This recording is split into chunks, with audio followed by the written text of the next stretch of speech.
Rich by Napoleon Hill. Chapter 1. The Man Who Thought His Way into Partnership with Thomas Alva Edison. Truly thoughts are things, and powerful things at that, when they are mixed with definiteness of purpose, persistence, and a burning desire for their translation into riches or other material objects. A little more than 30 years ago, Edwin C. Barnes discovered how true it is that men really do think and grow rich. His discovery did not come about at one sitting. It came little by little, beginning with a burning desire to become a business associate of the great Thomas Edison. One of the chief characteristics of Barnes's desire was that it was definite. He wanted to work with Edison, not for him. Observe carefully the description of how he went about translating his desire into reality, and you will have a better understanding of the 13 principles which lead to riches. When this desire or impulse of thought first flashed into his mind, he was in no position to act upon it. Two difficulties stood in his way. He did not know Mr. Edison, and he did not have enough money to pay his railroad fare to Orange, New Jersey. These difficulties were sufficient to have discouraged the majority of men from making any attempt to carry out the desire. But this was no ordinary desire. He was so determined to find a way to carry out his desire that he finally decided to travel by blind baggage rather than be defeated. To the uninitiated, this means that he went to East Orange on a freight train. He presented himself at Mr. Edison's laboratory and announced he had come to go into business with the inventor.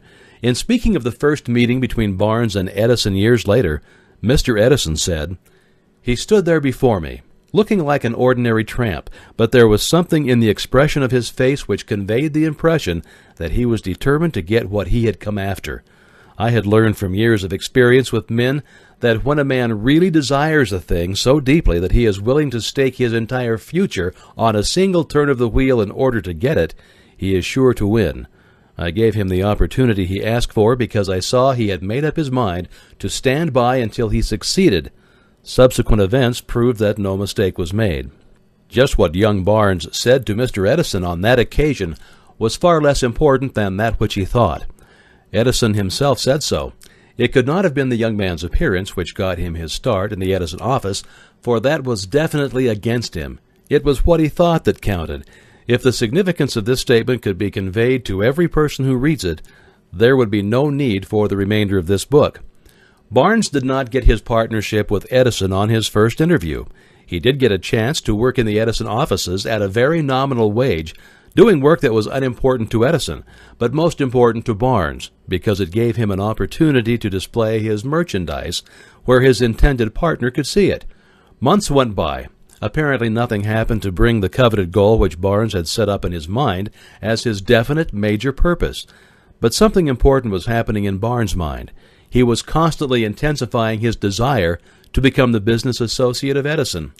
Psychologists have correctly said that when one is truly ready for a thing, it puts in its appearance. Barnes was ready for a business association with Edison. Moreover, he was determined to remain ready until he got that which he was seeking. He did not say to himself, well, what's the use? I guess I'll change my mind and try for a salesman's job. But he did say, I came here to go into business with Edison, and I will accomplish this end if it takes the remainder of my life. He meant it.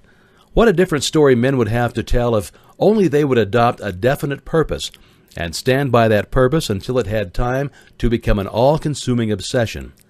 Well, maybe young Barnes did not know it at the time, but his bulldog determination, his persistence in standing back of a single desire, was destined to mow down all opposition and bring him the opportunity he was seeking. When the opportunity came, it appeared in a different form and from a different direction than Barnes had expected. That is one of the tricks of opportunity. It has a sly habit of slipping in by the back door, and often it comes disguised in the form of misfortune or temporary defeat. Perhaps this is why so many fail to recognize opportunity.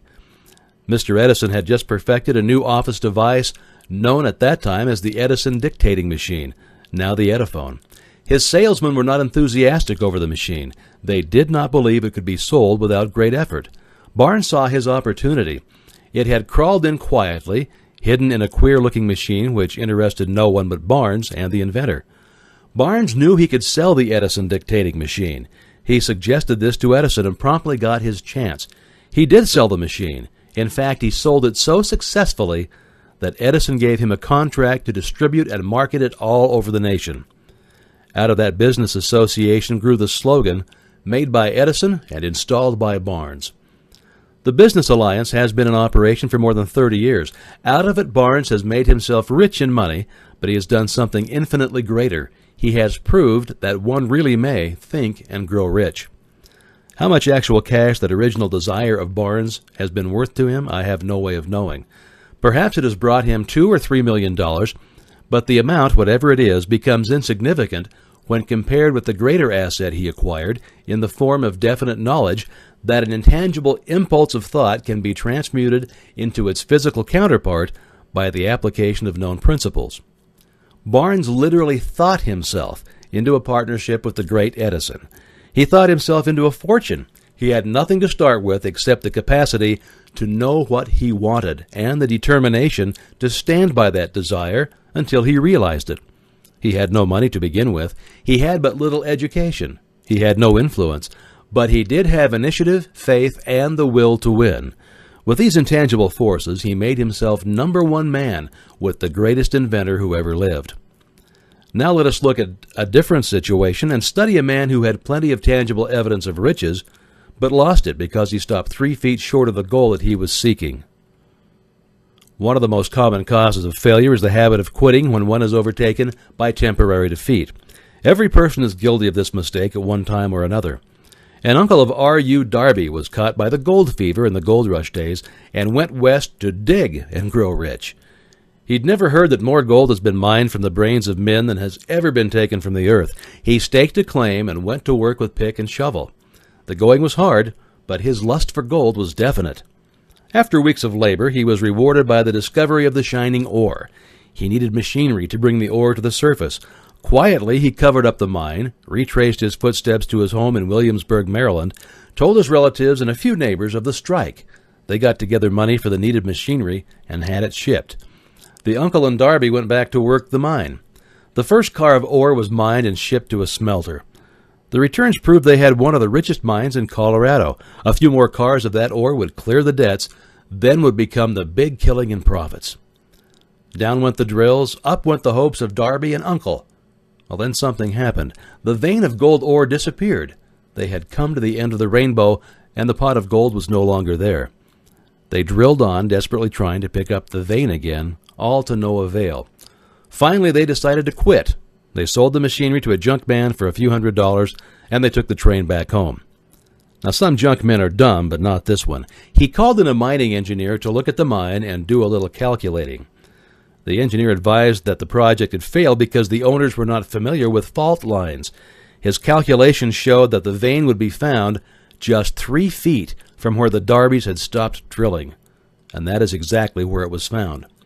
The junk man took millions of dollars in ore from the mine because he knew enough to seek expert counsel before giving up.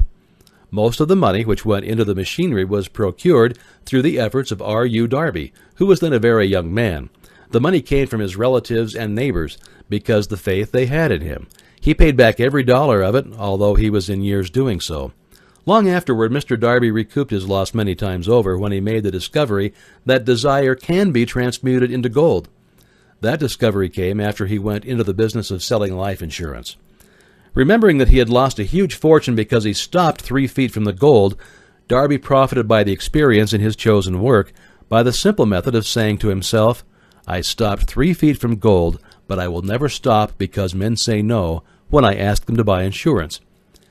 Darby is one of a small group of fewer than 50 men who sell more than $1 million in life insurance annually. He owes his stickability to the lesson he learned from his quitability in the gold mining business. Perhaps success comes in any man's life. He is sure to meet with much temporary defeat, and perhaps some failure. When defeat overtakes a man, the easiest and most logical thing to do is quit. That is exactly what the majority of men do. More than 500 of the most successful men in this country has ever known told the author their greatest success came just one step beyond the point at which defeat had overtaken them. Failure is a trickster with a keen sense of irony and cunning. It takes a great delight in tripping one when success is almost within reach.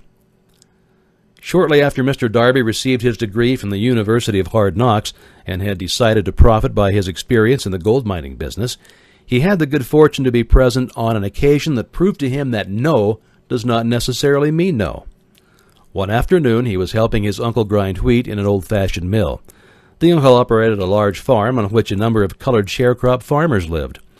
Quietly the door was opened, and a small colored child, the daughter of a tenant, walked in and took her place near the door. The uncle looked up, saw the child, and barked at her roughly, "What do you want?" Meekly the child replied, "My mammy say send her 50 cents. "I'll not do it," the uncle retorted.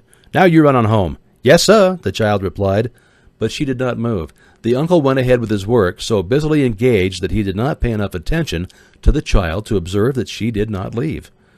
When he looked up and saw her still standing there, he yelled at her, "I told you to go on home. Now go, or I'll take a switch to you." The little girl said, "Yes, sir," but she did not budge an inch.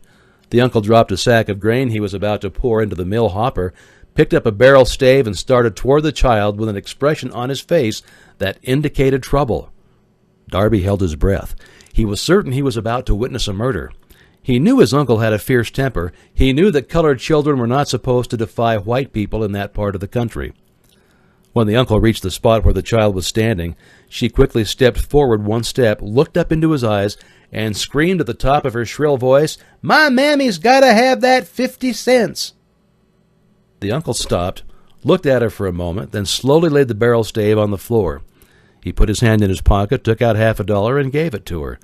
The child took the money and slowly backed toward the door, never taking her eyes off the man who she had just conquered. After she had gone, the uncle sat down on a box and looked out the window into space for more than 10 minutes.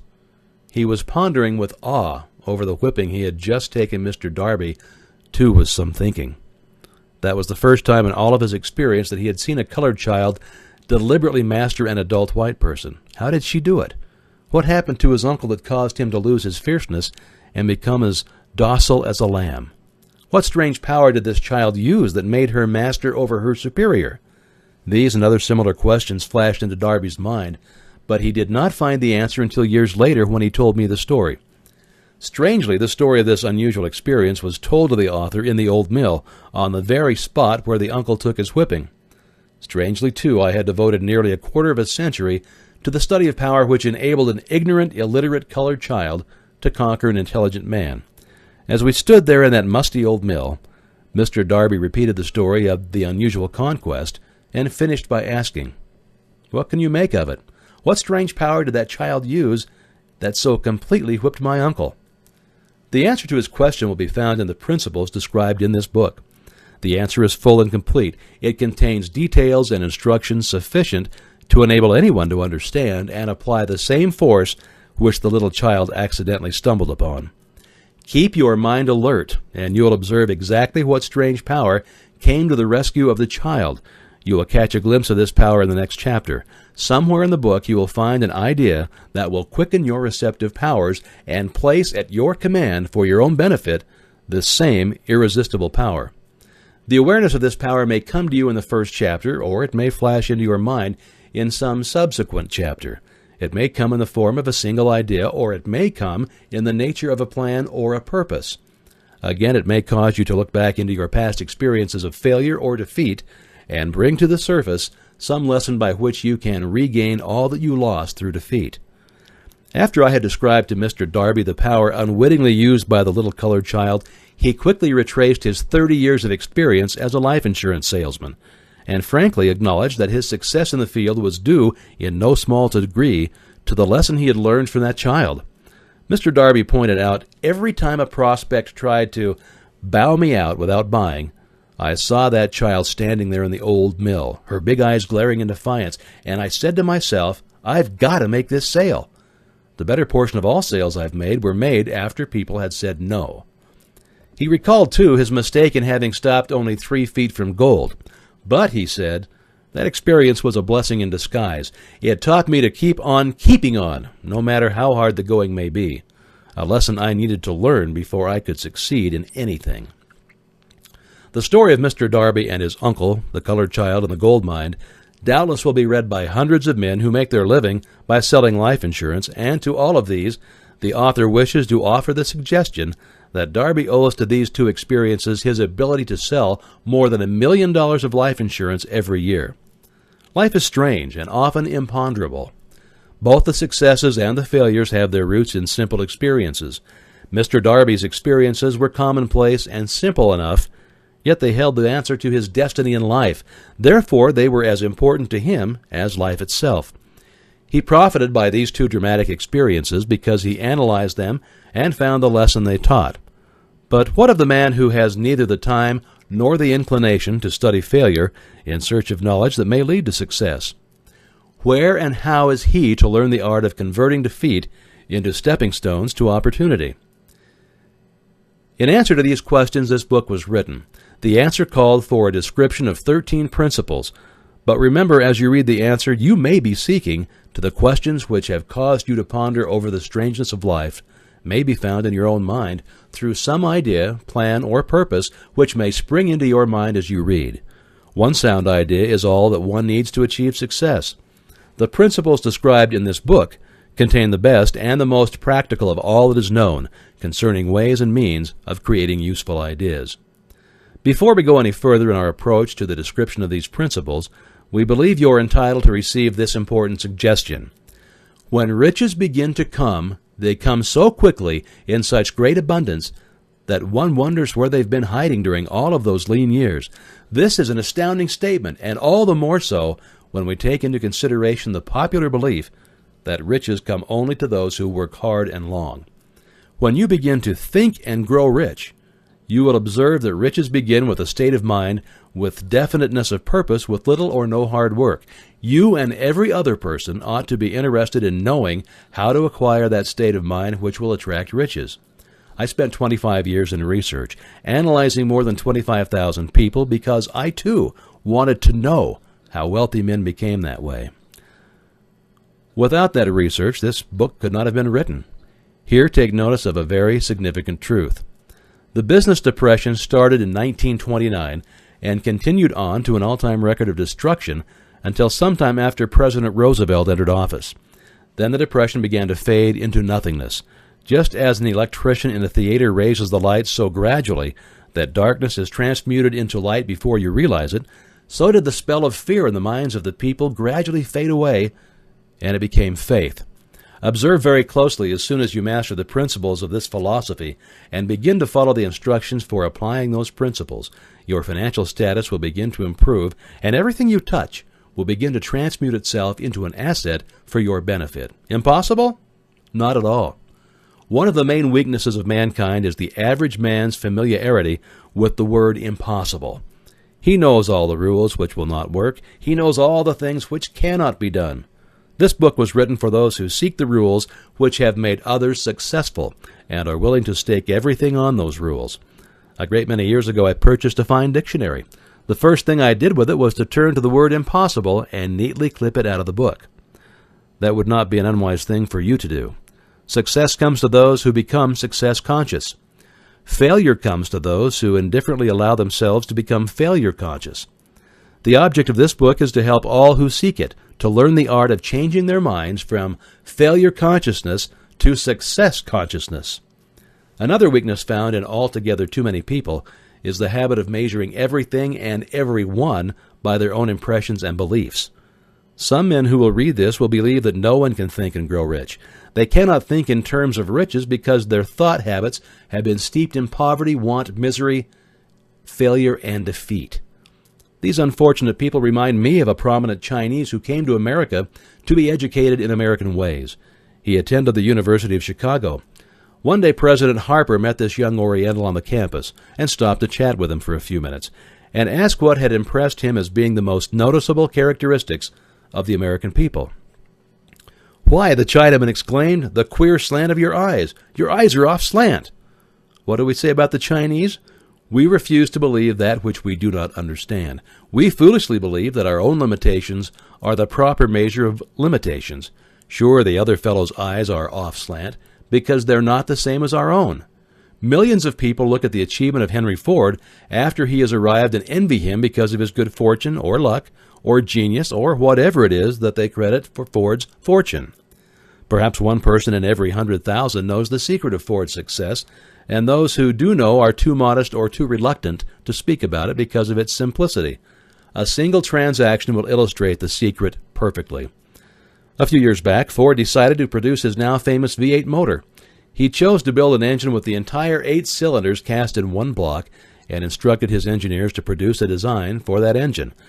The design was placed on paper, but the engineers agreed to a man that it was simply impossible to cast an 8-cylinder gas engine block in one piece. Ford said, "Produce it anyway." "But," they replied, "it's impossible." "Go ahead," Ford commanded, "and stay on the job until you succeed, no matter how much time it requires." So the engineers went ahead. There was nothing else for them to do if they were to remain on the Ford staff. 6 months went by, nothing happened. Another 6 months passed, and still nothing happened. The engineers tried every conceivable plan to carry out the orders, but the thing seemed out of the question. Impossible. At the end of the year, Ford checked with his engineers, and again, they informed him they had found no way to carry out his orders.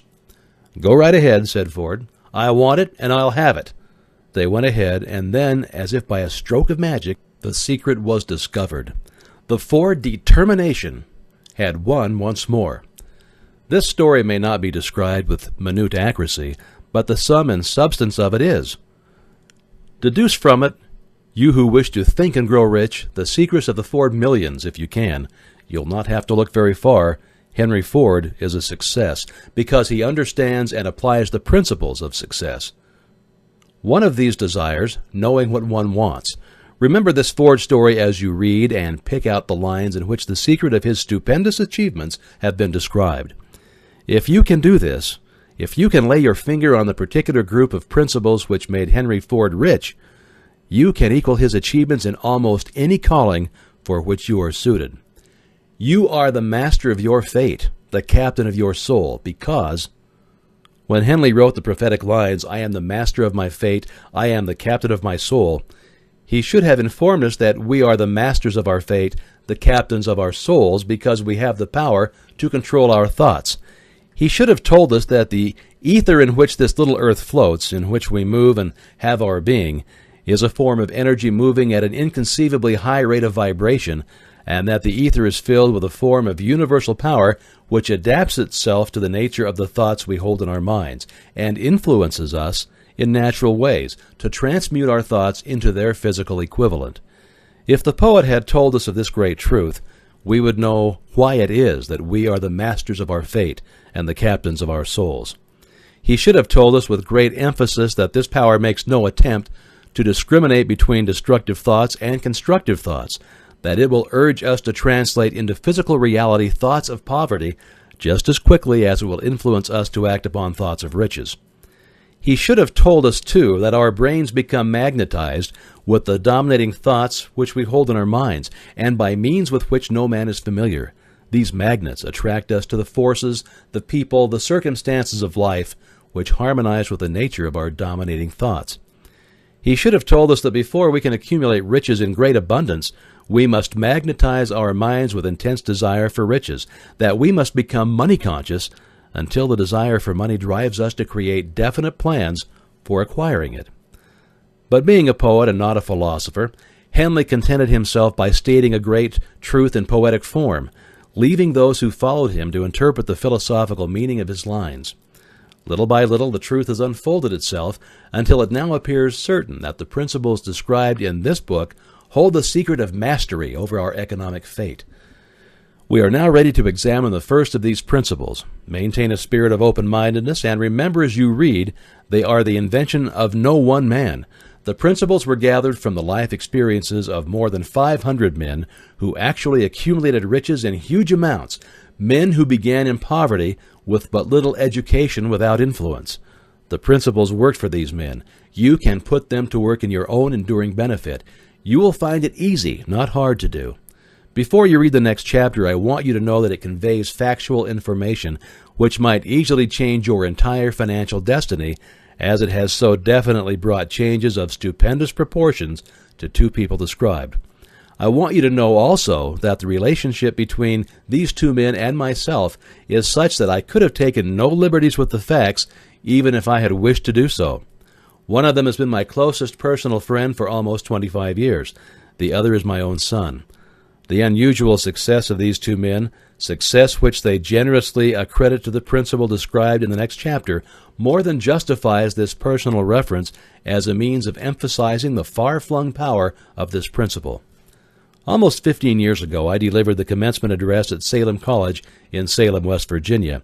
I emphasized the principle described in the next chapter with so much intensity that one of the members of the graduating class definitely appropriated it and made it a part of his own philosophy. That young man is now a member of Congress and an important factor in the present administration. Just before this book went to the publisher, he wrote me a letter in which he so clearly stated his opinion of the principle outlined in the next chapter that I have chosen to publish his letter as an introduction to that chapter. It gives you an idea of the rewards to come. My dear Napoleon, my service as a member of Congress having given me an insight into the problems of men and women, I am writing to offer a suggestion which may become helpful to thousands of worthy people. With apologies, I must state that the suggestion, if acted upon, will mean several years of labor and responsibility for you, but I am enheartened to make the suggestion because I know your great love for rendering useful service. In 1922, you delivered the commencement address at Salem College when I was a member of the graduating class. In that address, you planted in my mind an idea which has been responsible for the opportunity I now have to serve the people of my state and will be responsible in a very large measure for whatever success I may have in the future.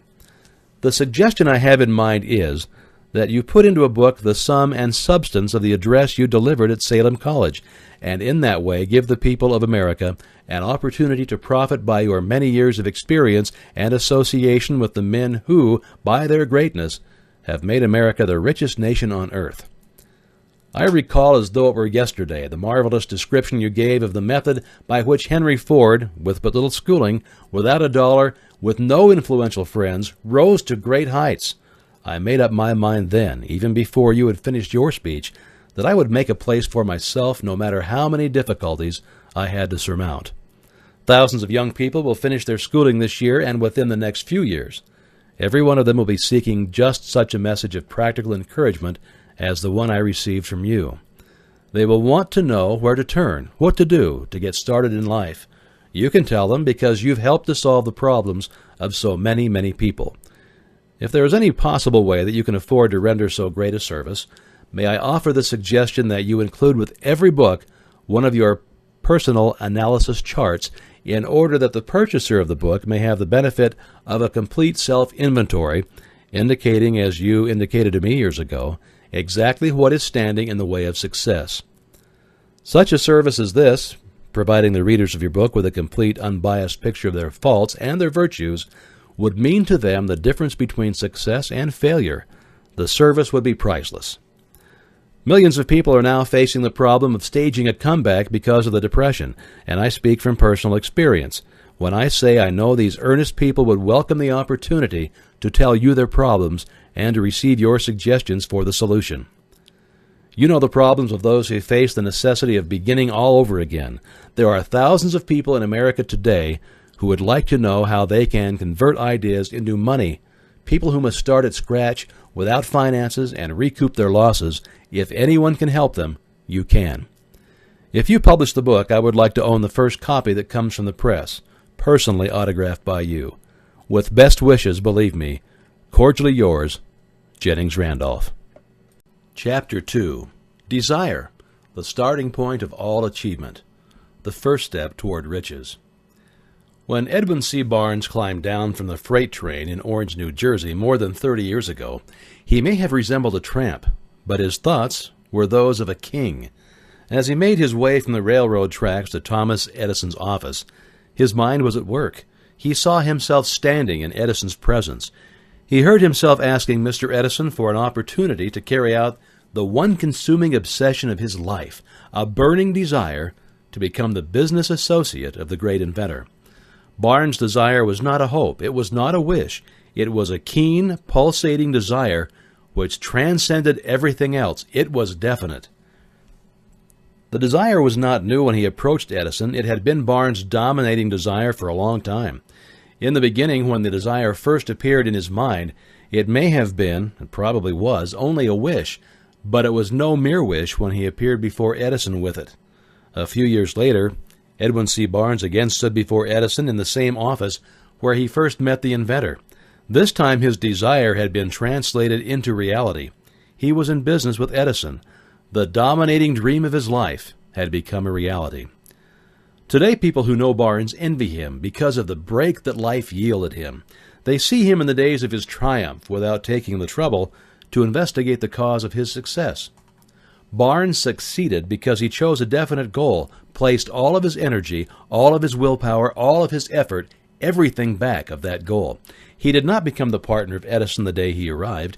He was content to start on the most menial work as long as it provided an opportunity to take even one step toward his cherished goal. 5 years passed before the chance he had been seeking made its appearance. During all of those years, not one ray of hope, not one promise of attainment of his desire had been held out to him. Everyone except himself, he appeared only another cog in the Edison business wheel.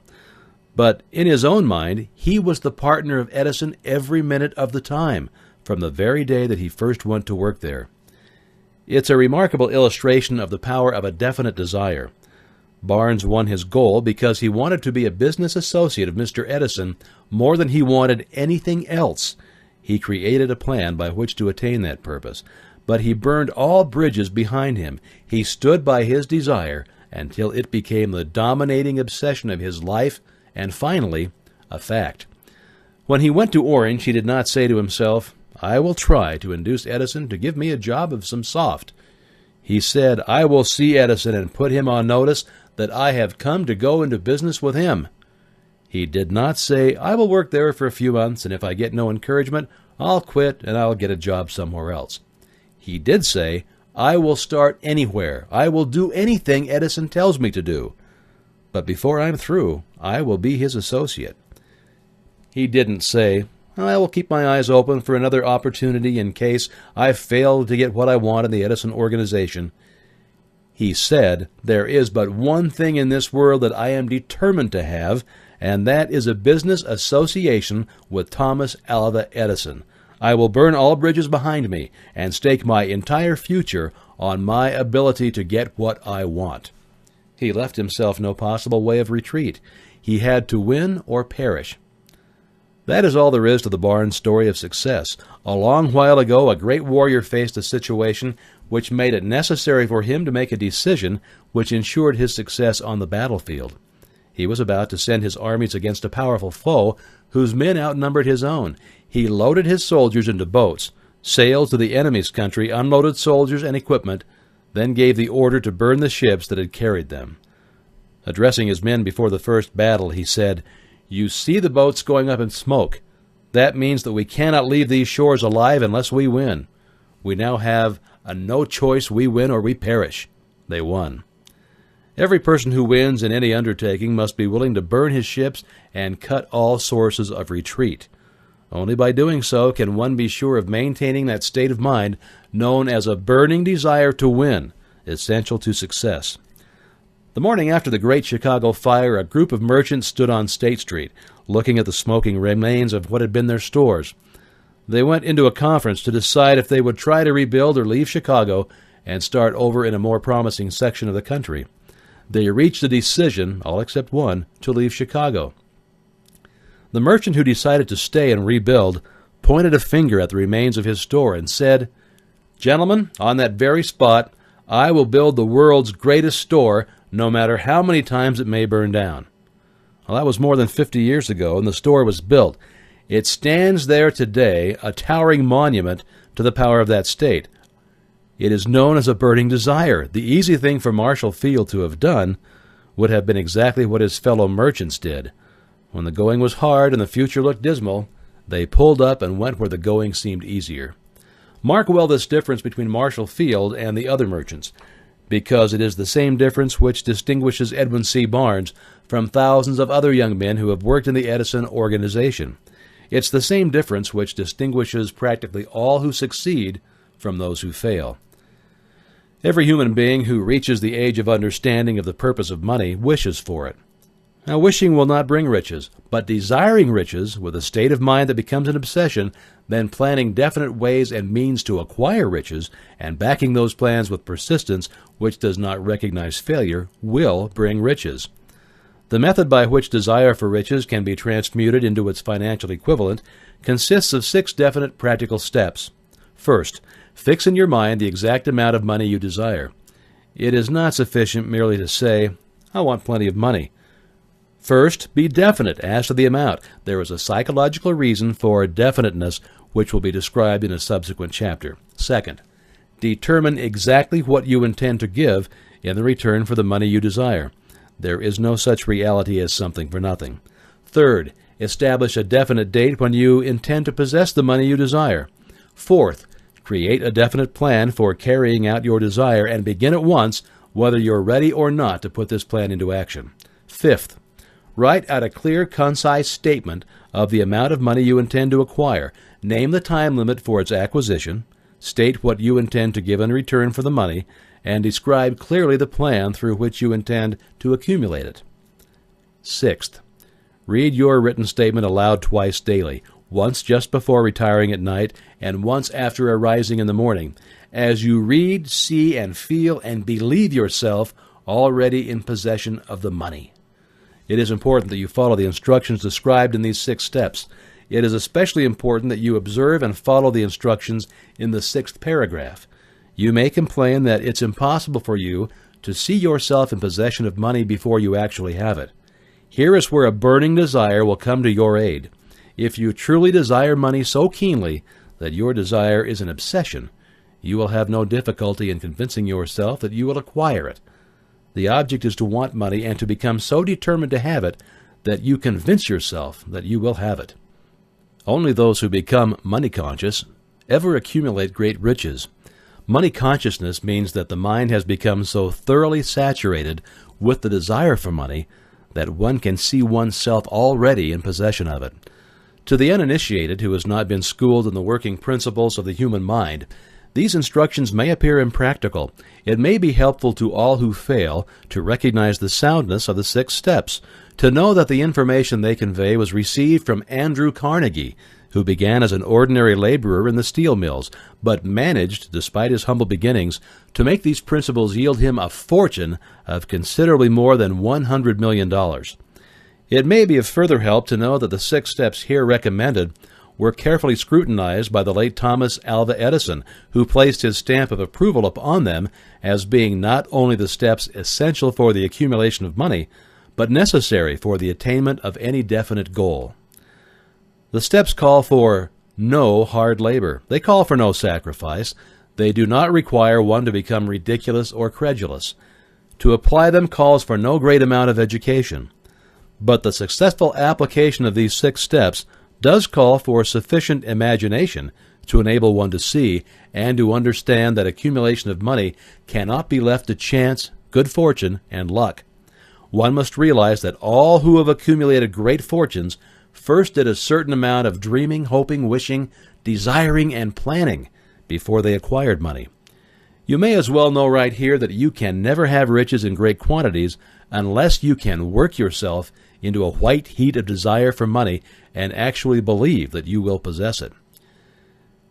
You may as well know also that every great leader from the dawn of civilization down to the present was a dreamer. Christianity is the greatest potential power in the world today because its founder was an intense dreamer who had the vision and the imagination to see realities in their mental and spiritual form before they had been transmuted into physical form. If you don't see great riches in your imagination, you'll never see them in your bank balance. Never in the history of America has there been so great an opportunity for practical dreamers as now exists. The 6-year economic collapse has reduced all men substantially to the same level. A new race is about to be run. The stakes represent huge fortunes which will be accumulated within the next 10 years. The rules of the race have changed because we now live in a changed world that definitely favors the masses, those who had but little or no opportunity to win under the conditions existing during the Depression when fear paralyzed growth and development. We who are in this race for riches should be encouraged to know that this changed world in which we live is demanding new ideas, new ways of doing things, new leaders, new inventions, new methods of teaching, new methods of marketing, new books, new literature, new features for the radio, and new ideas for moving pictures. Back of all this demand for new and better things, there is one quality which one must possess to win, and that is definiteness of purpose, the knowledge of what one wants, and a burning desire to possess it. The business depression marked the death of one age and the birth of another. This changed world requires practical dreamers who can and will put their dreams into action. The practical dreamers have always been and always will be the pattern makers of civilization. We who desire to accumulate riches should remember the real leaders of the world always have been men who harnessed and put into practical use the intangible, unseen forces of unborn opportunity, and have converted those forces, or impulses of thoughts, into skyscrapers, cities, factories, airplanes, automobiles, and every form of convenience that makes life more pleasant. Tolerance and an open mind are practical necessities of the dreamer of today. Those who are afraid of new ideas are doomed before they start. Never has there been a time more favorable to pioneers than the present. True, there's no wild and woolly West to be conquered, as in the days of the covered wagons, but there is a vast business, financial, and industrial world to be remolded and redirected along new and better lines. In planning to acquire your share of the riches, let no one influence you to scorn the dreamer. To win the big stakes in this changed world, you must catch the spirit of the great pioneers of the past, whose dreams have given civilization all that it has of value, the spirit which serves as the lifeblood of our own country, your opportunity and mine to develop and market our talents. Let us not forget, Columbus dreamed of an unknown world, staked his life on the existence of such a world, and then discovered it. Copernicus, the great astronomer, dreamed of a multiplicity of worlds and revealed them. No one denounced him as impractical after he had triumphed.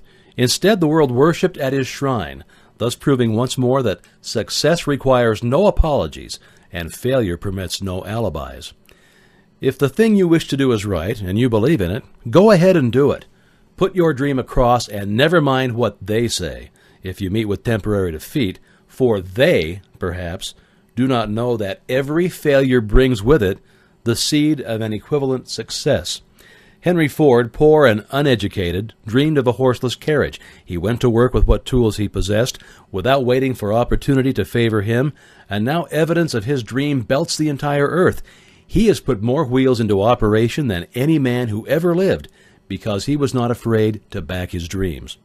Thomas Edison dreamed of a lamp that could be operated by electricity. He began where he stood to put his dream into action, and despite more than 10,000 failures, he stood by that dream until he made it physical reality. Practical dreamers do not quit. Whelan dreamed of a chain of cigar stores. He transformed his dream into action, and now the United Cigar Stores occupy the best corners in America. Lincoln dreamed of freedom for the black slaves. He put his dream into action and barely missed living to see a united North and South translate his dream into reality. The Wright brothers dreamed of a machine that would fly through the air. Now one may see evidence all over the world that they dreamed soundly. Marconi dreamed of a system for harnessing the intangible forces of the ether. Evidence that he did not dream in vain may be found in every wireless and radio in the world. Moreover, Marconi's dream brought the humblest cabin and the most stately manor house side by side. It made the people of every nation on earth backdoor neighbors. It gave the President of the United States a medium by which he may talk to all the people of America at one time and on short notice.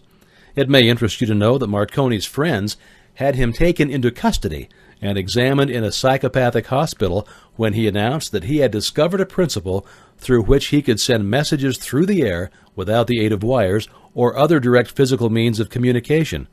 The dreamers of today fare much better. The world has become accustomed to new discoveries. Nay, it has shown a willingness to reward the dreamer who gives the world a new idea. The greatest achievement was, at first and for a time, but a dream. The oak sleeps in the acorn, the bird waits in the egg, and the highest vision of the soul, a walking angel, stirs. Dreams are the seedlings of reality. Awake, arise, and assert yourself, you dreamers of the world. Your star is now in the ascendancy. The world depression brought the opportunity you've been waiting for. It taught people humility, tolerance, and open-mindedness. The world is filled with an abundance of opportunity which the dreamers of the past never knew. A burning desire to be and to do is the starting point from which the dreamer must take off. Dreams are not born of indifference, laziness, or lack of ambition. The world no longer scoffs at the dreamer nor calls him impractical. If you think it does, take a trip to Tennessee and witness what a dreamer president has done in the way of harnessing and using the great water power of America. A score of years ago, such a dream would have seemed like madness. You've been disappointed that you've undergone defeat during the Depression. You have felt the great heart within you crushed until it bled. Take courage, for these experiences have tempered the spiritual metal of which you are made. They are assets of incomparable value. Remember, too, that all who succeed in life get off to a bad start, and they pass through many heartbreaking struggles before they arrive. The turning point in the lives of those who succeed usually comes at the moment of some crisis through which they are introduced to their other selves. John Bunyan wrote The Pilgrim's Progress, which is among the finest of all English literature, after he'd been confined in prison and sorely punished because of his views on the subject of religion. O. Henry discovered the genius which slept within his brain after he had met with great misfortune and was confined in a prison cell in Columbus, Ohio. Being forced through misfortune to become acquainted with his other self and to use his imagination, he discovered himself to be a great author instead of a miserable criminal and outcast.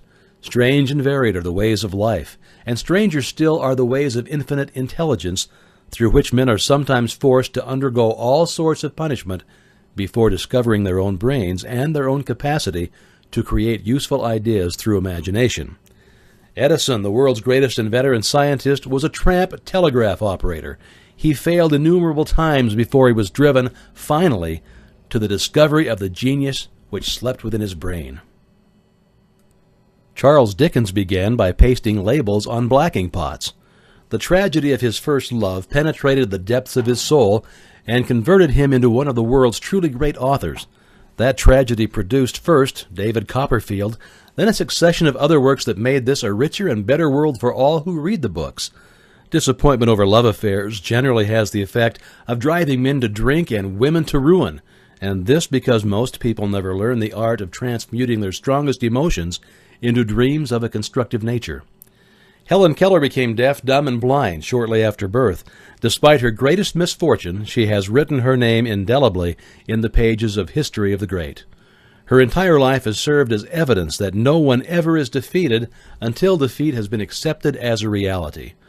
Robert Burns was an illiterate country lad. He was cursed by poverty and grew up to be a drunkard in the bargain. The world was made better for his having lived because he clothed beautiful thoughts in poetry and thereby plucked a thorn and planted a rose in its place. Booker T. Washington was born in slavery, handicapped by race and color. Because he was tolerant, he had an open mind at all times on all subjects, and was a dreamer, he left his impress for good on an entire race. Beethoven was deaf, Milton was blind, but their names will last as long as time endures, because they dreamed and they translated their dreams into organized thought. Before passing to the next chapter, kindle anew in your mind the fire of hope, faith, courage, and tolerance. If you have these states of mind and a working knowledge of the principles described, all else that you need will come to you when you are ready for it. Len Emerson states the thought in these words: "Every proverb, every book, every byword that belongs to thee for aid and comfort shall surely come home through open or winding passages. Every friend whom not thy fantastic will, but the great and tender soul in thee craveth, shall lock thee in his embrace." There's a difference between wishing for a thing and being ready to receive it. No one is ready for a thing until he believes he can acquire it. The state of mind must be belief, not mere hope or wish. Open-mindedness is essential for belief.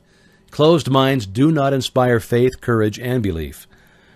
Remember, no more effort is required to aim high in life, to demand abundance and prosperity, than is required to accept misery and poverty.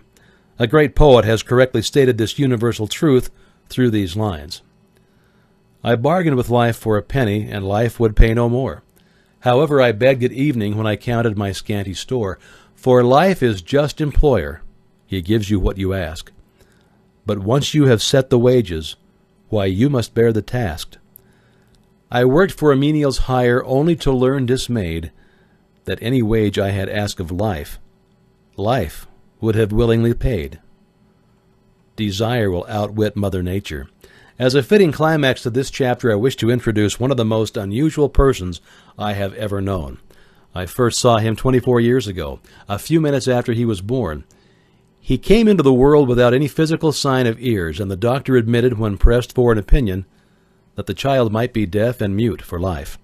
I challenged the doctor's opinion. I had the right to do so because I was the child's father. I too reached a decision and rendered an opinion, but I expressed the opinion silently in the secrecy of my own heart.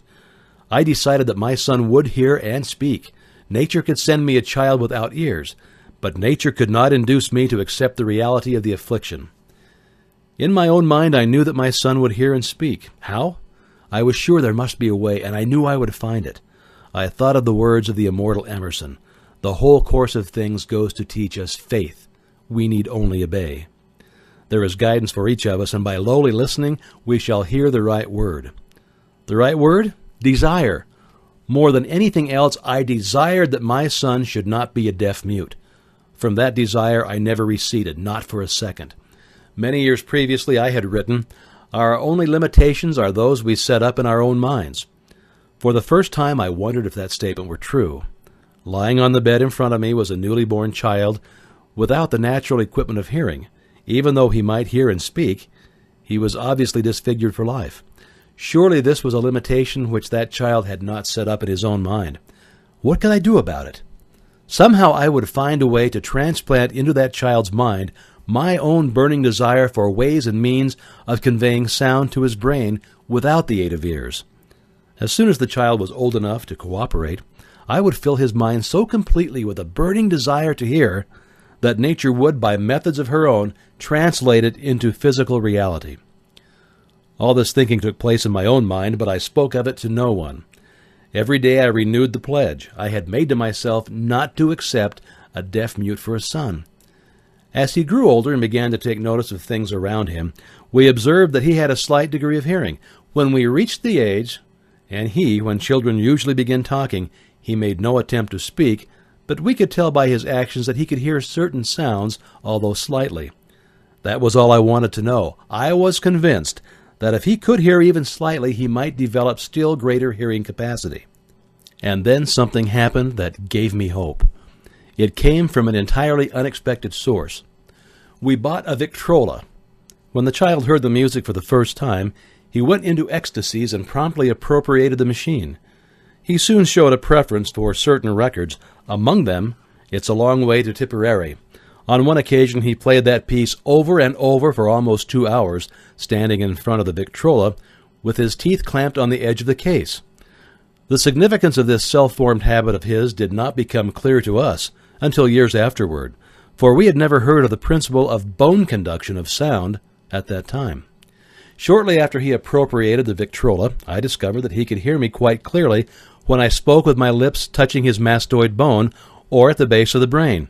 These discoveries placed in my possession the necessary media by which I began to translate into reality my burning desire to help my son develop hearing and speech.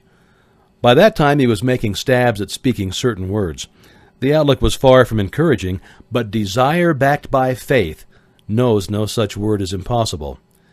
Having determined that he could hear the sound of my voice plainly, I began immediately to transfer to his mind the desire to hear and speak. I soon discovered that the child enjoyed bedtime stories, so I went to work creating stories designed to develop in him self-reliance, imagination, and a keen desire to hear and to be normal. There was one story in particular which I emphasized by giving it some new and dramatic coloring each time it was told. It was designed to plant in his mind the thought that his affliction was not a liability, but an asset of great value. Despite the fact that all the philosophy I had examined clearly indicated that every adversity brings with it the seed of an equivalent advantage, I must confess that I had not the slightest idea how this affliction could ever become an asset. However, I continued my practice of wrapping that philosophy in bedtime stories, hoping that the time would come when he would find some plan by which his handicap could be made to serve some useful purpose. Reason told me plainly that there was no adequate compensation for the lack of ears and natural hearing equipment. Desire backed by faith pushed reason aside and inspired me to carry on. As I analyze the experience in retrospect, I can see now that my son's faith in me had much to do with the astounding results. He did not question anything I told him. I sold him the idea that he had a distinct advantage over his older brother, and that this advantage would reflect itself in many ways. For example, the teachers in school would observe that he had no ears, and because of this, they would show him special attention and treat him with extraordinary kindness, and they always did. His mother saw to it that by visiting the teachers and arranging with them to give the child the extra attention necessary. I sold him the idea, too, that when he became old enough to sell newspapers, his older brother had already become a newspaper merchant, he would have a big advantage over his brother, for the reason that people would pay him extra money for his wares, because they could see that he was a bright, industrious boy, despite the fact that he had no ears. We could notice that gradually the child's hearing was improving. Moreover, he had not the slightest tendency to be self-conscious because of his affliction. When he was about 7, he showed the first evidence that our method of servicing his mind was bearing fruit. For several months he begged for the privilege of selling newspapers, but his mother would not give her consent. She was afraid that his deafness made it unsafe for him to go on the street alone. Finally, he took matters into his own hands. One afternoon, when he was left at home with the servants, he climbed through the kitchen window, shinnied to the ground, and set out on his own. He borrowed 6 cents in capital from the neighborhood shoemaker, invested it in papers, sold out, reinvested, and kept repeating until late in the evening. After balancing his accounts and paying back the 6 cents he had borrowed from his banker, he had a net profit of 42 cents. When we got home that night, we found him in bed asleep with the money tightly clenched in his hand. His mother opened his hand, removed the coins, and cried of all things. Crying over her son's first victory seemed so inappropriate. My reaction was the reverse. I laughed heartily, for I knew that my endeavor to plant in the child's mind an attitude of faith in himself had been successful. His mother saw in his first business venture a little deaf boy who had gone out in the streets and risked his life to earn money. I saw a brave, ambitious, self-reliant little businessman whose stock in himself had been increased 100% because he had gone into business on his own initiative, and he had won. The transaction pleased me because I knew that he had given evidence of a trait of resourcefulness that would go with him all through his life. Later events proved this to be true. When his older brother wanted something, he would lie down on the floor, kick his feet in the air, cry for it, and get it. When the little deaf boy wanted something, he would plan a way to earn the money, then buy it for himself, and he still follows that plan. Truly, my own son has taught me that handicaps can be converted into stepping stones on which one may climb towards some worthy goal, unless they are accepted as obstacles and used as alibis. The little deaf boy went through the grades, high school, and college without being able to hear his teachers, excepting when they shouted loudly at close range. He did not go to a school for the deaf. We would not permit him to learn the sign language. We were determined that he should live a normal life and associate with normal children, and we stood by that decision, although it cost us many heated debates with different school officials. While he was in high school, he tried an electrical hearing aid, but it was of no value to him, due, we believe, to a condition that was disclosed when the child was 6 by Dr. J. Gordon Wilson of Chicago, when he operated on one side of the boy's head and discovered that there was no sign of natural hearing equipment. During his last week in college, 18 years after the operation, something happened which marked the most important turning point of his life. Through what seemed to be mere chance, he came into possession of another electrical hearing device, which was sent to him on trial. He was slow about testing it due to his disappointment with a similar device. Finally, he picked the instrument up and more or less carelessly placed it on his head, hooked up the battery, and lo, as if by a stroke of magic, his lifelong desire for normal hearing became a reality. For the first time in his life, he heard practically as well as any person with normal hearing. God moves in mysterious ways, his wonders to perform. Overjoyed because of the changed world which had been brought to him through this hearing device, he rushed to the telephone, called his mother, and heard her voice perfectly. The next day, he plainly heard the voices of his professors in class for the first time in his life. Previously, he could hear them only when they shouted at short range. He heard the radio. He heard the talking pictures. For the first time in his life, he could converse freely with other people without the necessity of their having to speak loudly. Truly he'd come into possession of a changed world. We had refused to accept nature's error, and by persistent desire, we had induced nature to correct that error through the only practical means available. Desire had commenced to pay dividends, but the victory was not yet complete. The boy still had to find a definite and practical way to convert his handicap into an equivalent asset. Hardly realizing the significance of what had already been accomplished, but intoxicated with the joy of his newly discovered world of sound, he wrote a letter to the manufacturer of the hearing aid, enthusiastically describing his experience. Something in his letter, something perhaps which was not written on the lines but back of them, caused the company to invite him to New York. When he arrived, he was escorted through the factory, and while talking with the chief engineer, telling him about his changed world, a hunch, an idea, or an inspiration, call it what you wish, flashed into his mind. It was this impulse of thought which converted his affliction into an asset, destined to pay dividends in both money and happiness to thousands for all time to come. The sum and substance of that impulse of thought was this. It occurred to him that he might be of help to the millions of deafened people who go through life without the benefit of hearing devices.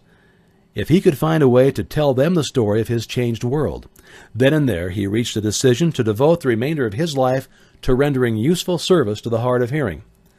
For an entire month he carried on an intensive research, during which he analyzed the entire marketing system of the manufacturer of the hearing device, and he created ways and means of communicating with the hard of hearing all over the world for the purpose of sharing with them his newly discovered changed world. When this was done, he put in writing a 2-year plan based upon his findings. When he presented the plan to the company, he was instantly given a position for the purpose of carrying out his ambition.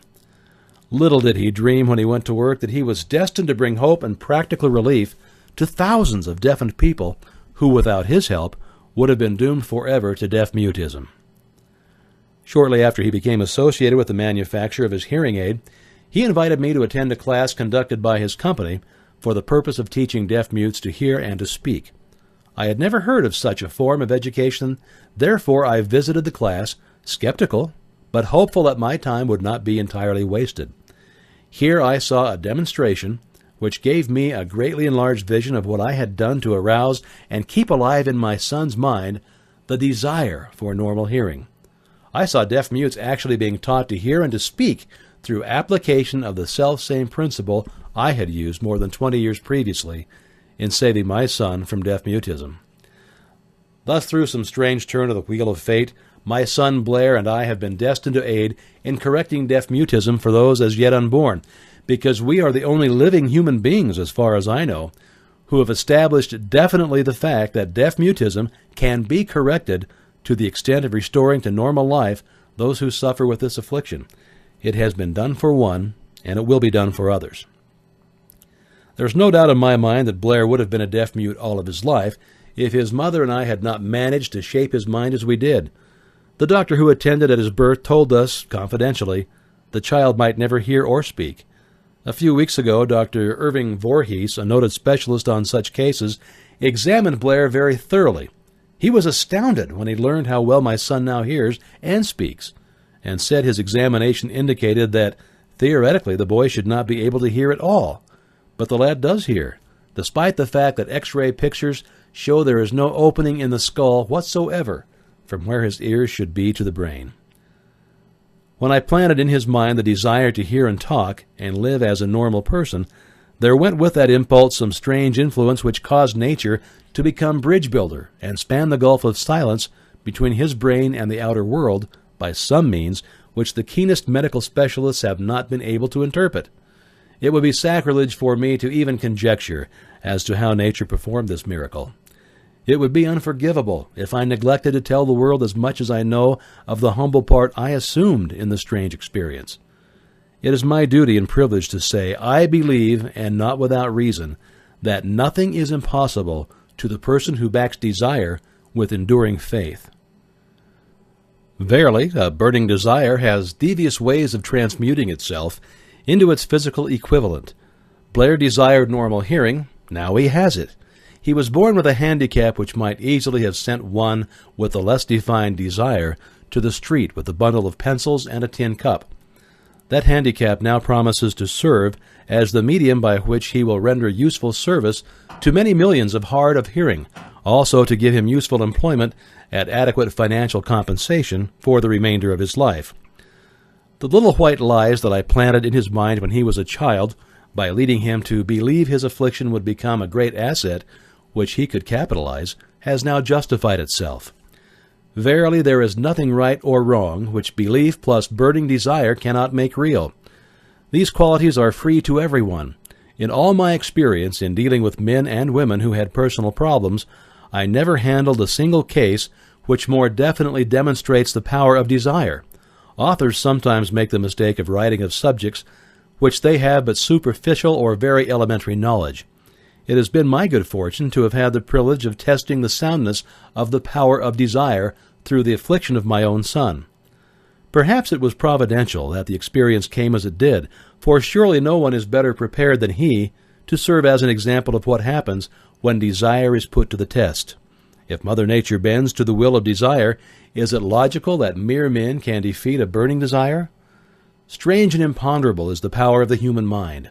We do not understand the method by which it uses every circumstance, every individual, every physical thing within its reach as a means of transmuting desire into its physical counterpart. Perhaps science will uncover this secret. I planted in my son's mind the desire to hear and to speak as normal person hears and speaks. That desire has now become a reality. I planted in his mind the desire to convert his greatest handicap into his greatest asset. That desire has been realized. The modus operandi by which this astounding result was achieved is not hard to describe. It consisted of three very definite facts. First, I mixed faith with the desire for normal hearing, which I passed on to my son. Second, I communicated my desire to him in every conceivable way available through persistent, continuous effort over a period of years. And third, he believed me. As this chapter was being completed, news came of the death of Madame Schumann Heink. One short paragraph in the News Dispatch gave the clue to this unusual woman's stupendous success as a singer. I quote the paragraph because the clue it contains is none other than desire. Early in her career, Madame Schumann Heink visited the director of the Vienna Court Opera to have him test her voice. But he did not test it. After taking one look at the awkward and poorly dressed girl, he exclaimed none too gently, "With such a face and with no personality at all, how can you ever expect to succeed in opera? My good child, give up the idea. Buy a sewing machine and go to work. You can never be a singer." Never is a long time. The director of the Vienna Court Opera knew much about the technique of singing. He knew little about the power of desire when it assumes the proportion of an obsession. If he had known more of that power, he would not have made the mistake of condemning genius without giving it an opportunity. Several years ago, one of my business associates became ill. He became worse as time went on and finally was taken to the hospital for an operation. Just before he was wheeled into the operating room, I took a look at him, and I wondered how anyone as thin and emaciated as he could possibly go through a major operation successfully. The doctor warned me that there was little if any chance of my ever seeing him alive again. But that was the doctor's opinion. It was not the opinion of the patient. Just before he was wheeled away, he whispered feebly, "Do not be disturbed, Chief. I'll be out of here in a few days." The attending nurse looked at me with pity. But the patient did come through safely. After it was all over, his physician said, nothing but his own desire to live saved him. He never would have pulled through if he had not refused to accept the possibility of death. I believe in the power of desire backed by faith because I have seen this power lift men from lowly beginnings to places of power and wealth. I have seen it rob the grave of its victims. I have seen it serve as the medium by which men staged a comeback after having been defeated in 100 different ways. I have seen it provide my own son with a normal, happy, successful life, despite nature's having sent him into a world without ears. How can one harness and use the power of desire? This has been answered through this and the subsequent chapters of this book. This message is going out to the world at the end of the longest and perhaps the most devastating depression that America has ever known. It is reasonable to presume that the message may come to the attention of many who have been wounded by the depression, those who have lost their fortunes, others who have lost their positions, and great numbers who must reorganize their plans and stage a comeback. To all these, I wish to convey the thought that all achievement, no matter what may be, its nature or its purpose, must begin with an intense, burning desire for something definite. Through some strange and powerful principle of mental chemistry which she has never divulged, nature wraps up in the impulse of strong desire that something which recognizes no such word as impossible and accepts no such reality as failure. Chapter 3. Faith visualization of and belief in attainment of desire, the second step toward riches. Faith is the head chemist of the mind.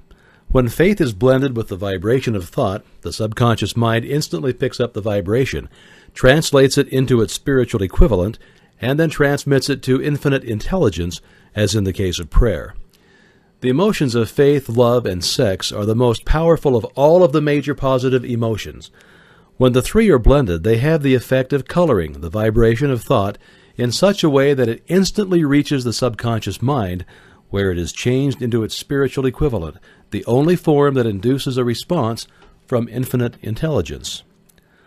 Love and faith are psychic, related to the spiritual side of man. Sex is purely biological and related only to the physical. The mixing or blending of these three emotions has the effect of opening a direct line of communication between the finite, thinking mind of man and the infinite intelligence. How to develop faith? Well, there comes now a statement which will give a better understanding of the importance of the principle of autosuggestion and assumes in the transmutation of desire into its physical or monetary equivalent, namely that faith is a state of mind which may be induced or created by affirmation or repeated instructions to the subconscious mind through the principle of autosuggestion. As an illustration, consider the purpose for which you are presumably reading this book. The object is, naturally, to acquire the ability to transmute the intangible thought impulse of desire into its physical counterpart, money. By following the instructions laid down in the chapters on autosuggestion and the subconscious mind as summarized in the chapter on autosuggestion, you may convince the subconscious mind that you believe you will receive that for which you ask, and it will act upon that belief which your subconscious mind passes back to you in the form of faith, followed by definite plans for procuring that which you desire. The method by which one develops faith where it does not already exist is extremely difficult to describe, almost as difficult, in fact, as it would be to describe the color of red to a blind man who has never seen color and has nothing with which to compare what you describe to him. Faith is a state of mind which you may develop at will, after you have mastered the 13 principles, because it is a state of mind which develops voluntarily through application and the use of these principles. Repetition of affirmation of orders to your subconscious mind is the only known method of voluntary development of the emotion of faith. Perhaps the meaning may be made clearer through the following explanation as to the way men sometimes become criminals.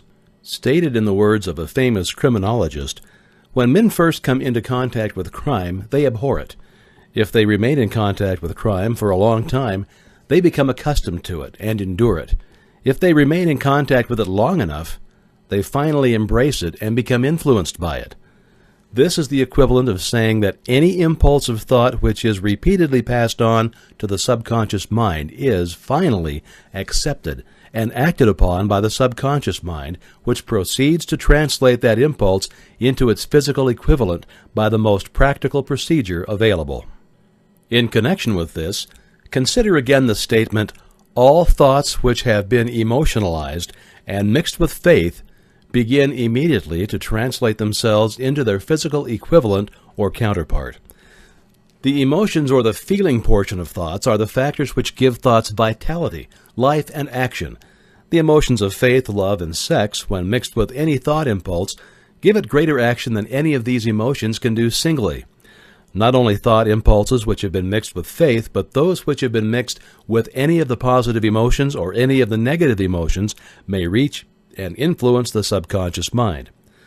From this statement, you'll understand that the subconscious mind will translate into its physical equivalent a thought impulse of a negative or destructive nature, just as readily as it will act upon thought impulses of a positive or constructive nature. This accounts for the strange phenomenon which so many millions of people experience, referred to as misfortune or bad luck. There are millions of people who believe themselves doomed to poverty and failure because of some strange force over which they believe they have no control. They are the creators of their own misfortunes because of this negative belief, which is picked up by the subconscious mind and translated into its physical equivalent. This is an appropriate place at which to suggest again that you may benefit by passing on to your subconscious mind any desire which you wish translated into its physical or monetary equivalent in a state of expectancy or belief that the transmutation will actually take place. Your belief or faith is the element which determines the action of your subconscious mind. There is nothing to hinder you from deceiving your subconscious mind when giving it instructions through autosuggestion, as I have deceived my own son's subconscious mind. To make this deceit more realistic, conduct yourself just as you would if you were already in possession of the material thing which you are demanding when you call upon your subconscious mind. The subconscious mind will transmute into its physical equivalent by the most direct and practical media available any order which is given to it in a state of belief or faith that the order will be carried out. Surely enough has been stated to give a starting point from which one may, through experiment and practice, acquire the ability to mix faith with any order given to the subconscious mind. Perfection will come through practice. It cannot come by merely reading instructions. If it be true that one may become a criminal by association with crime, and this is a known fact, it is equally true that one may develop faith by voluntarily suggesting to the subconscious mind that one has faith. The mind comes finally to take on the nature of the influences which dominate it. Understand this truth, and you will know why it is essential for you to encourage the positive emotions as dominating forces of your mind and discourage and eliminate negative emotions. A mind dominated by positive emotions becomes a favorable abode for the state of mind known as faith. A mind so dominated may, at will, give the subconscious mind instructions, which it will accept and act upon immediately. Faith is a state of mind which may be induced by autosuggestion. All down the ages, the religionists have admonished struggling humanity to have faith in this, that, and other dogma or creed, but they've failed to tell people how to have faith. They have not stated that faith is a state of mind and that it may be induced by self-suggestion. In language which any normal human being can understand, we will describe all that is known about the principle through which faith may be developed, where it does not already exist. Have faith in yourself, faith in the infinite. Before we begin, you should be reminded once again that faith is the eternal elixir which gives life, power, and action to the impulse of thought. The foregoing sentence is worth reading a second time and a third and a fourth. It is worth reading aloud. Faith is the starting point of all accumulation of riches. Faith is the basis of all miracles and all mysteries which cannot be analyzed by the rules of science. Faith is the only known antidote for failure. Faith is the element, the chemical, which, when mixed with prayer, gives one direct communication with infinite intelligence. Faith is the element which transforms the ordinary vibration of thought created by the finite mind of man into the spiritual equivalent. Faith is the only agency through which the cosmic force of infinite intelligence can be harnessed and used by men. Every one of the foregoing statements is capable of proof. The proof is simple and easily demonstrated. It is wrapped up in the principle of autosuggestion. Let us center our attention, therefore, upon the subject of self-suggestion and find out what it is and what it is capable of achieving. It's a well-known fact that one comes finally to believe whatever one repeats to oneself, whether the statement be true or false. If a man repeats a lie over and over, he will eventually accept the lie as truth. Moreover, he will believe it to be the truth. Every man is what he is because of the dominating thoughts which he permits to occupy his mind. Thoughts which a man deliberately places in his own mind and encourages with sympathy and with which he mixes any one or more of the emotions constitutes the motivating forces which direct and control his every movement, act, and deed. Comes now a very significant statement of truth. Thoughts which are mixed with any of the feelings of emotions constitute a magnetic force which attracts from the vibrations of the ether other similar or related thoughts. A thought thus magnetized with emotion may be compared to a seed which, when planted in fertile soil, germinates, grows, and multiplies itself over and over again until that which was originally one small seed becomes countless millions of seed of the same brand. The ether is a great cosmic mass of eternal forces of vibration. It is made up of both destructive vibrations and constructive vibrations. It carries at all times vibrations of fear, poverty, disease, failure, misery, and vibrations of prosperity, health, success, and happiness, just as surely as it carries the sound of hundreds of orchestrations of music and hundreds of human voices, all of which maintain their own individuality and means of identification through the medium of radio. From the great storehouse of the ether, the human mind is constantly attracting vibrations which harmonize with that which dominates the human mind. Any thought, idea, plan, or purpose which one holds in one's mind attracts from the vibrations of the ether a host of its relatives, adds these relatives to its own force, then grows until it becomes the dominating, motivating master of the individual in whose mind it has been housed. Now let's go back to the starting point and become informed as to how the original seed of an idea, plan, or a purpose may be planted in the mind. The information is easily conveyed. Any idea, plan, or purpose may be placed in the mind through repetition of thought. This is why you are asked to write out a statement of your major purpose or definite chief aim. Commit it to memory and repeat it in audible words day after day until these vibrations of sound have reached your subconscious mind. We are what we are because of the vibrations of thought which we pick up and register through the stimuli of our daily environment. Resolve to throw off the influences of any unfortunate environment and to build your own life to order. Taking inventory of mental assets and liabilities, you will discover that your greatest weakness is lack of self-confidence. This handicap can be surmounted and timidity translated into courage through the aid of the principle of autosuggestion. The application of this principle may be made through a simple arrangement of positive thought impulses stated in writing, memorized, and repeated until they become a part of the working equipment of the subconscious faculty of your mind. Self-confidence formula. First, I know that I have the ability to achieve the object of my definite purpose in life. Therefore, I demand of myself persistent, continuous action toward its attainment, and I here and now promise to render such action. Second, I realize the dominating thoughts of my mind will eventually reproduce themselves in outward physical action and gradually transform themselves into physical reality. Therefore, I will concentrate my thoughts for 30 minutes daily upon the task of thinking of the person I intend to become, thereby creating my mind in a clear mental picture of that person. Third, I know through the principle of autosuggestion any desire that I persistently hold in my mind will eventually seek expression through some practical means of attaining the object back of it. Therefore, I will devote 10 minutes daily to demanding of myself the development of self-confidence. Fourth, I have clearly written down a description of my definite chief aim in life, and I will never stop trying until I shall have developed sufficient self-confidence for its attainment. Fifth, I fully realize that no wealth or position can long endure unless built upon truth and justice. Therefore, I will engage in no transaction which does not benefit all whom it affects. I will succeed by attracting to myself the forces I wish to use and the cooperation of other people. I will induce others to serve me because of my willingness to serve others. I will eliminate hatred, envy, jealousy, selfishness, and cynicism by developing love for all humanity, because I know that a negative attitude toward others can never bring me success. I will cause others to believe in me, because I will believe in them and in myself.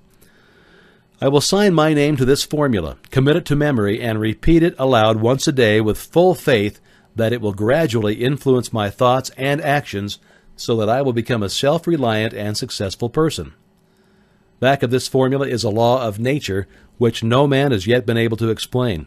It has baffled the scientists of all ages. The psychologists have named this law autosuggestion, and they let it go at that. The name by which one calls this law is of little importance. The important fact about it is it works for the glory and success of mankind. If it is used constructively, that is. On the other hand, if it is used destructively, it will destroy just as readily. In this statement may be found a very significant truth, namely that those who go down in defeat and end their lives in poverty, misery, and distress do so because of negative application of the principle of autosuggestion. The cause may be found in the fact that all impulses of thought have a tendency to clothe themselves in their physical equivalent. The subconscious mind, which is the chemical laboratory in which all thought impulses are combined and made ready for translation into physical reality, makes no distinction between constructive and destructive thought impulses. It works with the material that we feed it through our thought impulses. The subconscious mind will translate into reality a thought driven by fear just as readily as it will translate into reality a thought driven by courage or faith. The pages of medical history are rich with illustrations of cases of suggestive suicide. A man may commit suicide through negative suggestion just as effectively as by any other means. In a Midwestern city, a man by the name of Joseph Grant, a bank official, borrowed a large sum of the bank's money without the consent of the directors. He lost the money through gambling. One afternoon, the bank examiner came and began to check the accounts. Grant left the bank, took a room in a local hotel, and when they found him 3 days later, he was lying in bed, wailing and moaning, repeating over and over these words, "My God, this will kill me. I cannot stand the disgrace."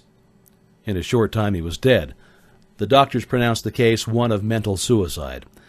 Just as electricity will turn the wheels of industry and render useful service if used constructively, or snuff out life if wrongly used, so will the law of autosuggestion lead you to peace and prosperity, or down into the valley of misery, failure, and death, according to your degree of understanding and application of it.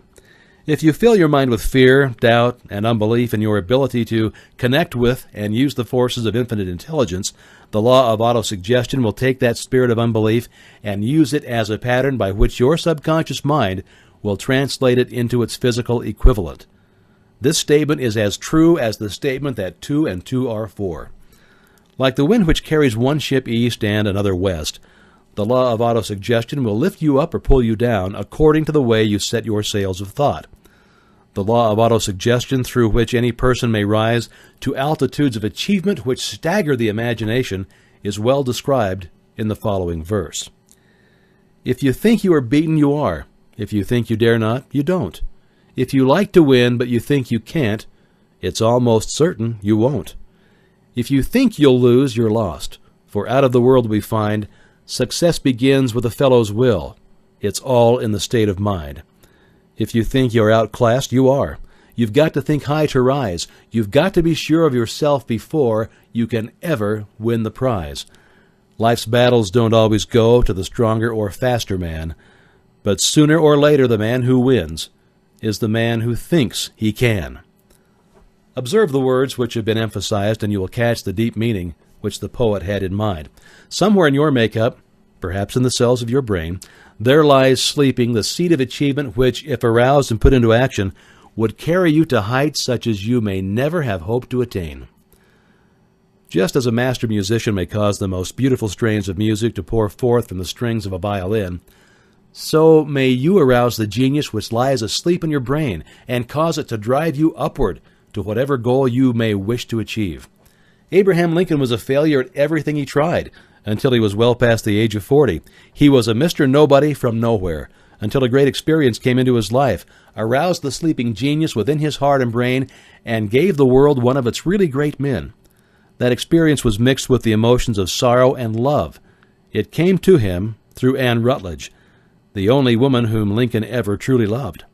It's a known fact that the emotion of love is closely akin to the state of mind known as faith, and this for the reason that love comes very near to translating one's thought impulses into their spiritual equivalent. During his work of research, the author discovered from the analysis of the life work and achievements of hundreds of men of outstanding accomplishment that there was the influence of a woman's love back of nearly every one of them. The emotion of love in the human heart and brain creates a favorable field of magnetic attraction, which causes an influx of the higher and finer vibrations which are afloat in the ether. If you wish evidence of the power of faith, study the achievements of men and women who have employed it. At the head of the list comes the Nazarene. Christianity is the greatest single force which influences the minds of men. The basis of Christianity is faith. no matter how many people have perverted or misinterpreted the meaning of this great force, and no matter how many dogmas and creeds have been created in its name which do not reflect its tenets. The sum and substance of the teachings and the achievements of Christ, which may have been interpreted as miracles, were nothing more nor less than faith. If there are any such phenomena as miracles, they are produced only through the state of mind known as faith. Some teachers of religion and many who call themselves Christians neither understand nor practice faith. Let us consider the power of faith as it is now being demonstrated by a man who is well known to all of civilization, Mahatma Gandhi of India. In this man, the world has one of the most astounding examples known to civilization of the possibilities of faith. Gandhi wields more potential power than any man living at this time, and this, despite the fact that he has none of the orthodox tools of power, such as money, battleships, soldiers, and materials of warfare. Gandhi has no money, he has no home, he does not own a suit of clothes, but he does have power. How does he come by that power? He created it out of his understanding of the principle of faith, and through his ability to transplant that faith into the minds of 200 million people. Gandhi has accomplished through the influence of faith that which the strongest military power on earth could not, and never will accomplish through soldiers and military equipment. He has accomplished the astounding feat of influencing 200 million minds to coalesce and move in unison as a single mind. What other force on earth, except faith, could do as much? There will come a day when employees, as well as employers, will discover the possibilities of faith. That day is dawning. The whole world has had ample opportunity during the recent business depression to witness what the lack of faith will do to business. Surely civilization has produced a sufficient number of intelligent human beings to make use of this great lesson which the depression has taught the world. During this depression, the world had evidence in abundance that widespread fear will paralyze the wheels of industry and business. Out of this experience will arise leaders in business and industry who will profit by the example which Gandhi has set for the world, and they will apply to business the same tactics which he has used in building the greatest following known in the history of the world. These leaders will come from the rank and file of the unknown men who now labor in the steel plants or the coal mines, the automobile factories, and in the small towns and cities of America. Business is due for a reform. Make no mistake about this. The methods of the past, based upon economic combinations of force and fear, will be supplanted by the better principles of faith and cooperation. Men who labor will receive more than daily wages. They will receive dividends from the business, the same as those who supply the capital for business. But first, they must give more to their employers and stop this bickering and bargaining by force at the expense of the public. They must earn the right to dividends. Moreover, and this is the most important thing of all, they will be led by leaders who will understand and apply the principles employed by Mahatma Gandhi. Only in this way may leaders get from their followers the spirit of full cooperation, which constitutes power in its highest and most enduring form. This stupendous machine age in which we live and from which we are just emerging has taken the soul out of men. Its leaders have driven men as though they were pieces of cold machinery. They were forced to do so by the employees who have bargained at the expense of all concerned to get and not to give. The watchword of the future will be human happiness and contentment, and when this state of mind shall have been attained, the production will take care of itself more effectively than anything that has ever been accomplished where men did not and could not mix faith and individual interest with their labor.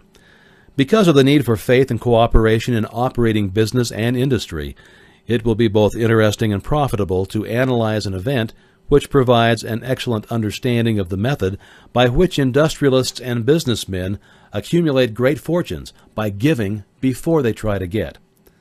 The event chosen for this illustration dates back to 1900, when the United States Steel Corporation was being formed. As you read the story, keep in mind these fundamental facts, and you will understand how ideas have been converted into huge fortunes.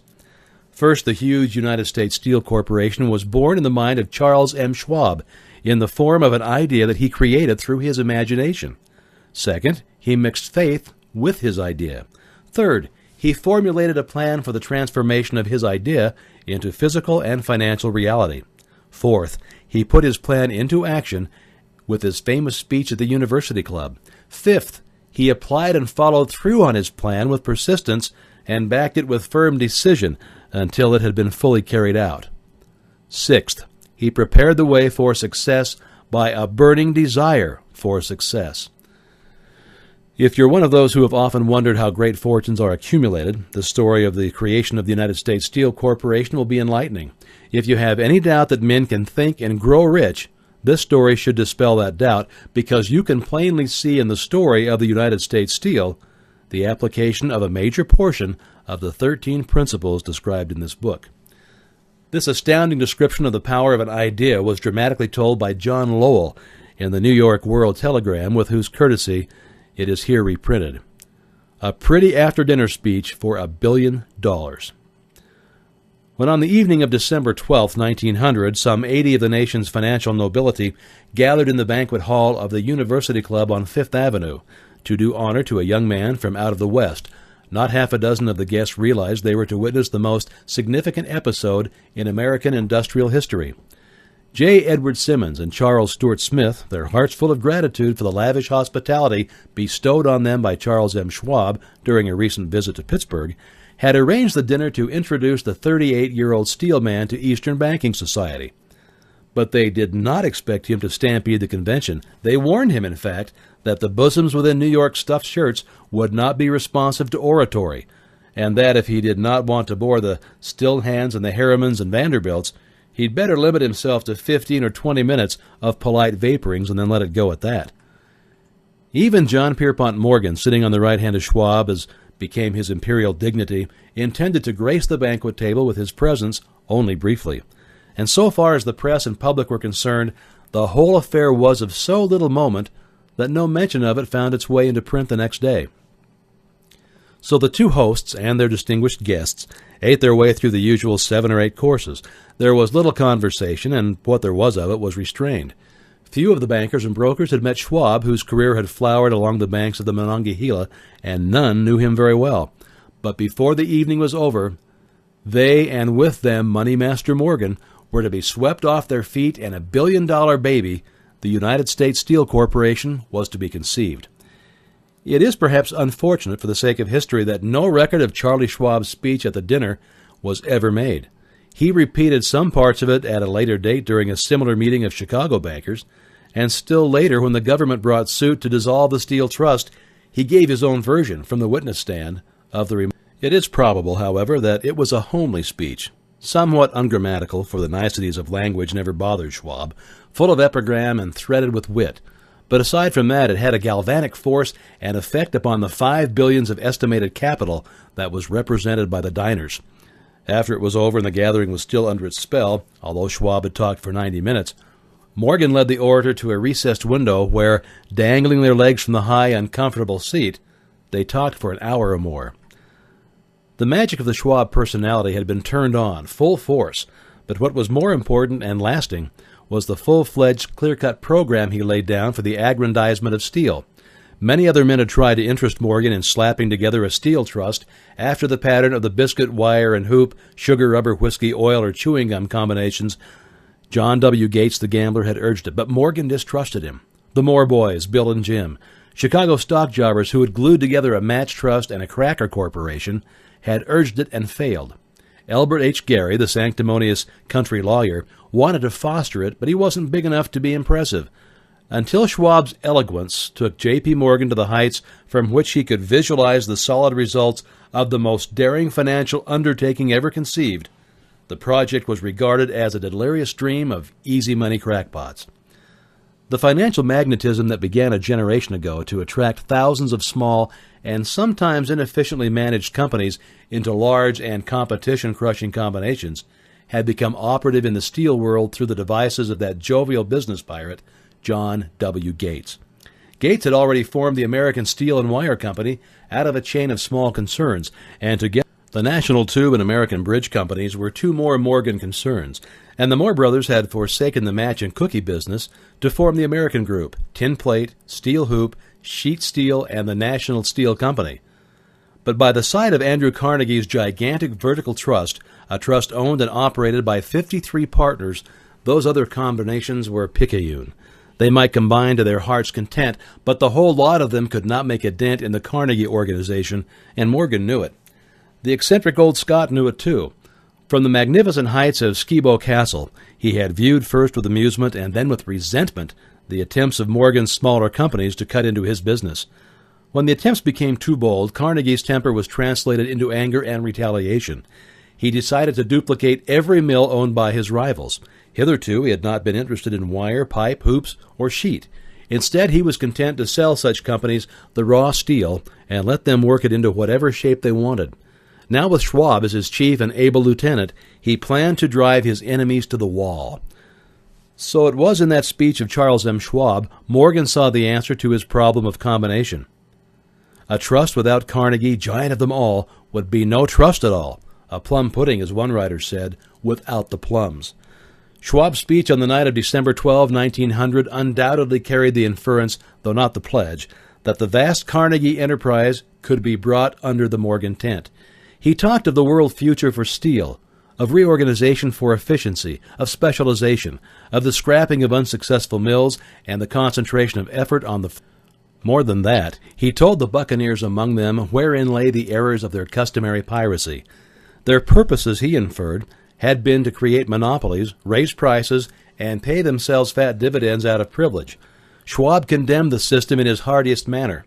The short-sightedness of such a policy, he told his hearers, lay in the fact that it restricted the market in an era when everything cried for expansion. By cheapening the cost of steel, he argued, an ever-expanding market would be created, more uses for steel would be devised, and a goodly portion of the world trade could be captured. Actually, though, he did not know it, Schwab was an apostle of modern mass production. So the dinner at the University Club came to an end. Morgan went home to think about Schwab's rosy predictions. Schwab went back to Pittsburgh to run the steel business for We Andre Carnegie, while Gary and the rest went back to their stock tickers to fiddle around in anticipation of the next move. It was not long coming. It took Morgan about 1 week to digest the feast of reason that Schwab had placed before him. When he had assured himself that no financial indigestion was to result, he sent for Schwab and found that the young man rather coy. Mr. Carnegie, Schwab indicated, might not like it if he found his trusted company president had been flirting with the Emperor of Wall Street, the street upon which Carnegie was resolved never to tread. Then it was suggested by John W. Gates, the go-between, that if Schwab happened to be in the Bellevue Hotel in Philadelphia, J.P. Morgan might also happen to be there. When Schwab arrived, however, Morgan was inconveniently ill at his New York home, and so on the elder man's pressing invitation, Schwab went to New York and presented himself at the door of the financier's library. Now, certain economic historians have professed the belief that from the beginning to the end of the drama, the stage was set by Andrew Carnegie, that the dinner to Schwab, the famous speech, the Sunday night conference between Schwab and the Money King were events arranged by the canny Scot. But the truth is exactly the opposite. When Schwab was called in to consummate the deal, he didn't even know whether the little boss, as Andrew was called, would so much as listen to an offer to sell, particularly to a group of men whom Andrew regarded as being endowed with something less than holiness. But Schwab did take into the conference with him, in his own handwriting, 6 sheets of copperplate figures, representing to his mind the physical worth and the potential earning capacity of every steel company he regarded as an essential star in the new metal firmament. 4 men pondered over these figures all night. The chief, of course, was Morgan, steadfast in his belief in the divine right of money. With him was his aristocratic partner, Robert Bacon, a scholar and a gentleman. The third was John W. Gates, whom Morgan scorned as a gambler and used as a tool. The fourth was Schwab, who knew more about the processes of making and selling steel than any whole group of men then living. Throughout that conference, the Pittsburgher's figures were never questioned. If he said a company was worth so much, then it was worth that much and no more. He was insistent, too, upon including in the combination only those concerns he nominated. He had conceived a corporation in which there would be no duplication, not even to satisfy the greed of friends who wanted to unload their companies upon the broad Morgan shoulders. This he left out by design. A number of the larger concerns upon the walruses and carpenters of Wall Street had cast hungry eyes. When dawn finally came, Morgan rose and straightened his back. Only one question remained. "Do you think you can persuade Andrew Carnegie to sell?" he asked. "I can try," said Schwab. "If you get him to sell, I will undertake the matter," said Morgan. So far so good, but would Carnegie sell? How much would he demand? Schwab thought about $320 million. What would he take payment in? Common or preferred stocks? Bonds? Cash? Nobody could raise $1/3 billion in cash. There was a golf game in January on the frost-cracking heath of the St. Andrews Links in Westchester, with Andrew bundled up in sweaters against the cold and Charlie talking volubly as usual to keep his spirits up. But no word of business was mentioned until the pair sat down in the cozy warmth of the Carnegie cottage hard by. Then, with the same persuasiveness that had hypnotized 80 millionaires at the University Club, Schwab poured out the glittering promises of retirement in comfort, of untold millions to satisfy the old man's social caprices. Carnegie capitulated, wrote a figure on a slip of paper, handed it to Schwab, and said, "All right, that's what we'll sell it for." The figure was approximately $400 million and was reached by taking the $320 million mentioned by Schwab as a basic figure and adding to it $80 million to represent the increased capital value over the previous 2 years. Later, on the deck of a transatlantic liner, the Scotsman said ruefully to Morgan, "I wish I had asked you for $100 million more." "If you'd have asked for it, you'd have gotten it," Morgan told him cheerfully. There was an uproar, of course. A British correspondent cabled that the foreign steel world was appalled by the gigantic combination. President Hadley of Yale declared that unless trusts were regulated, the country might expect an emperor in Washington within the next 25 years.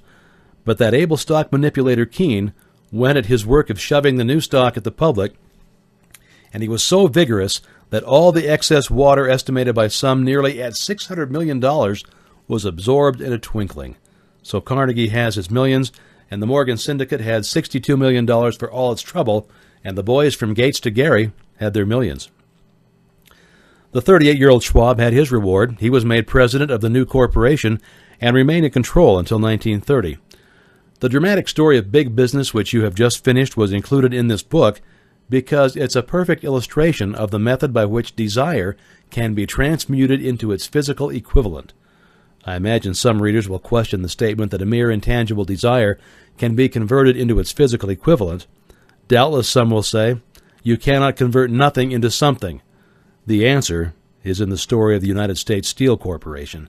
That giant organization was created in the mind of one man.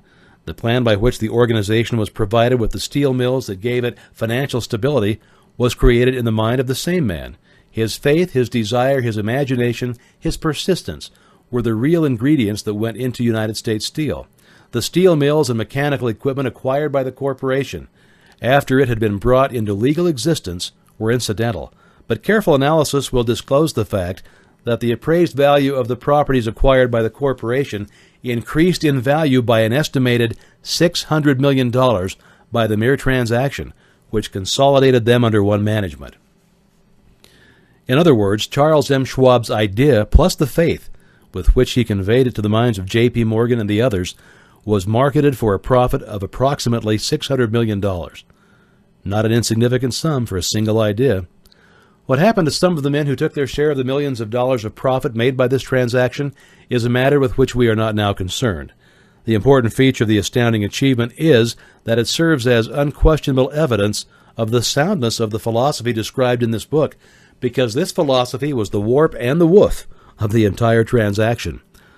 Moreover, the practicability of the philosophy has been established by the fact that the United States Steel Corporation prospered and became one of the richest and most powerful corporations in America, employing thousands of people, developing new uses for steel and opening new markets, thus proving that the $600 million in profit which the Schwab idea produced was earned. Riches begin in the form of thought. The amount is limited only by the persons in whose mind the thought is put into motion. Faith removes limitations. Remember this when you're ready to bargain with life for whatever it is that you ask as your price for having passed this way. Remember also that the man who created the United States Steel Corporation was practically unknown at the time. He was merely Andrew Carnegie's Man Friday, until he gave birth to his famous idea. After that, he quickly rose to a positive position of power, fame, and riches. There are no limitations to the mind except those we acknowledge. Both poverty and riches are the offspring of thought. Chapter 4. Autosuggestion, the medium for influencing the subconscious mind. The third step toward riches. Autosuggestion is a term which applies to all suggestions and all self-administered stimuli, which reaches one's mind through the five senses. Stated in another way, autosuggestion is self-suggestion. It's the agency of communication between that part of the mind where conscious thought takes place and that which serves as the seat of action for the subconscious mind. Through the dominating thoughts which one permits to remain in the conscious mind, whether these thoughts be negative or positive is immaterial, the principle of autosuggestion voluntarily reaches the subconscious mind and influences it with these thoughts. No thought, whether it be negative or positive, can enter the subconscious mind without the aid of the principle of autosuggestion, with the exception of thoughts picked up from the ether. Stated differently, all sense impressions which are perceived through the five senses are stopped by the conscious thinking mind and may be either passed on to the subconscious or rejected at will. The conscious faculty serves, therefore, as an outer guard to the approach of the subconscious. Nature has so built man that he has absolute control over the material which reaches his subconscious mind through his five senses, although this is not meant to be construed as a statement that man always exercises this control. In the great majority of instances, he does not exercise it, which explains why so many people go through life in poverty. Recall what has been said about the subconscious mind resembling a fertile garden spot in which weeds will grow in abundance if the seeds of more desirable crops are not sown therein. Autosuggestion is the agency of control through which an individual may voluntarily feed his subconscious mind on thoughts of a creative nature, or by neglect permit thoughts of a destructive nature to find their way into this rich garden of the mind. You were instructed in the last of the 6 steps described in the chapter on desire to read aloud twice daily the written statement of your desire for money, and to see and feel yourself already in possession of that money. By following these instructions, you communicate the object of your desire directly to your subconscious mind in a spirit of absolute faith. Through repetition of this procedure, you voluntarily create thought habits which are favorable to your efforts to transmute desire into its monetary equivalent. Go back to these 6 steps described in Chapter 2 and read them again very carefully before you proceed further. Then, when you come to it, read very carefully the 4 instructions for the organization of your mastermind group described in the chapter on organized planning. By comparing these 2 sets of instructions with that which has been stated on autosuggestion, you, of course, will see that the instructions involve the application of the principle of autosuggestion. Remember, therefore, when reading aloud the statement of your desire, through which you are endeavoring to develop a money consciousness, that the mere reading of the words is of no consequence unless you mix emotion or feeling with your words. If you repeat 1,000,000 times the famous Émile Coué formula, day by day, in every way, I am getting better and better, without mixing emotion and faith with your words, you will experience no desirable results. Your subconscious mind recognizes and acts only upon thoughts which have been well mixed with emotion or feeling. This is a fact of such importance as to warrant repetition in practically every chapter, because the lack of understanding of this is the main reason the majority of people who try to apply the principle of autosuggestion get no desirable results. Plain, unemotional words do not influence the subconscious mind. You'll get no appreciable results until you learn to reach your subconscious mind with thoughts or spoken words which have been well emotionalized with belief.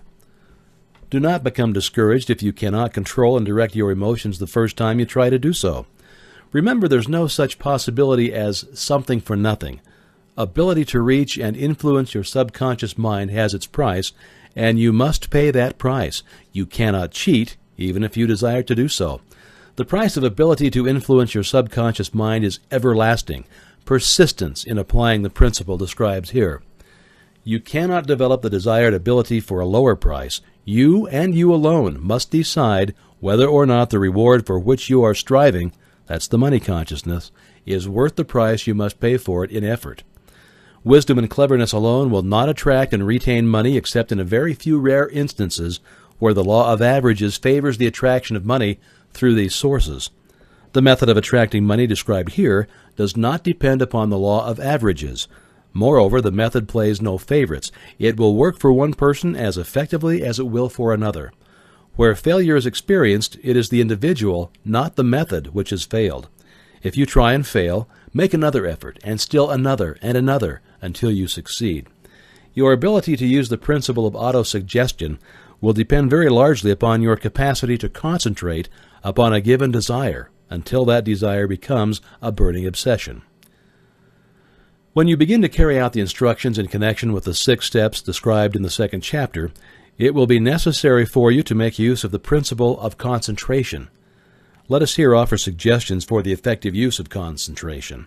When you begin to carry out the first of the 6 steps, which instructs you to fix in your own mind the exact amount of money you desire, hold your thoughts on that amount of money by concentration or fixation of attention with your eyes closed until you can actually see the physical appearance of the money.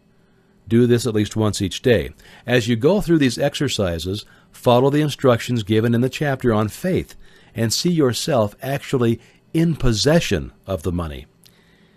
Here is a most significant fact. The subconscious mind takes any orders given it in a spirit of absolute faith, and it acts upon those orders, although the orders often have to be presented over and over again through repetition before they are interpreted by the subconscious mind. Following the preceding statement, consider the possibility of playing a perfectly legitimate trick on your subconscious mind by making it believe that the money is already awaiting your claim, that the subconscious mind must hand over to you practical plans for acquiring the money which is yours.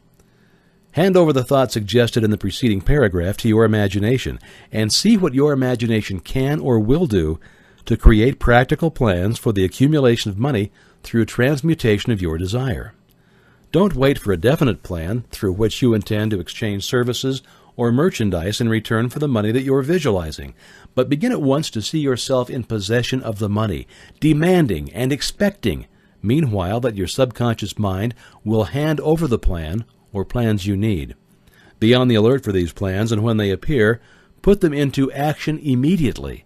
When the plans appear, they will probably flash into your mind through the 6th sense in the form of an inspiration. This inspiration may be considered a direct telegram or a message from infinite intelligence. Treat it with respect and act upon it as soon as you receive it. Failure to do this will be fatal to your success. In the 4th of 6 steps, you are instructed to create a definite plan for carrying out your desire and begin at once to put this plan into action. You should follow this instruction in the manner described in the preceding paragraph. Do not trust to your reason when creating your plan for accumulating money through the transmutation of desire. Your reason is faulty. Moreover, your reasoning faculty may be lazy, and if you depend entirely upon it to serve you, it may disappoint you. When visualizing the money you intend to accumulate, with closed eyes, see yourself rendering the service or delivering the merchandise you intend to give in return for this money. This is important. The fact that you're reading this book is an indication that you earnestly seek knowledge. It is also an indication that you're a student of this subject. If you're only a student, there is a chance that you may learn much that you did not know, but you will learn only by assuming an attitude of humility. If you choose to follow some of the instructions but neglect or refuse to follow others, you're going to fail. To get satisfactory results, you must follow all instructions in a spirit of faith. The instructions given in connection with the 6 steps in the 2nd chapter will now be summarized and blended with the principles covered by this chapter as follows. First, go into some quiet spot, preferably in bed at night, where you won't be disturbed or interrupted. Close your eyes and repeat aloud, so you may hear your own words, the written statement of the amount of money you intend to accumulate, the time limit for its accumulation, and a description of the service or merchandise that you intend to give in return for the money. As you carry out these instructions, see yourself already in possession of the money. For example, suppose that you intend to accumulate $50,000 by the 1st of January, 5 years hence, that you intend to give personal services in return for the money in the capacity of a salesman. Your written statement of your purpose should be similar to the following. By the first day of January 19th, I will have in my possession $50,000, which will come to me in various amounts from time to time during the interim. In return for this money, I will give the most efficient service of which I am capable, rendering the fullest possible quantity and the best possible quality of service in the capacity of salesman. Describe the service or merchandise that you intend to sell. I believe that I will have this money in my possession. My faith is so strong that I can now see this money before my eyes. I can touch it with my hands. It is now awaiting transfer to me at the time, and in the proportion that I deliver the service I intend to render in return for it. I am awaiting a plan by which to accumulate this money, and I will follow that plan when it is received. Second, repeat this program night and morning until you can see in your imagination the money that you intend to accumulate. Third, place a written copy of your statement where you can see it night and morning, and read it just before retiring and again upon arising until it's been memorized. Remember as you carry out these instructions that you are applying the principle of autosuggestion for the purpose of giving orders to your subconscious mind. Remember also that your subconscious mind will act only upon instructions which are emotionalized and handed over to it with feeling. Faith is the strongest and most productive of the emotions. Follow the instructions given in the chapter on faith. These instructions may at first seem abstract. Don't let this disturb you. Follow the instructions no matter how abstract or impractical they may at first appear to be. The time will soon come, if you do as you've been instructed, in spirit as well as in act, when a whole new universe of power will unfold to you. Skepticism in connection with all new ideas is characteristic of all human beings. But if you follow the instructions outlined, your skepticism will soon be replaced by belief, and this in turn will soon become crystallized into absolute faith. Then you will have arrived at the point where you may truly say, I am the master of my fate. I am the captain of my soul. Many philosophers have made the statement that man is the master of his own earthly destiny, but most of them have failed to say why he is the master. The reason that man may be the master of his own earthly status, and especially his financial status, is thoroughly explained in this chapter. Man may become the master of himself and of his environment because he has the power to influence his own subconscious mind, and through it gain the cooperation of infinite intelligence. You're now reading the chapter which represents the keystone to the arch of this philosophy. The instructions contained in this chapter must be understood and applied with persistence if you succeed in transmuting desire into money. The actual performance of transmuting desire into money involves the use of autosuggestion as an agency by which one may reach and influence the subconscious mind. The other principles are simply tools with which to apply autosuggestion. Keep this thought in mind, and you will at times be conscious of the important part of the principle of autosuggestion. It's to play in your efforts to accumulate money through the methods described in this book. Carry out these instructions as though you were a small child. Inject into your efforts something of the faith of a child. The author has been most careful to see that no impractical instructions were included because of his sincere desire to be helpful. After you have read the entire book, come back to this chapter and follow in spirit and in action this instruction. Read the entire chapter aloud once every night until you become thoroughly convinced that the principle of autosuggestion is sound, that it will accomplish for you all that has been claimed for it. As you read, underscore with a pencil every sentence which impresses you favorably. Follow the foregoing instruction to the letter, and it will open the way for a complete understanding and mastery of the principles of success. Chapter 5. Specialized knowledge, personal experiences, or observations. The fourth step toward riches. There are two kinds of knowledge. One is general, the other is specialized. General knowledge, no matter how great in quantity or variety it may be, is of but little use in the accumulation of money. The faculties of the great universities possess in the aggregate practically every form of general knowledge known to civilization. Most of the professors have but little or no money. They specialize on teaching knowledge, but they do not specialize on the organization or the use of knowledge.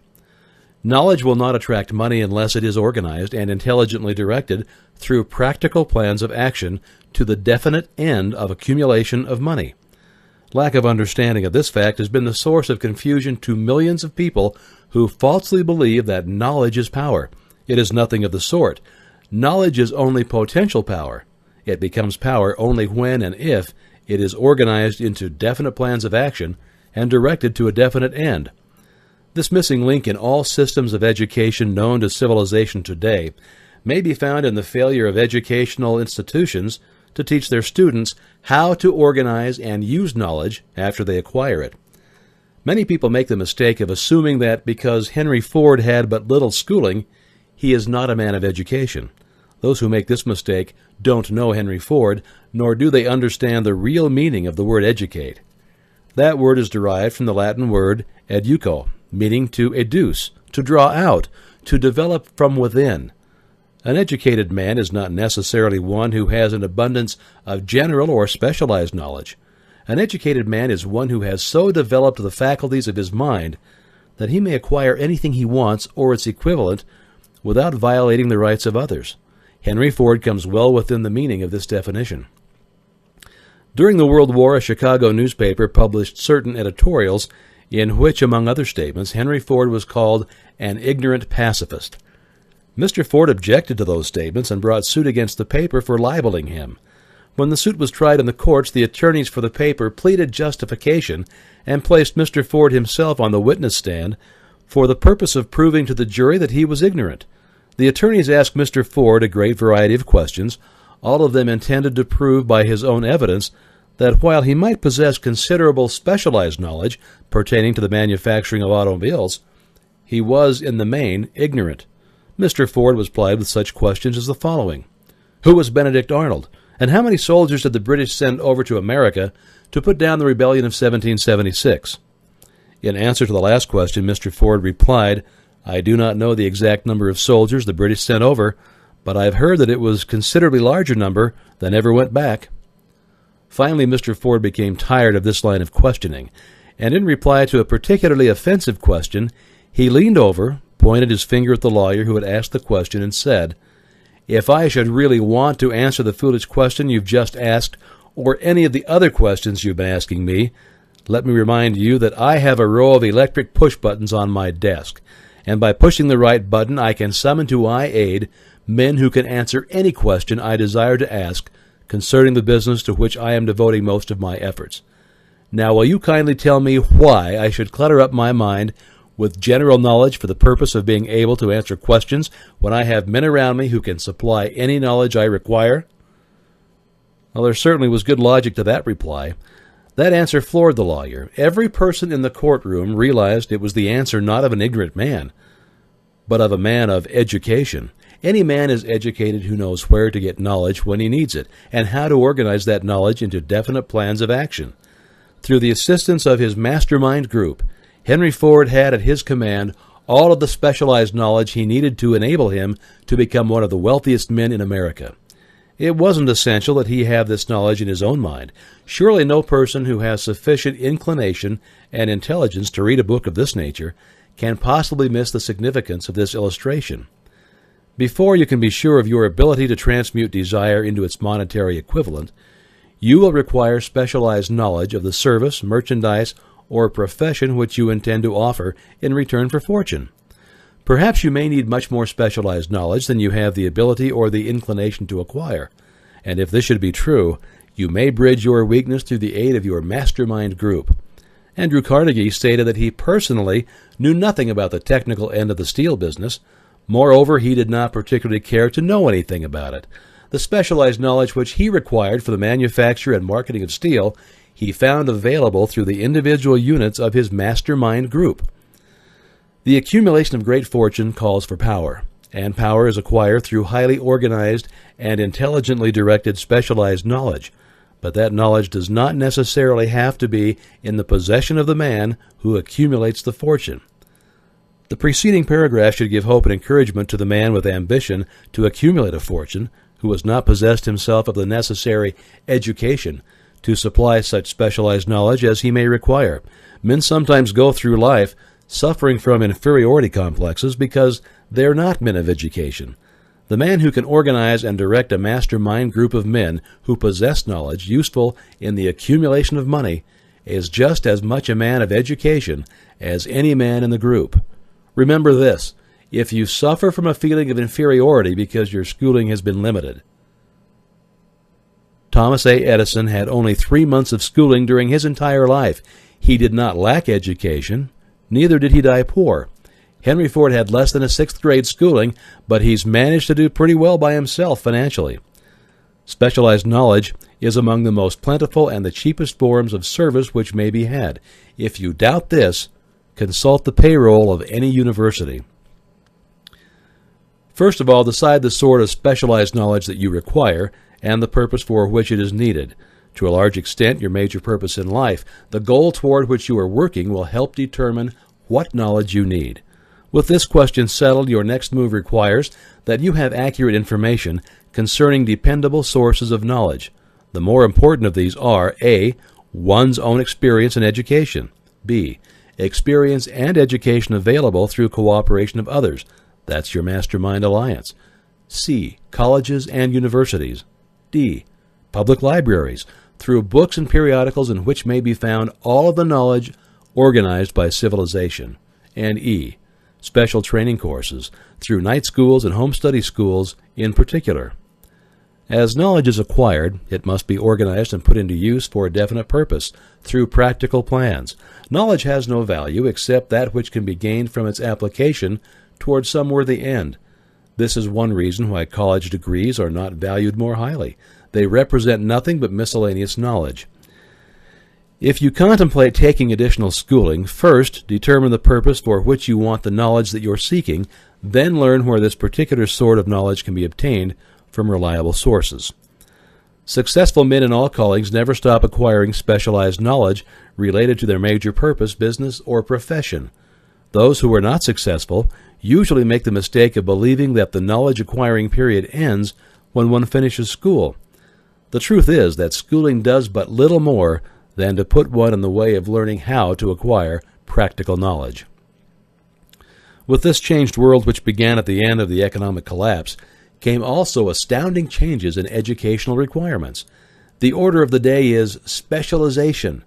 This truth was emphasized by Robert P. Moore, Secretary of Appointments of Columbia University. Specialists most sought after. Particularly sought after by employing companies are candidates who have specialized in some field business school graduates, with training in accounting and statistics, engineers of all varieties, journalists, architects, chemists, and also outstanding leaders and activity men of the senior class. The man who has been active on the campus, whose personality is such that he gets along with all kinds of people, and who has done an adequate job with his studies, has a most decided edge over the strictly academic student. Some of these, because of their all-around qualifications, have received several offers of positions, a few of them as many as 6. In departing from the conception that the straight-A student was invariably the one to get the choice of the better jobs, Mr. Moore said that most companies look not only to academic records, but to activity records and personalities of the students. One of the largest industrial companies, the leader in its field, in writing to Mr. Moore concerning prospective seniors at the college, said, "We are interested primarily in finding men who can make exceptional progress in management work. For this reason, we emphasize qualities of character, intelligence, and personality far more than specific educational background." Proposing a system of apprenticing students in offices, stores, and industrial occupations during the summer vacation, Mr. Moore asserts that after the first 2 or 3 years of college, every student should be asked to choose a definite future course and to call a halt if he has been merely pleasantly drifting without purpose through an unspecialized academic curriculum. Colleges and universities must face the practical consideration that all professions and occupations now demand specialists. He said, urging that educational institutions accept more direct responsibility for vocational guidance. One of the most reliable and practical sources of knowledge available to those who need specialized schooling is the night schools operated in most large cities. The correspondence schools give specialized training anywhere in the United States where the mail goes, on all subjects that can be taught by the extension method. One advantage of home study training is the flexibility of the study program, which permits one to study during spare time. Another stupendous advantage of home study training, if the school is carefully chosen, is the fact that most courses offered by home study schools carry with them generous privileges of consultation, which can be of priceless value to those needing specialized knowledge. No matter where you live, you can share the benefits. Anything acquired without effort and without cost is generally unappreciated, often discredited. Perhaps this is why we get so little from our marvelous opportunity in public schools. The self-discipline one receives from a definite program of specialized study makes up to some extent for the wasted opportunity when knowledge was available without cost. Correspondence schools are highly organized business institutions. Their tuition fees are so low that they are forced to insist upon prompt payments. Being asked to pay whether the student makes good grades or poor has the effect of causing one to follow through with the course when he would otherwise drop it. The correspondence schools have not stressed this point sufficiently, for the truth is that their collection departments constitute the very finest sort of training on decision promptness, action, and the habit of finishing that which one begins. I learned this from experience more than 25 years ago. I enrolled for a home study course in advertising. After completing 8 or 10 lessons, I stopped studying, but the school did not stop sending me bills. Moreover, it insisted upon payment whether I kept up my studies or not. I decided that if I had to pay for the course, which I had legally obligated myself to do, I should complete the lessons and get my money's worth. I felt at the time that the collection system of the school was somewhat too well organized, but I learned later in life that it was a valuable part of my training for which no charge had been made. Being forced to pay, I went ahead and completed the course. Later in life, I discovered that the efficient collection system of that school had been worth much in the form of money earned because of the training in advertising I had so reluctantly taken. We have in this country what is said to be the greatest public school system in the world. We've invested fabulous sums for fine buildings. We've provided convenient transportation for children living in the rural districts so they may attend the best schools. But there is one astounding weakness to this marvelous system. It's free. One of the strange things about human beings is that they value only that which has a price. The free schools of America and the free public libraries do not impress people because they are free. This is the major reason why so many people find it necessary to acquire additional training after they quit school and go to work. It's also one of the major reasons why employers give greater consideration to employees who take home study courses. They have learned from experience that any person who has the ambition to give up a part of his spare time to studying at home has in him those qualities which make for him leadership. This recognition is not a charitable gesture. It is just sound business judgment upon the part of the employers. There is one weakness in people for which there is no remedy. It's the universal weakness of lack of ambition. Persons, especially salaried people, who schedule their spare time to provide for home study seldom remain at the bottom very long. Their action opens the way for the upward climb, removes many obstacles from their path, and gains the friendly interest of those who have the power to put them in the way of opportunity. The home study method of training is especially suited to the needs of employed people who find after leaving school that they must acquire additional specialized knowledge but cannot spare the time to go back to school. The changed economic conditions prevailing since the Depression have made it necessary for thousands of people to find additional or new sources of income. For the majority of these, the solution to their problem may be found only by acquiring specialized knowledge. Many will be forced to change their occupations entirely. When a merchant finds that a certain line of merchandise is not selling, he usually supplants it with another that is in demand. The person whose business is that of marketing personal services must also be an efficient merchant. If his services do not bring adequate returns in one occupation, he must change to another where broader opportunities are available. Stuart Austin Weir prepared himself as a construction engineer and followed this line of work until the Depression limited his market to where it did not give him the income that he required. He took inventory of himself, decided to change his profession to law. He went back to school and took special courses by which he prepared himself as a corporation lawyer. Despite the fact the Depression had not ended, he completed his training, passed the bar examination, and quickly built a lucrative law practice in Dallas, Texas. In fact, he is turning away clients. Just to keep the record straight and to anticipate the alibis of those who will say, "I couldn't go to school because I have a family to support," or "I'm too old," I will add the information that Mr. Weir was past 40 and married when he went back to school. Moreover, by carefully selecting highly specialized courses in colleges best prepared to teach the subjects chosen, Mr. Weir completed in 2 years the work for which the majority of law students require 4 years. It pays to know how to purchase knowledge. The person who stops studying merely because he's finished school is forever hopelessly doomed to mediocrity, no matter what may be his calling. The way of success is the way of continuous pursuit of knowledge. Let's consider a specific instance. During the Depression, a salesman in a grocery store found himself without a position. Having had some bookkeeping experience, he took a special course in accounting. He familiarized himself with all the latest bookkeeping and office equipment and went into business for himself. Starting with the grocer for whom he had formerly worked, he made contracts with more than 100 small merchants to keep their books at a very nominal monthly fee. His idea was so practical that he soon found it necessary to set up a portable office in a light delivery truck, which he equipped with modern bookkeeping machinery. He now has a fleet of these bookkeeping offices on wheels, and he employs a large staff of assistants, thus providing small merchants with accounting services equal to the best that money can buy at a very nominal cost. Specialized knowledge plus imagination were the ingredients that went into this unique and successful business. Last year, the owner of that business paid an income tax of almost 10 times as much as he was paid by the merchant for whom he worked when the Depression forced upon him a temporary adversity which proved to be a blessing in disguise. The beginning of this successful business was an idea.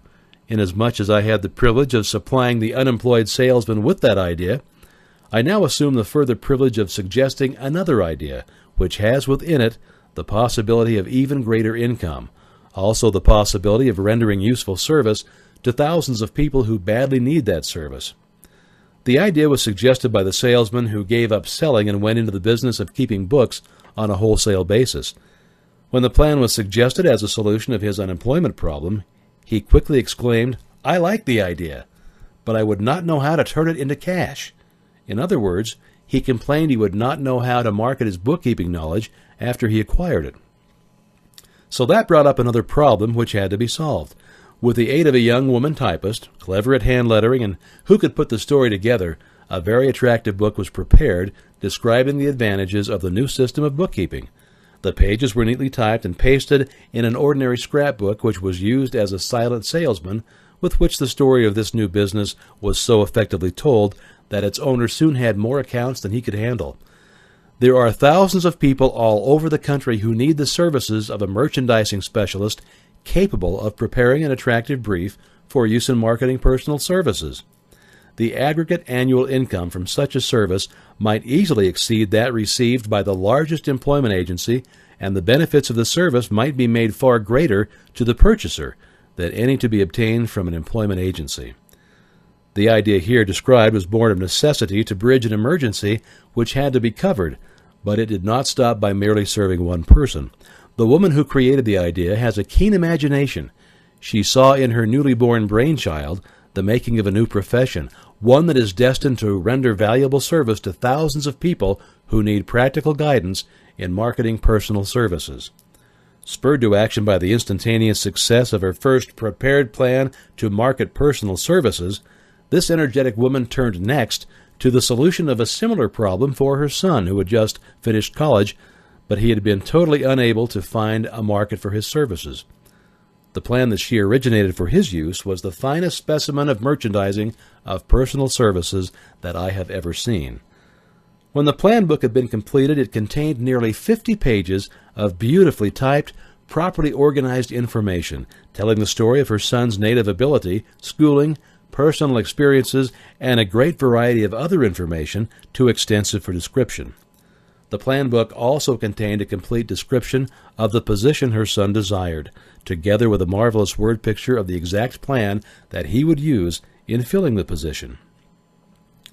The preparation of the plan book required several weeks' labor, during which time its creator sent her son to the public library almost daily to procure data needed in selling his services to best advantage. She sent him also to all the competitors of his prospective employer, and gathered from them vital information concerning their business methods, which was of great value in the formation of the plan that he intended to use in filling the position that he sought.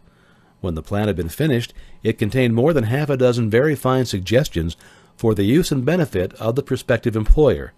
The suggestions were put into use by the company. One may be inclined to ask, why go to all this trouble to secure a job? The answer is straight to the point. Also, it is dramatic, because it deals with a subject which assumes the proportion of a tragedy with millions of men and women whose sole source of income is personal services. The answer is, doing a thing well never is trouble. The plan prepared by this woman for the benefit of her son helped him get the job for which he applied, at the first interview and at a salary fixed by himself. Moreover, and this too is important, the position did not require the young man to start at the bottom. He began as a junior executive at an executive's salary. Why go to all this trouble? Do you ask me that? Well, for one thing, the planned presentation of this young man's application for a position clipped off no less than 10 years of time that he would have required to get to where he began had he started at the bottom and worked his way up. The idea of starting at the bottom and working one's way up may appear to be sound, but the major objection to it is this. Too many of those who begin at the bottom never manage to lift their heads high enough to be seen by opportunity, so they remain at the bottom. It should be remembered also that the outlook from the bottom is not so very bright or encouraging. It has a tendency to kill off ambition. We call it getting into a rut, which means that we accept our fate because we form the habit of daily routine, a habit that finally becomes so strong we cease to try to throw it off. And that's another reason why it pays to start one or two steps above the bottom. By so doing, one forms the habit of looking around, of observing how others get ahead, of seeing opportunity, and of embracing it without hesitation. Dan Halpin is a splendid example of what I mean. During his college days, he was a manager of the famous 1930 National Championship Notre Dame football team when it was under the direction of the late Knute Rockne. Perhaps he was inspired by the great football coach to aim high and not mistake temporary defeat for failure, just as Andrew Carnegie, the great industrial leader, inspired his young business lieutenants to set high goals for themselves. At any rate, young Halpin finished college at a mighty unfavorable time when the Depression had made jobs very scarce. So after a fling at investment banking and motion pictures, he took the first opening with a potential future he could find selling electrical hearing aids on a commission basis. Anyone could start in that sort of a job, and Halpin knew it, but it was enough to open the door of opportunity to him. For almost 2 years he continued in a job not to his liking, and he would never have risen above that job if he had not done something about his dissatisfaction. He aimed first at the job of assistant sales manager of his company, and he got the job. That one step upward placed him high enough above the crowd to enable him to see still greater opportunity. Also, it placed him where opportunity could see him. He made such a fine record selling hearing aids that A.M. Andrews, chairman of the board of the Dictograph Products Company, a business competitor of the company for which Halpin worked, wanted to know something about that man, Dan Halpin, who was taking big sales away from the long-established Dictograph Company. He sent for Halpin. When the interview was over, Halpin was the new sales manager in charge of the Acousticon division. Then, to test young Halpin's mettle, Mr. Andrews went away to Florida for 3 months, leaving him to sink or swim in his new job. He did not sink. Rockne's spirit of all the world loves a winner and has no time for a loser inspired him to put so much into his job that he was recently elected vice president of the company and general manager of the Acousticon and silent radio division, a job which most men would be proud to earn through 10 years of loyal effort. Halpin turned the trick in little more than 6 months. It's difficult to say whether Mr. Andrews or Mr. Halpin is more deserving of eulogy for the reason that both showed evidence of having an abundance of that very rare quality known as imagination. Mr. Andrews deserves credit for seeing in young Halpin a go-getter of the highest order. Halpin deserves credit for refusing to compromise with life by accepting and keeping a job he did not want. That's one of the major points that I'm trying to emphasize through this entire philosophy, that we rise to high positions or remain at the bottom because of conditions we can control if we desire to control them. I'm also trying to emphasize another point, namely that both success and failure are largely the result of habit. I've not the slightest doubt that Dan Halpin's close association with the great football coach planted in his mind the same brand of desire to excel which made the Notre Dame football team world famous. Now, truly there's something to the idea that hero worship is helpful, provided one worships a winner. Halpin tells me that Rockne was one of the world's greatest leaders of men in all history. My belief is in the theory that business associations are vital factors, both in failure and in success, and it was recently demonstrated when my son Blair was negotiating with Dan Halpin for a position. Mr. Halpin offered him a beginning salary of about one-half what he could have gotten from a rival company. I brought parental pressure to bear and induced him to accept the place with Mr. Halpin because I believe that close association with one who refuses to compromise with circumstances he does not like is an asset that can never be measured in terms of money. The bottom is a monotonous, dreary, unprofitable place for any person. That's why I've taken the time to describe how lowly beginnings may be circumvented by proper planning. Also, that is why so much space has been devoted to a description of this new profession, created by a woman who was inspired to do a fine job of planning because she wanted her son to have a favorable break. With the changed conditions ushered in by the world economic collapse, came also the need for newer and better ways of marketing personal services. It's hard to determine why someone had not previously discovered this stupendous need in view of the fact that more money changes hands in return for personal services than for any other purpose. The sum paid out monthly to people who work for wages and salaries is so huge that it runs into hundreds of millions, and the annual distribution amounts to billions. Perhaps some will find in the idea here, briefly described, the nucleus of the riches they desire. Ideas with much less merit have been the seedlings from which great fortunes have grown. Woolworth's 5 and 10-cent store idea, for example, had far less merit, but it piled up a fortune for its creator. Those seeing opportunity lurking in this suggestion will find valuable aid in the chapter on organized planning. Incidentally, an efficient merchandiser of personal services would find a growing demand for his services wherever there are men and women who seek better markets for their services. By applying the mastermind principle, a few people with suitable talent could form an alliance and have a paying business very quickly. One would need to be a fair writer with a flair for advertising and selling, one handy at typing and hand lettering, and one should be a first-class business getter who would let the world know all about the service. If one person possessed all of these abilities, he might carry on the business alone until it outgrew him. The woman who prepared the personal service sales plan for her son now receives requests from all parts of the country for her cooperation in preparing similar plans for others who desire to market their personal services for more money. She has a staff of expert typists, artists, and writers who have the ability to dramatize the case history so effectively that one's personal services can be marketed for much more money than the prevailing wages for similar services. She is so confident of her ability that she accepts as the major portion of her fee a percentage of the increased pay she helps her clients to earn. It must not be supposed that her plan merely consists of clever salesmanship by which she helps men and women to demand and receive more money for the same services they formerly sold for less pay. She looks after the interests of the purchaser as well as the seller of personal services, and so prepares her plans that the employer receives full value for the additional money that he pays. The method by which she accomplishes this astonishing result is a professional secret, which she discloses to no one excepting her own clients. If you have the imagination and seek a more profitable outlet for your personal services, this suggestion may be the stimulus for which you've been searching. The idea is capable of yielding an income far greater than that of the average doctor, lawyer, or engineer whose education required several years in college. The idea is saleable to those seeking new positions, in practically all positions calling for managerial or executive ability, and those desiring rearrangement of incomes in their present positions. There is no fixed price for sound ideas. Back of all ideas is specialized knowledge. Unfortunately, for those who do not find riches in abundance, specialized knowledge is more abundant and more easily acquired than ideas. Because of this very truth, there is a universal demand and an ever-increasing opportunity for the person capable of helping men and women to sell their personal services advantageously. Capability means imagination, the one quality needed to combine specialized knowledge with ideas in the form of organized plans designed to yield riches.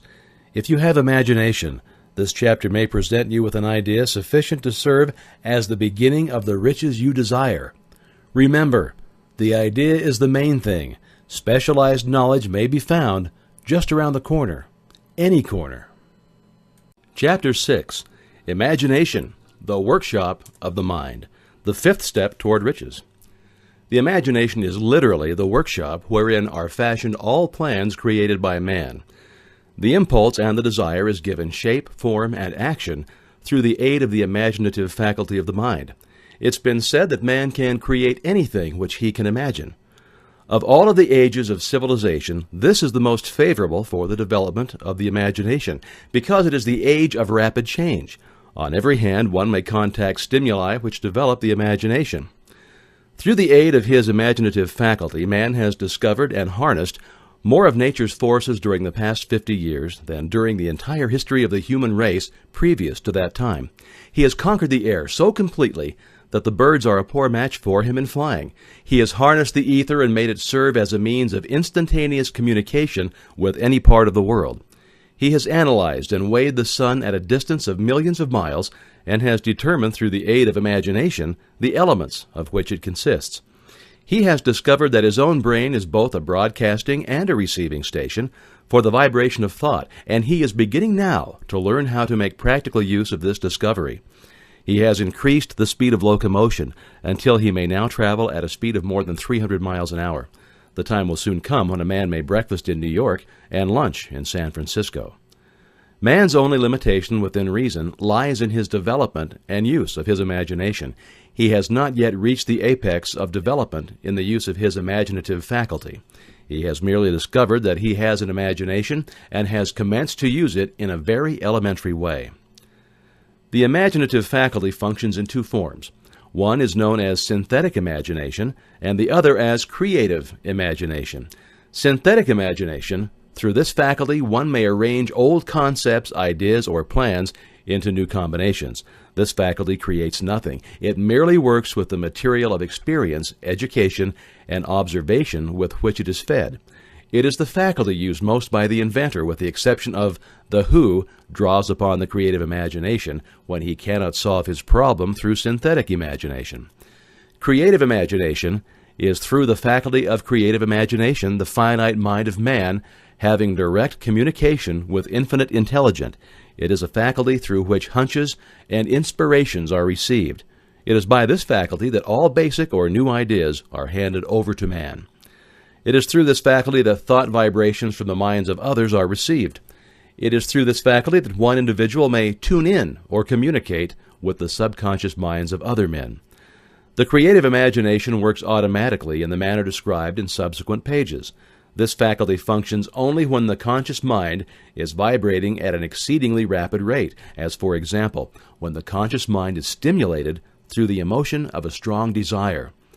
The creative faculty becomes more alert, more receptive to vibrations from the sources mentioned in proportion to its development through use.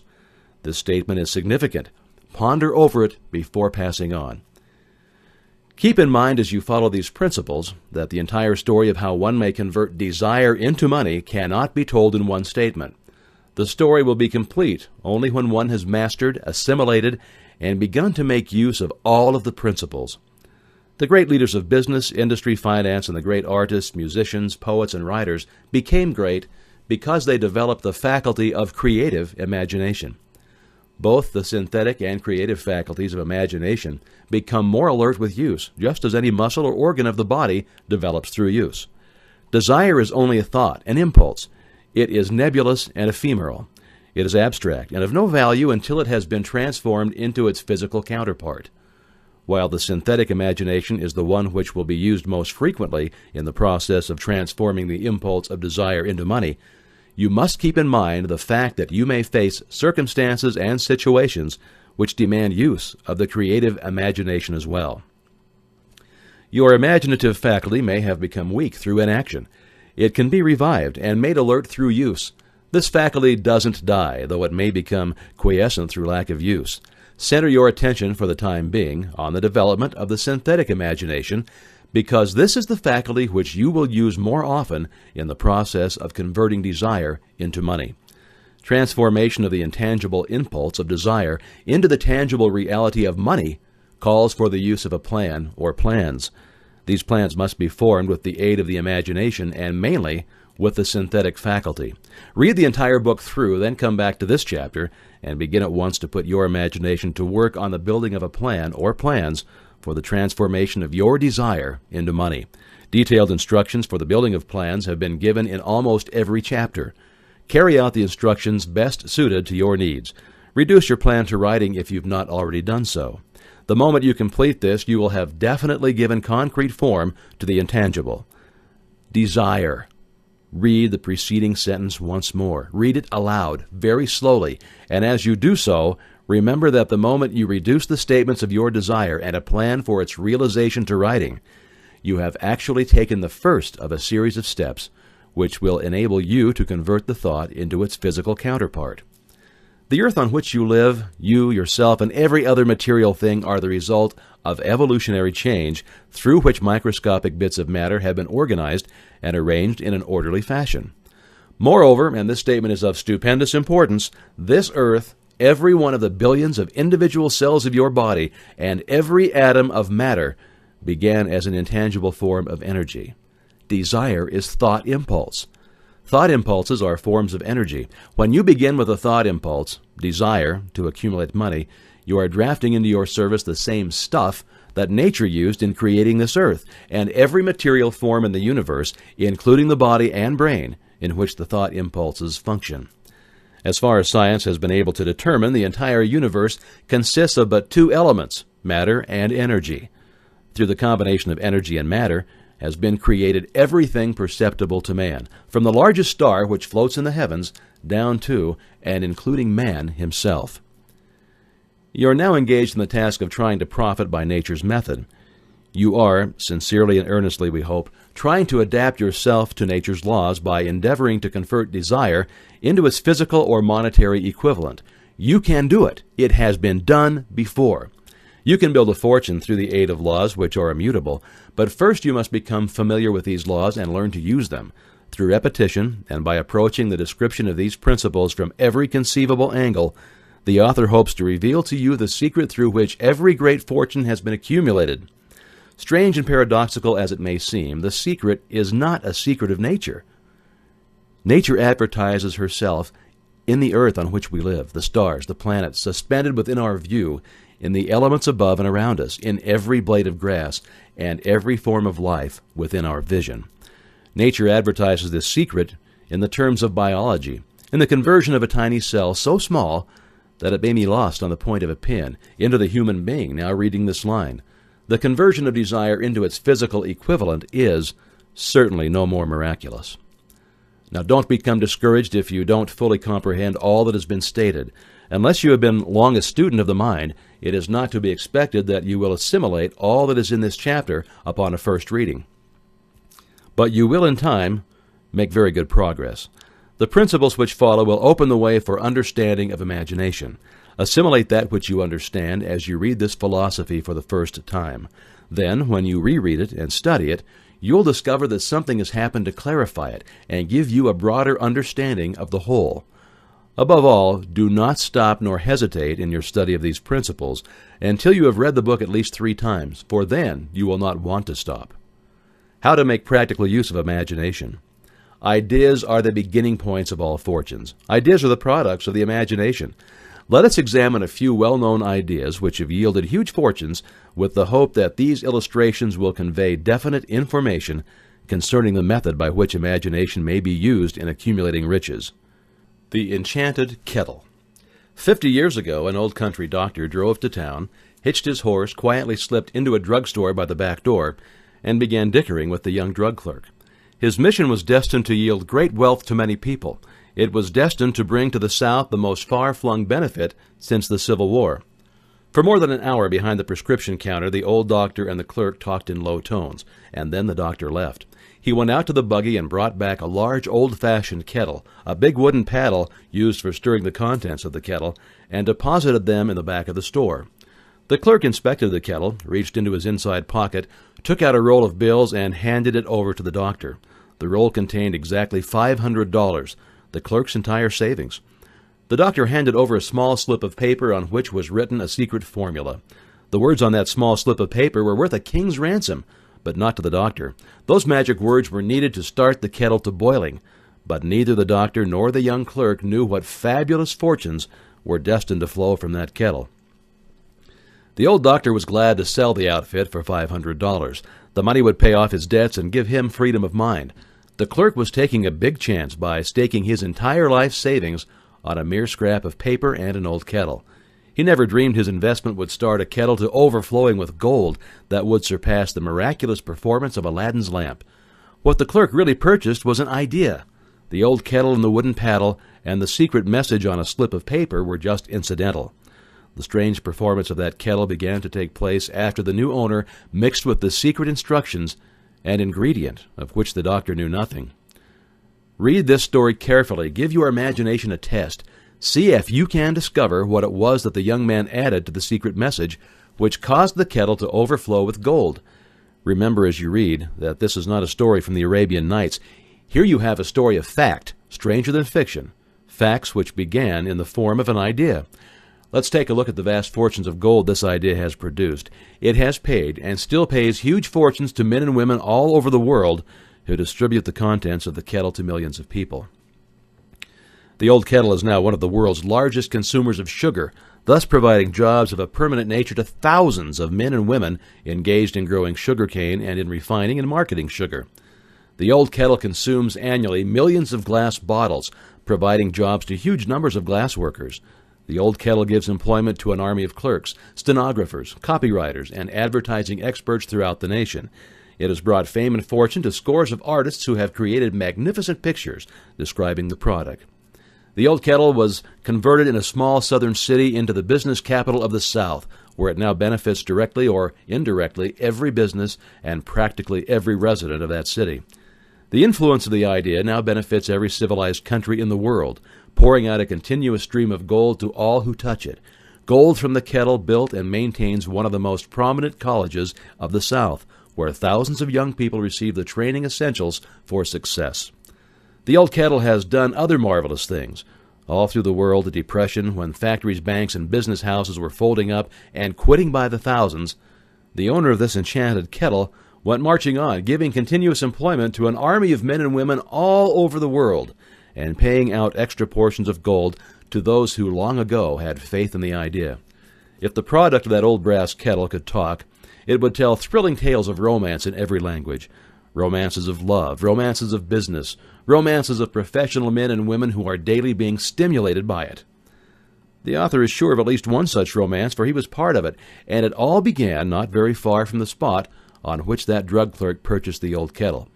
It was here that the author met his wife, and it was she who first told him of the enchanted kettle. It was the product of that kettle they were drinking when he asked her to accept him for better or worse. Now that you know the content of the enchanted kettle is a world-famous drink, it's fitting that the author confessed that the home city of the drink supplied him with a wife, also that the drink itself provides him with stimulation of thought without intoxication, and thereby it serves to give the refreshment of mind which an author must have to do his best work. Whoever you are, wherever you may live, whatever your occupation you may be engaged in, just remember in the future every time you see the words Coca-Cola that its vast empire of wealth and influence grew out of a single idea, and that the mysterious ingredient the drug clerk, Asa Candler, mixed with the secret formula was imagination. Stop and think of that just for a moment. Remember also that the 13 steps to riches described in this book were the media through which the influence of Coca-Cola has been extended to every city, town, village, and crossroads of the world, and that any idea you may create will be good and meritorious as is Coca-Cola, and has the possibility of duplicating the stupendous record of this worldwide thirst killer. Truly, thoughts are things, and their scope of operation is the world itself. What I would do if I had $1 million. This story proves the truth of that old saying, where there's a will, there's a way. It was told to me by that beloved educator and clergyman, the late Frank W. Gonzalez, who began his preaching career in the stockyard regions of South Chicago. While Dr. Gonzalez was going through college, he observed many defects in our educational system, defects which he believed he could correct if he were the head of a college.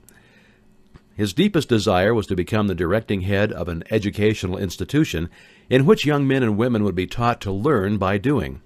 He made up his mind to organize a new college in which he could carry out his ideas without being handicapped by orthodox methods of education.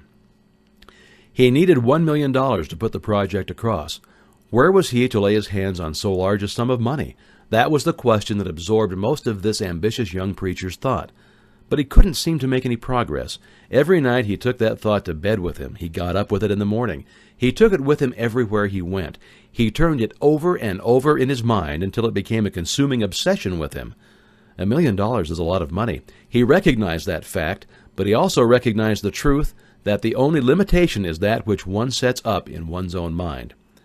Being a philosopher as well as a preacher, Dr. Gonzalez recognized, as do all who succeed in life, that definiteness of purpose is the starting point from which one must begin. He recognized, too, that definiteness of purpose takes on animation, life, and power when backed by a burning desire to translate that purpose into its material equivalent. He knew all these truths, yet he did not know where or how to lay his hands on $1 million. The natural procedure would have been to give up and quit by saying, well, my idea's a good one, but I can't do anything with it because I never can procure the necessary $1 million. That's exactly what the majority of people would have said, but it's not what Dr. Gonzalez said. What he said and what he did are so important that I now introduce him and let him speak for himself. One Saturday afternoon, I sat in my room thinking of ways and means of raising the money to carry out my plans. For nearly 2 years I'd been thinking, but I had done nothing but think. The time had come for action. I made up my mind then and there that I would get the necessary $1 million within a week. How? I wasn't concerned about that. The main thing of importance was the decision to get the money within a specified time. And I want to tell you that the moment I reached a definite decision to get the money within a specified time, a strange feeling of assurance came over me, such as I had never before experienced. Something inside me seemed to say, "Why didn't you reach that decision a long time ago? The money was waiting for you all the time." Things began to happen in a hurry. I called the newspapers and announced I would preach a sermon the following morning entitled, "What I Would Do If I Had $1 Million." I went to work on the sermon immediately, but I must tell you frankly, the task was not difficult because I had been preparing that sermon for almost 2 years. The spirit back of it was a part of me. Long before midnight, I had finished writing the sermon. I went to bed and slept with a feeling of confidence, for I could see myself already in possession of the $1 million. Next morning, I arose early, went into the bathroom, read the sermon, and then knelt on my knees and asked that my sermon might come to the attention of someone who would supply the needed money. While I was praying, I again had that feeling of assurance that the money would be forthcoming. In my excitement, I walked out without my sermon and did not discover the oversight until I was in my pulpit and about ready to begin delivering it. It was too late to go back for my notes, and what a blessing that I couldn't go back. Instead, my own subconscious mind yielded the material I needed. When I arose to begin my sermon, I closed my eyes, and I spoke with all of my heart and soul of my dreams. I not only talked to my audience, but I fancy I talked to God also. I told what I would do with $1 million if that amount were placed in my hands. I described the plan I had in mind for organizing a great educational institution where young people would learn to do practical things and at the same time develop their minds. When I had finished and sat down, a man slowly arose from his seat about 3 rows from the rear and made his way toward the pulpit. I wondered what he was going to do.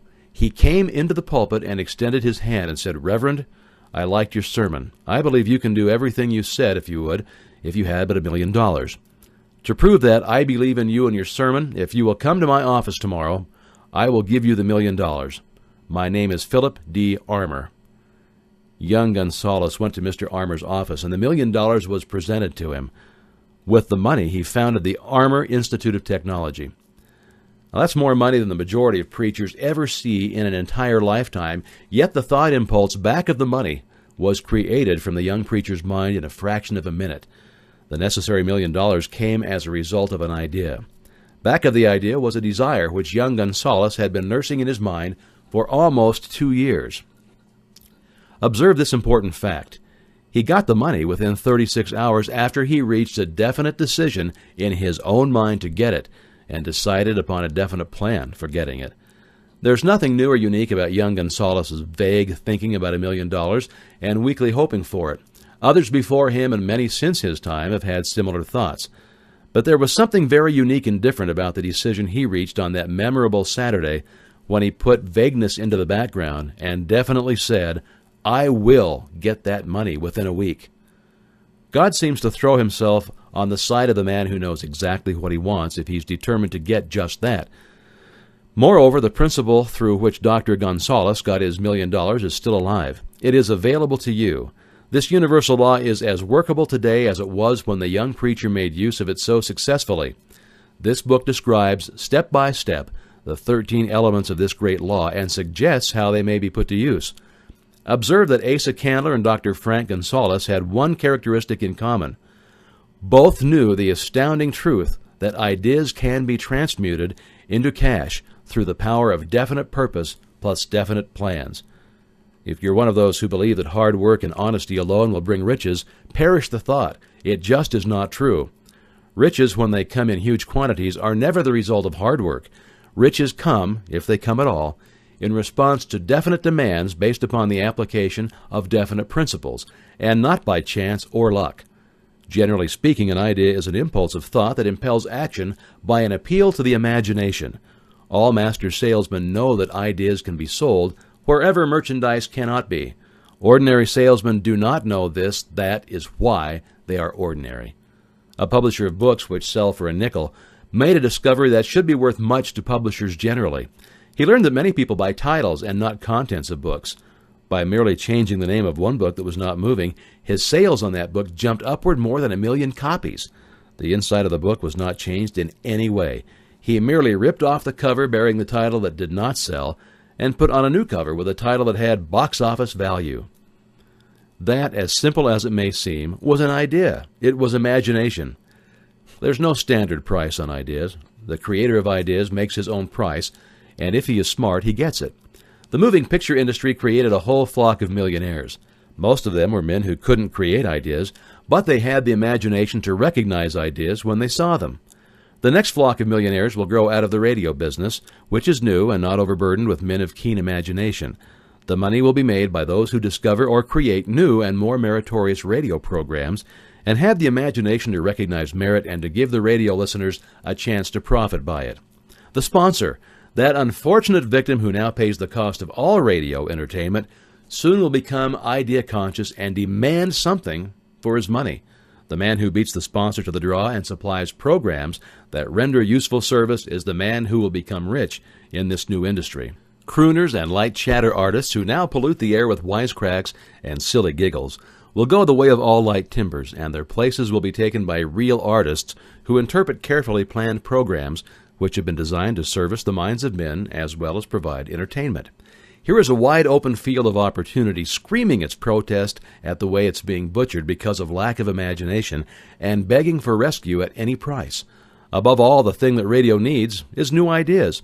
If this field of opportunity intrigues you, perhaps you might profit by the suggestion that the successful radio programs of the future will give more attention to creating buyer audiences and less attention to listener audiences. Stated more plainly, the builder of radio programs who succeeds in the future must find practical ways to convert listeners into buyers. Moreover, the successful producer of radio programs in the future must key his features so that he can definitely show its effect upon the audience. Sponsors are becoming a bit wary of buying glib selling talks based upon statements grabbed out of thin air.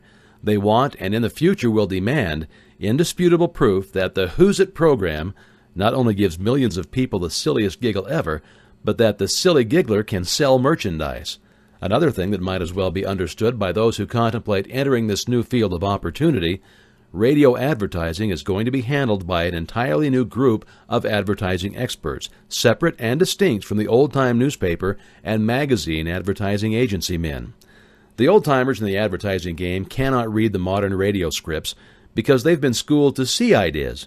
The new radio technique demands men who can interpret ideas from a written manuscript in terms of sound. It cost the author a year of hard labor and many thousands of dollars to learn this. Radio right now is about where the moving pictures were when Mary Pickford and her curls first appeared on the screen. There is plenty of room in radio for those who can produce or recognize ideas. If the foregoing comment on the opportunities of radio has not started your idea factory to work, then you'd better forget it. Your opportunity is in some other field. If the comment intrigued you in the slightest degree, then go further into it, and you may find the one idea that you need to round out your career. Never let it discourage you if you have no experience in radio. Andrew Carnegie knew very little about making steel. I have Carnegie's own words for this, but he made practical use of two of the principles described in this book and made the steel business yield him a fortune. The story of practically every great fortune starts with the day when a creator of ideas and a seller of ideas got together and worked in harmony. Carnegie surrounded himself with men who could do all that he could not do, men who created ideas and men who put ideas into operation and made himself and the others fabulously rich. Millions of people go through life hoping for favorable breaks. Perhaps a favorable break can get one an opportunity, but the safest plan is not to depend upon luck.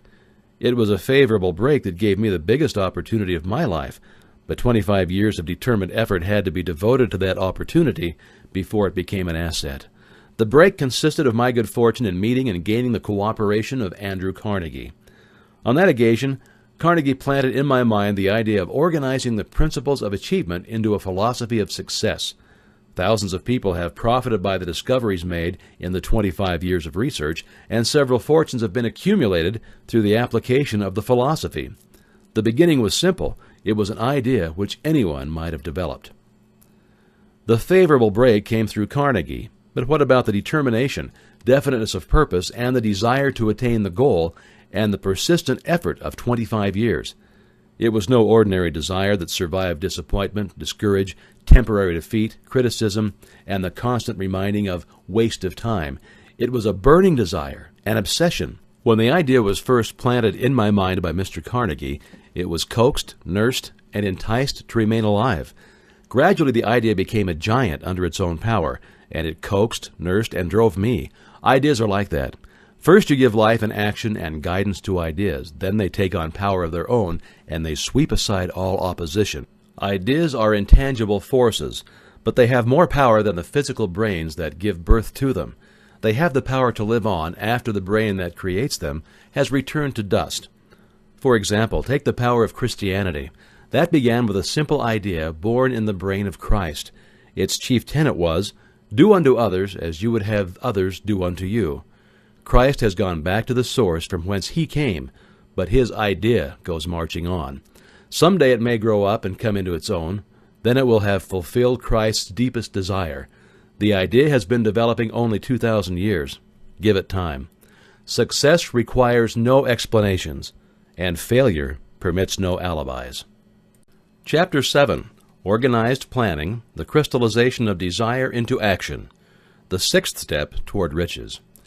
You've learned that everything man creates or acquires begins in the form of desire.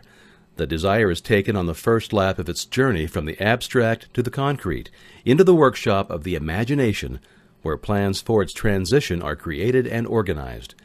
In Chapter 2, you were instructed to take 6 definite practical steps as your first move in translating the desire for money into its monetary equivalent. One of these steps is the formation of a definite practical plan or plans through which this transformation may be made. You'll now be instructed on how to build plans which will be practical. A. Ally yourself with a group of as many people as you may need for the creation and carrying out of your plan or plans. For the accumulation of money-making, use the mastermind principles described in a later chapter. Compliance with this instruction is absolutely essential. Do not neglect it. B. Before forming your mastermind alliance, decide what advantages and benefits you may offer the individual members of your group in return for their cooperation. No one will work indefinitely without some form of compensation.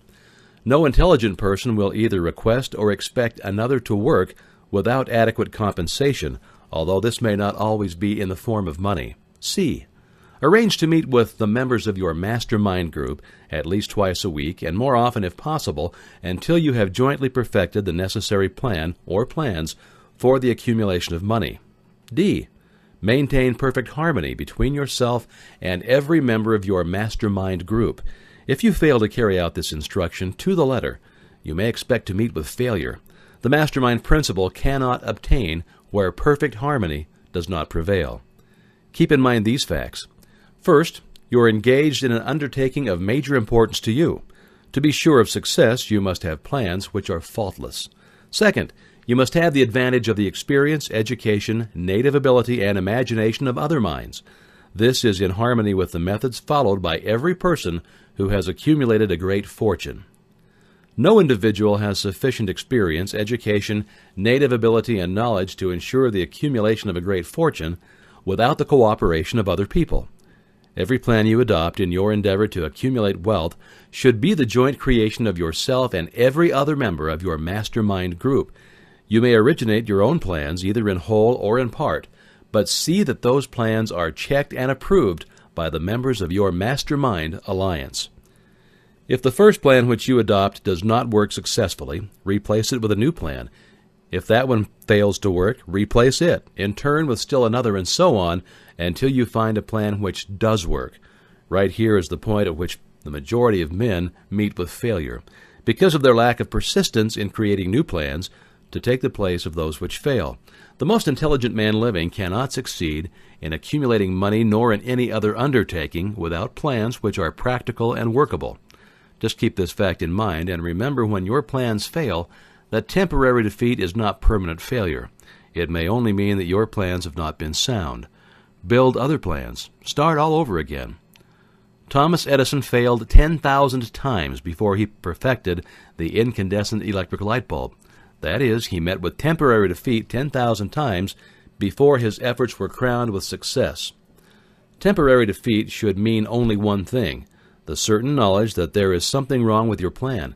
Millions of men go through life in misery and poverty because they lack a sound plan through which to accumulate a fortune. Henry Ford accumulated a fortune not because of his superior mind, but because he adopted and followed a plan which proved to be sound. 1,000 men could be pointed out, each with better education than Ford's, yet each of whom lives in poverty because he does not possess the right plan for the accumulation of money. Your achievement can be no greater than your plans are sound. That may seem to be an axiomatic statement, but it's true. Samuel Insull lost his fortune of over $100 million. The Insull fortune was built on plans which were sound. The business depression forced Mr. Insull to change his plans, and the change brought temporary defeat. Because his new plans were not sound, Mr. Insull is now an old man. He may consequently accept failure instead of temporary defeat.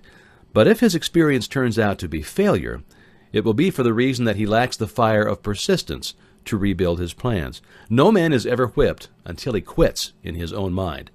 This fact will be repeated many times because it's so easy to take the count at the first sign of defeat. James J. Hill met with temporary defeat when he first endeavored to raise the necessary capital to build a railroad from east to the west, but he too turned defeat into victory through new plans. Henry Ford met with temporary defeat not only at the beginning of his automobile career, but after he had gone far toward the top. He created new plans and went marching on to financial victory. We see men who have accumulated great fortunes, but we often recognize only their triumph, overlooking the temporary defeats which they had to surmount before arriving. No follower of this philosophy can reasonably expect to accumulate a fortune without experiencing temporary defeat. When defeat comes, accept it as a signal that your plans are not sound. Rebuild those plans and set sail once more toward your coveted goal. If you give up before your goal has been reached, you're a quitter. A quitter never wins, and a winner never quits. Lift this sentence out, write it on a piece of paper in letters an inch high, and place it where you will. See it every night before you go to sleep, and every morning before you will go to work. When you begin to select members for your mastermind group, endeavor to select those who do not take defeat seriously. Some people foolishly believe that only money can make money. Well, that's not true. Desire, transmuted into its monetary equivalent through the principles laid down here, is the agency through which money is made. Money of itself is nothing but inert matter. It cannot move, think, or talk, but it can hear when a man who desires it calls it to come. Planning the sale of services. The remainder of this chapter has been given over to a description of ways and means of marketing personal services. The information here conveyed will be of practical help to any person having any form of personal services to market, but it will be of priceless benefit to those who aspire to leadership in their chosen occupations. Intelligent planning is essential for success in any undertaking designed to accumulate riches. Here will be found detailed instructions to those who must begin the accumulation of riches by selling personal services. It should be encouraging to know that practically all of the great fortunes began in the form of compensation for personal services, or from the sale of ideas. What else except ideas and personal services would one not possessed of poverty have to give in return for riches? Broadly speaking, there are two types of people in the world. One type is known as leaders, and the other is followers. Decide at the outset whether you intend to become a leader in your chosen calling or remain a follower. The difference in compensation is vast. The follower cannot reasonably expect the compensation to which a leader is entitled, although many followers make the mistake of expecting such pay. It's no disgrace to be a follower. On the other hand, it's no credit to remain a follower either. Most great leaders begin in the capacity of followers. They became great leaders because they were intelligent followers. With few exceptions, the man who cannot follow a leader intelligently cannot become an efficient leader. The man who can follow a leader most efficiently is usually the man who develops into leadership most rapidly. An intelligent follower has many advantages, among them the opportunity to acquire knowledge from his leader. The major attributes of leadership. The following are important factors of leadership. Number 1, unwavering courage based upon knowledge of self and of one's occupation. No follower wishes to be dominated by a leader who lacks self-confidence and courage. No intelligent follower will be dominated by such a leader for very long. Number 2, self-control. The man who cannot control himself can never control others. Self-control sets a mighty example for one's followers, which the more intelligent will emulate. Number 3, a keen sense of justice. Without a sense of fairness and justice, no leader can command and retain the respect of his followers. 4, definiteness of decision. The man who wavers in his decisions shows that he's not sure of himself. He cannot lead others successfully. Number 5, definiteness of plans.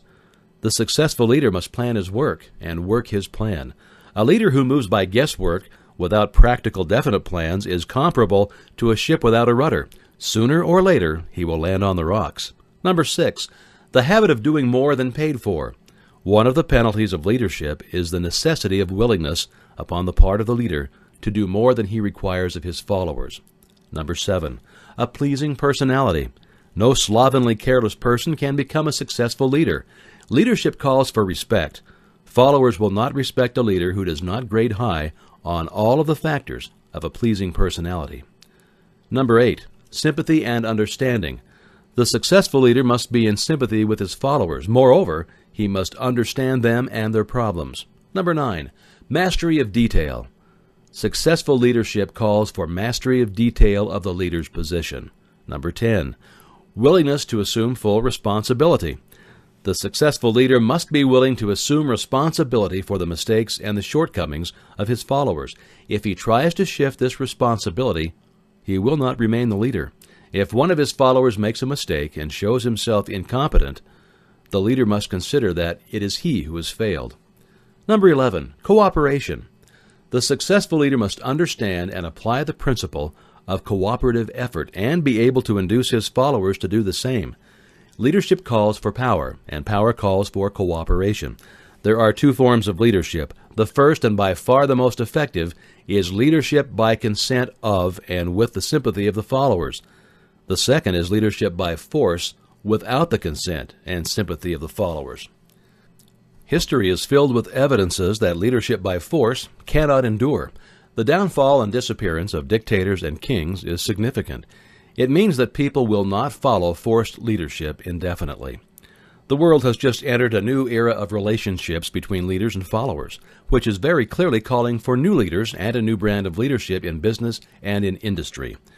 Those who belong to the old school of leadership by force must acquire an understanding of the new brand of leadership, cooperation, or be relegated to the rank and file of the followers.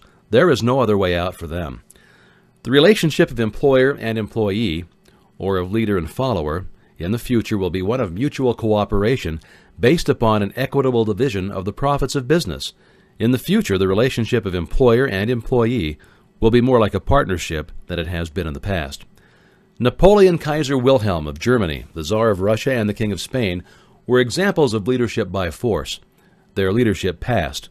Without much difficulty, one might point to the prototypes of these ex-leaders among the business, financial, and labor leaders of America who have been dethroned or slated to go.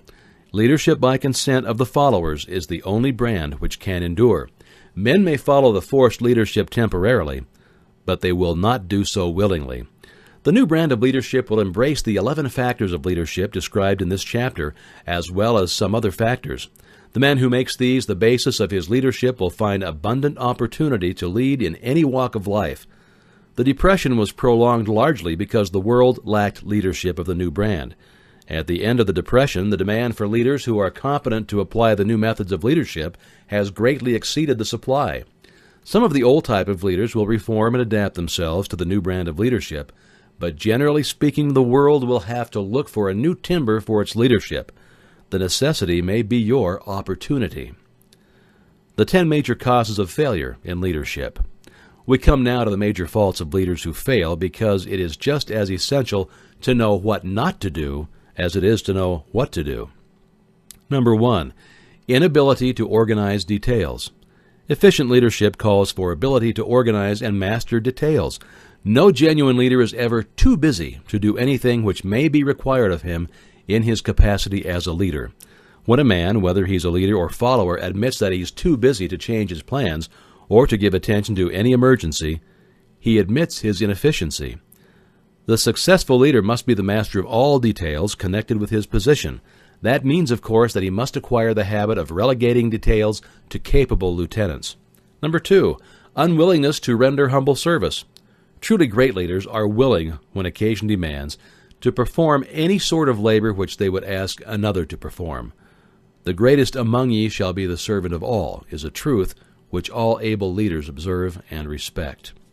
Number 3, expectation of pay for what they know instead of what they do with that which they know. The world does not pay men for that which they know. It pays them for what they do or what they induce others to do. Number 4, fear of competition from followers. The leader who fears that one of his followers may take his position is practically sure to realize that fear sooner or later. The able leader trains understudies.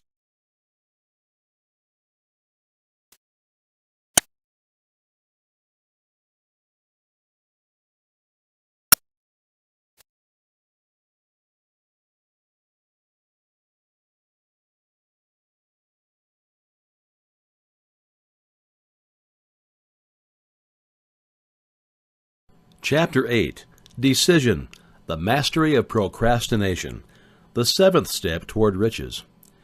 Accurate analysis of over 25,000 men and women who had experienced failure disclosed the fact that lack of decision was near the head of the list of the 30 major causes of failure. This is no mere statement of a theory. It is a fact. Procrastination, the opposite of decision, is a common enemy which practically every man must conquer.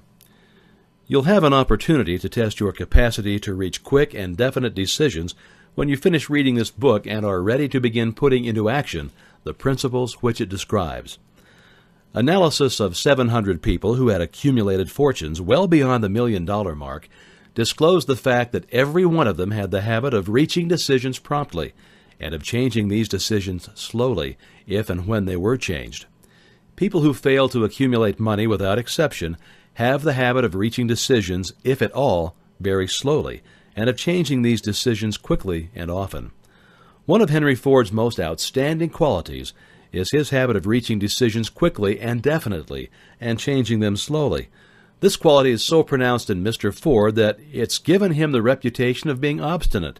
It was this quality which prompted Mr. Ford to continue to manufacture his famous Model T, the world's ugliest car, when all of his advisors and many of the purchasers of the car were urging him to change it. Perhaps Mr. Ford delayed too long in making the change, but the other side of the story is that Mr. Ford's firmness of decision yielded a huge fortune before the change in model became necessary. There is but little doubt that Mr. Ford's habit of definiteness of decision assumes the proportion of obstinacy, but this quality is preferable to slowness in reaching decisions and quickness in changing them. The majority of people who fail to accumulate money sufficient for their needs are generally easily influenced by the opinions of others. They permit the newspapers and the gossiping neighbors to do their thinking for them. Opinions are the cheapest commodities on earth. Everyone has a flock of opinions ready to be wished upon anyone who will accept them. If you are influenced by opinions when you reach decisions, you will not succeed in any undertaking, much less in that of transmuting your own desire into money. If you're influenced by the opinions of others, you will have no desire of your own. Keep your own counsel when you begin to put into practice the principles described here, by reaching your own decisions and following them.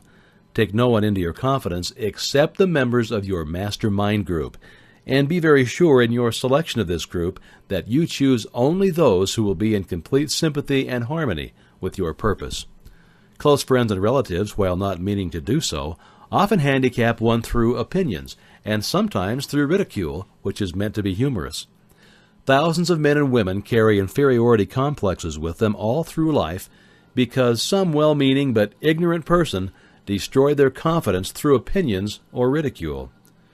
You have a brain and a mind of your own. Use it and reach your own decisions. If you need facts or information from other people to enable you to reach decisions, as you probably will in many instances, acquire these facts or secure the information you need quietly, without disclosing your purpose. It's characteristic of people who have but a smattering of veneer of knowledge to try to give the impression that they have much knowledge. Such people generally do too much talking and too little listening. Keep your ears and your eyes wide open and your mouth closed if you wish to acquire the habit of prompt decision. Those who talk too much do little else. If you talk more than you listen, you not only deprive yourself of many opportunities to accumulate useful knowledge, but you also disclose your plans and purposes to people who will take great delight in defeating you because they envy you.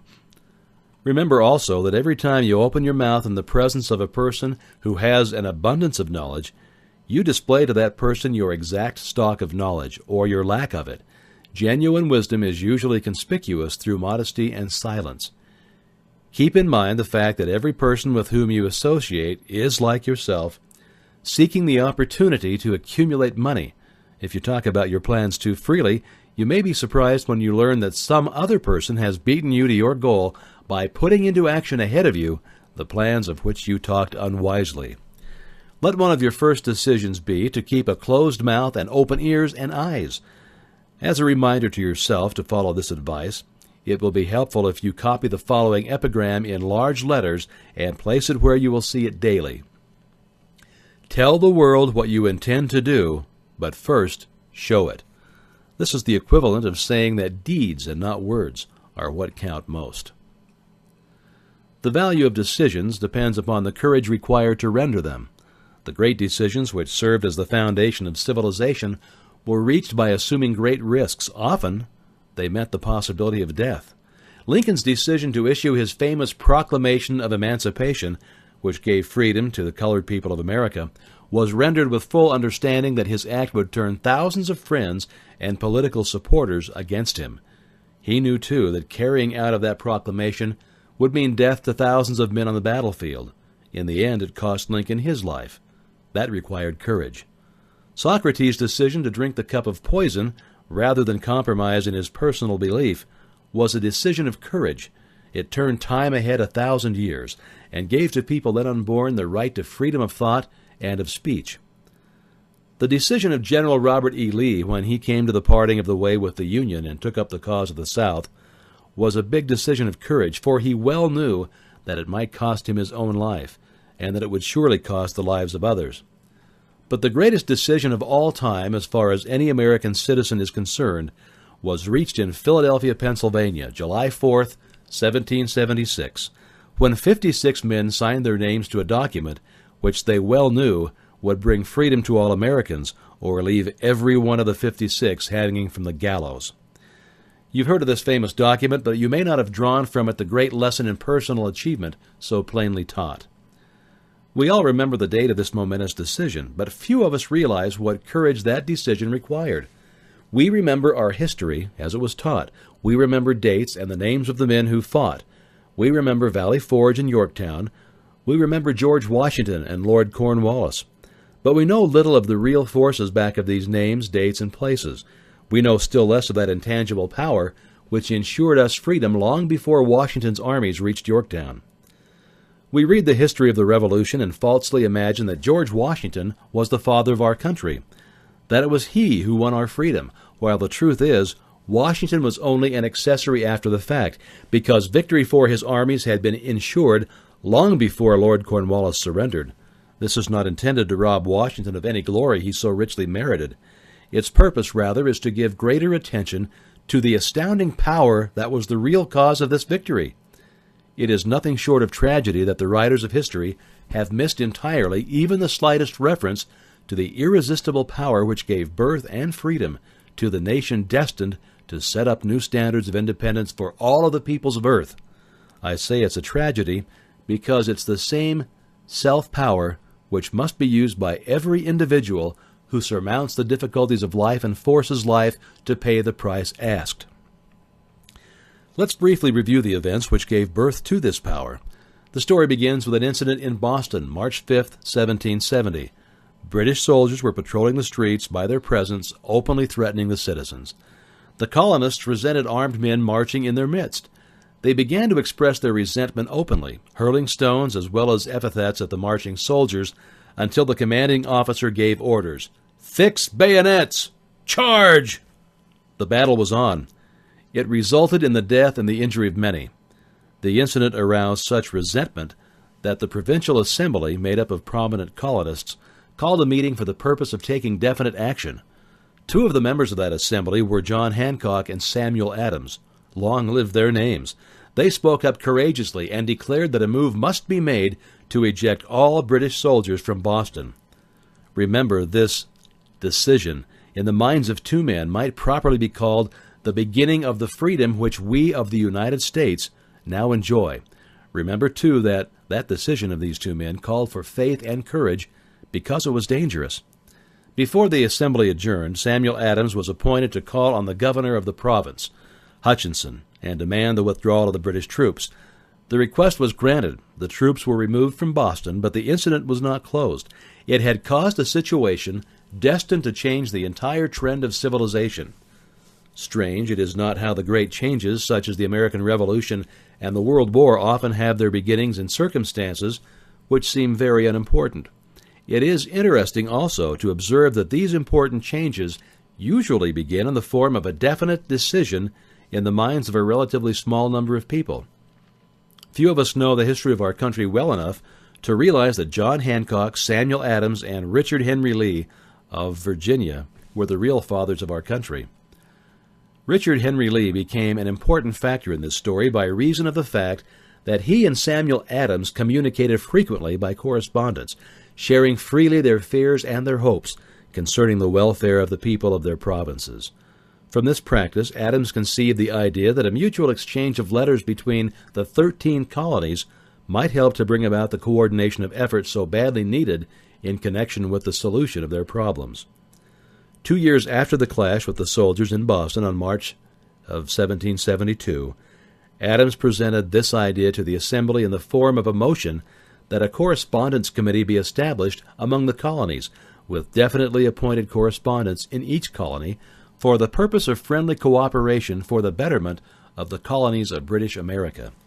Mark well this incident. It was the beginning of the organization of the far-flung power destined to give freedom to you and to me. The mastermind had already been organized.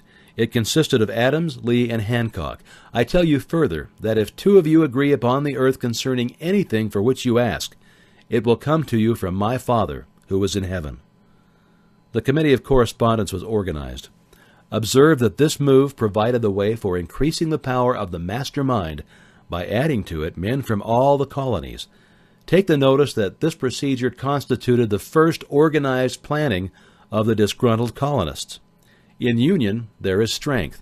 The citizens of the colonies had been waging disorganized warfare against the British soldiers through incidents similar to the Boston riot, but nothing of benefit had been accomplished. Their individual grievances had not been consolidated under one master mind. No group of individuals had put their hearts, minds, souls, and bodies together in one definite decision to settle their difficulty with the British once and for all, until Adams, Hancock, and Lee all got together. Meanwhile, the British were not idle. They too were doing some planning and masterminding on their own account, with the advantage of having back of them money and organized soldiery. The Crown appointed Gage to supplant Hutchinson as the governor of Massachusetts. One of the new governor's first acts was to send a messenger to call on Samuel Adams for the purpose of endeavoring to stop his opposition by fear. We can best understand the spirit of what happened by quoting the conversation between Colonel Fenton, the messenger sent by Gage, and Samuel Adams. Colonel Fenton: I have been authorized by Governor Gage to assure you, Mr. Adams, that the governor has been empowered to confer upon you such benefits as would be satisfactory, upon the condition that you engaged in ceasing in your opposition to the measures of the government. It is the governor's advice to you, sir, not to incur the further displeasure of his majesty. Your conduct has been such as makes you liable to penalties of an edict of Henry VIII, by which persons can be sent to England for trial for treason, or misprison of treason at the discretion of a governor of a province. But by changing your political course, you will not only receive great personal advantages, but you will make your peace with the king. Samuel Adams had the choice of two decisions. He could cease his opposition and receive personal bribes, or he could continue and run the risk of being hanged. Clearly the time had come when Adams was forced to reach instantly a decision which could have cost him his life. The majority of men would have found it difficult to reach just such a decision. The majority would have sent back an evasive reply, but not Adams. He insisted upon Colonel Fenton's word of honor that the colonel would deliver to the governor the answer exactly as Adams would give it to him. Adams' answer was, "Then you may tell Governor Gage that I trust I have long since made my peace with the King of Kings. No personal consideration shall induce me to abandon the righteous cause of my country. And tell Governor Gage it is the advice of Samuel Adams to him to no longer insult the feelings of an exasperated people." Comment as to the character of this man seems unnecessary. It must be obvious to all who read this astounding message that its sender possessed loyalty of the highest order. This is important. Racketeers and dishonest politicians have prostituted the honor for which such men as Adams died.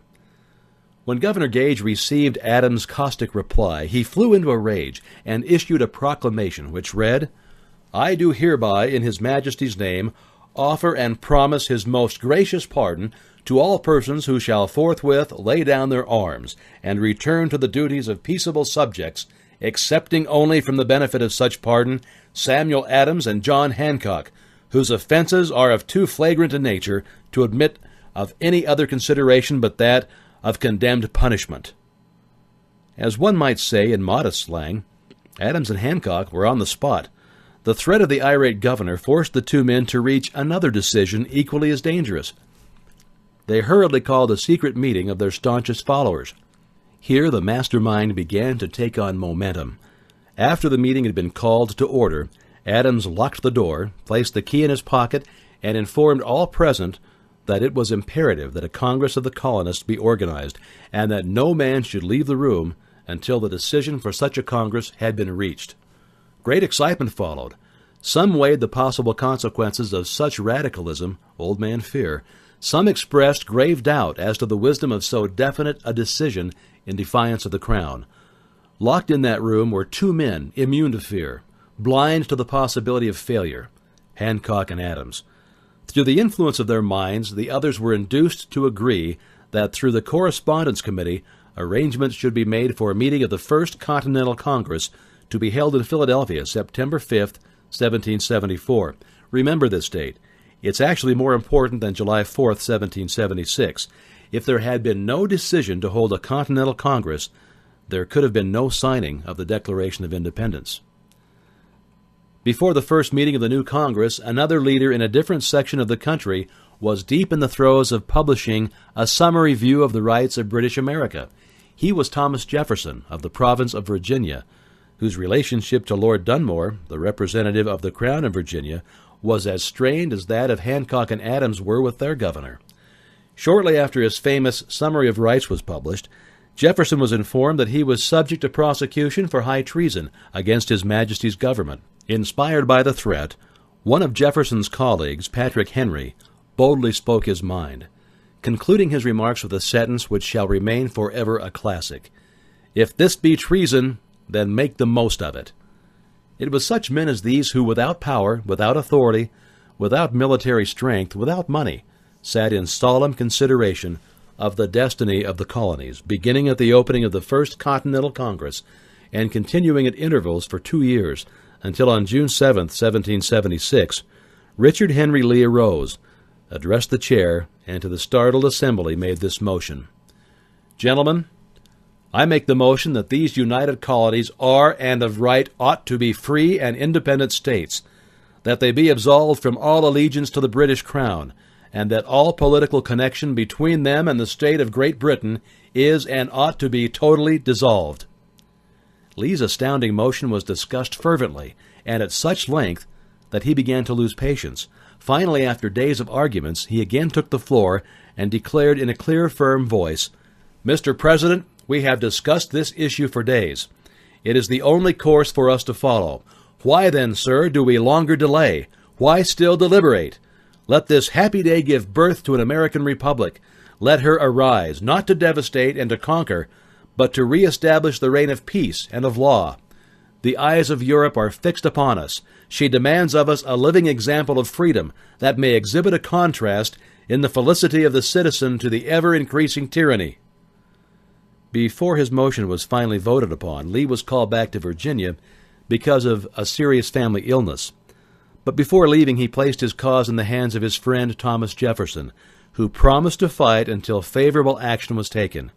Shortly thereafter, the President of the Congress, John Hancock, appointed Jefferson as chairman of a committee to draw up a Declaration of Independence. Long and hard the committee labored on a document which would mean, when accepted by the Congress, that every man who signed it would be signing his own death warrant should the colonies lose in the fight with Great Britain, which was sure to follow. The document was drawn, and on June 28th, the original draft was read before the Congress. For several days it was discussed, altered, and made ready. On July 4th, 1776, Thomas Jefferson stood before the assembly and fearlessly read the most momentous decision ever placed upon paper. When in the course of human events it is necessary for one people to dissolve the political bands which have connected them with another, and to assume among the powers of the earth the separate and equal station to which the laws of nature and of nature's God entitle them, a decent respect to the opinions of mankind requires that they should declare the causes which impel them to the separation. When Jefferson finished, the document was voted upon, accepted, and signed by the 56 men, every one staking his own life upon his decision to write his name. By that decision came into existence a nation destined to bring to mankind forever the privilege of making decisions. By decisions made in a similar spirit of faith, and only by such decisions, can men solve their personal problems and win for themselves high estates of material and spiritual wealth. Let us not forget this. Analyze the events which led to the Declaration of Independence, and be convinced that this nation, which now holds a position of commanding respect and power among all nations of the world, was born of a decision created by a mastermind, consisting of 56 men. Note well the fact that it was their decision which ensured the success of Washington's armies, because the spirit of that decision was in the heart of every soldier who fought with him, and served as a spiritual power which recognizes no such thing as failure. Note also, with great personal benefit, that the power which gave this nation its freedom is the self-same power that must be used by every individual who becomes self-determining. This power is made up of the principles described in this book.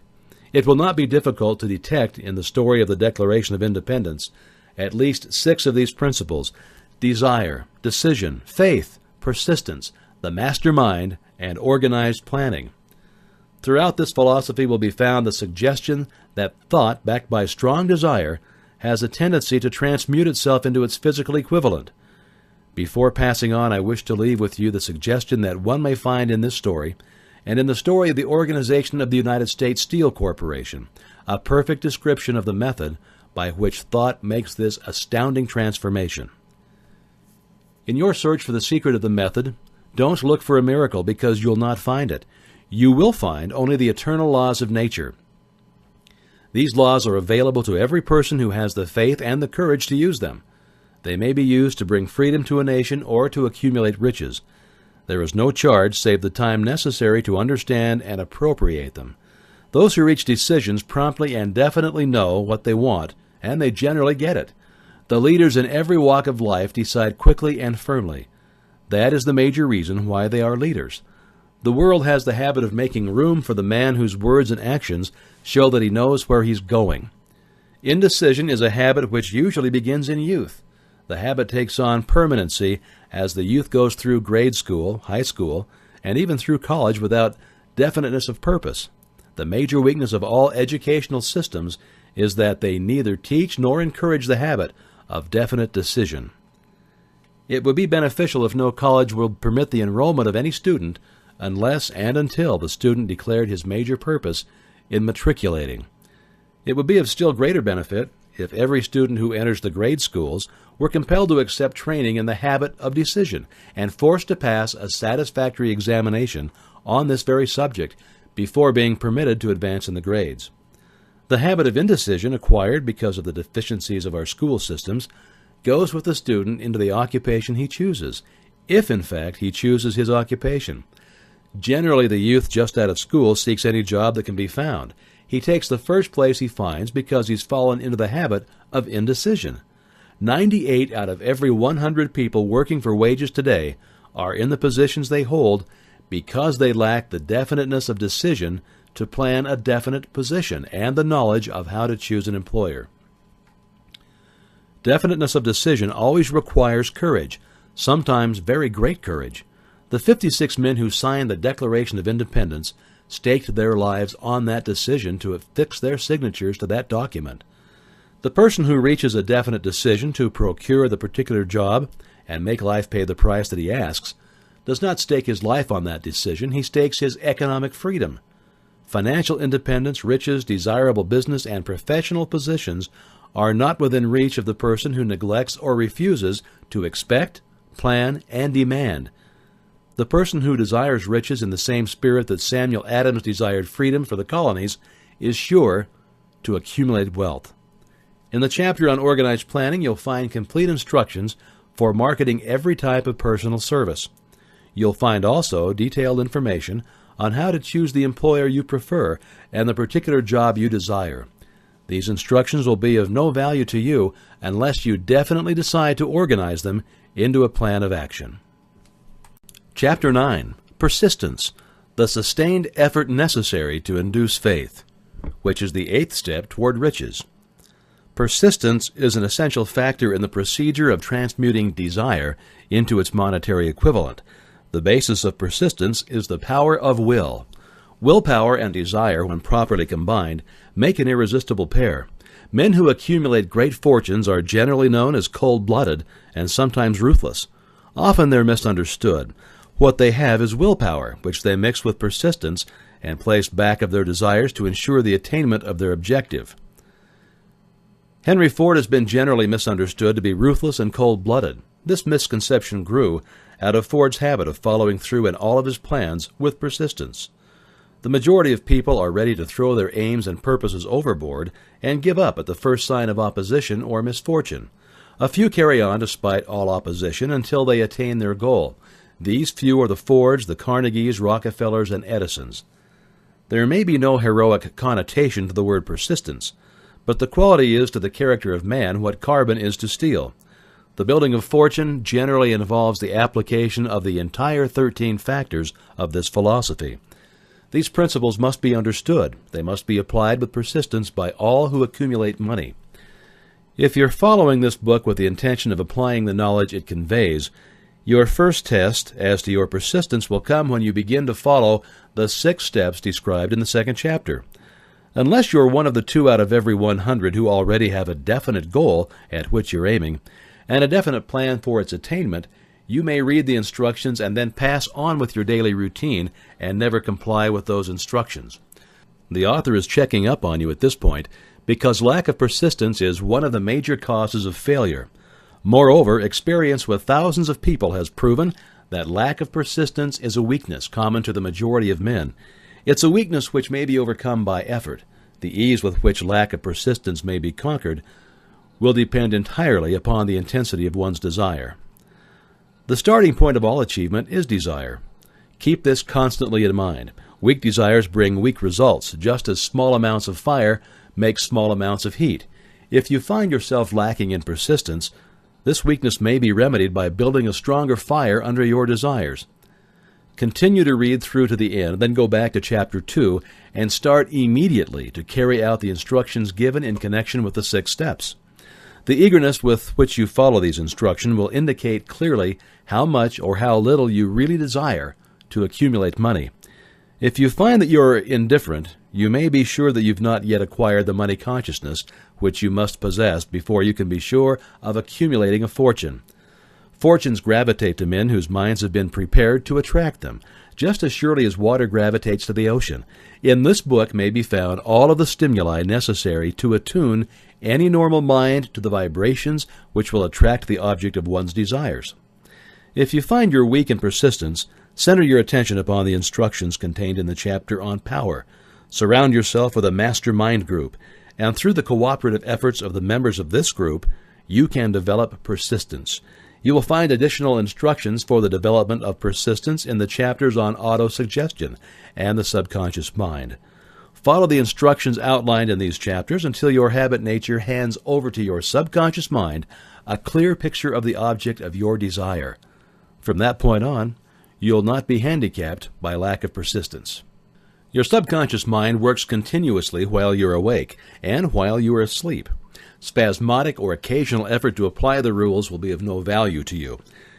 To get results, you must apply all of the rules until their application becomes a fixed habit with you. In no other way can you develop the necessary money consciousness. Poverty is attracted to the one whose mind is favorable to it, as money is attracted to him whose mind has been deliberately prepared to attract it, and through the same laws, poverty consciousness will voluntarily seize the mind which is not occupied with the money consciousness. A poverty consciousness develops without conscious application of habits favorable to it. The money consciousness must be created to order unless one is born with such a consciousness.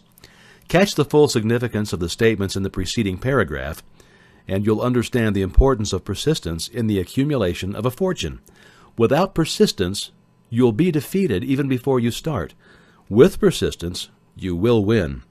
If you've ever experienced a nightmare, you'll realize the value of persistence.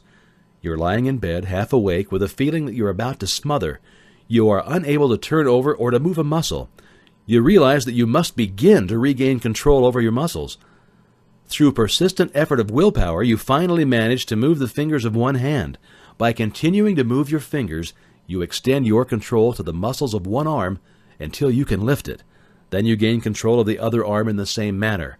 You finally gain control over the muscles of one leg and then extend it to the other leg.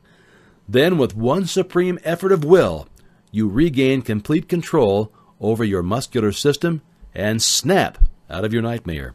The trick has been turned step by step. You may find it necessary to snap out of your mental inertia through a similar procedure, moving slowly at first, and then increasing your speed until you gain complete control over your will. Be persistent, no matter how slowly you may at first have to move. With persistence will come success. If you select your mastermind group with care, you'll have in it at least one person who will aid you in the development of persistence. Some men who have accumulated great fortunes did so because of necessity.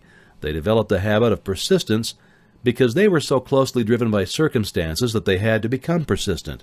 There is no substitute for persistence. It cannot be supplanted by any other quality. Remember this, and it will hearten you in the beginning when the going may seem difficult and slow. Those who have cultivated the habit of persistence seem to enjoy insurance against failure. No matter how many times they are defeated, they finally arrive up toward the top of the ladder. Sometimes it appears that there is a hidden guide whose duty is to test men through all sorts of discouraging experiences.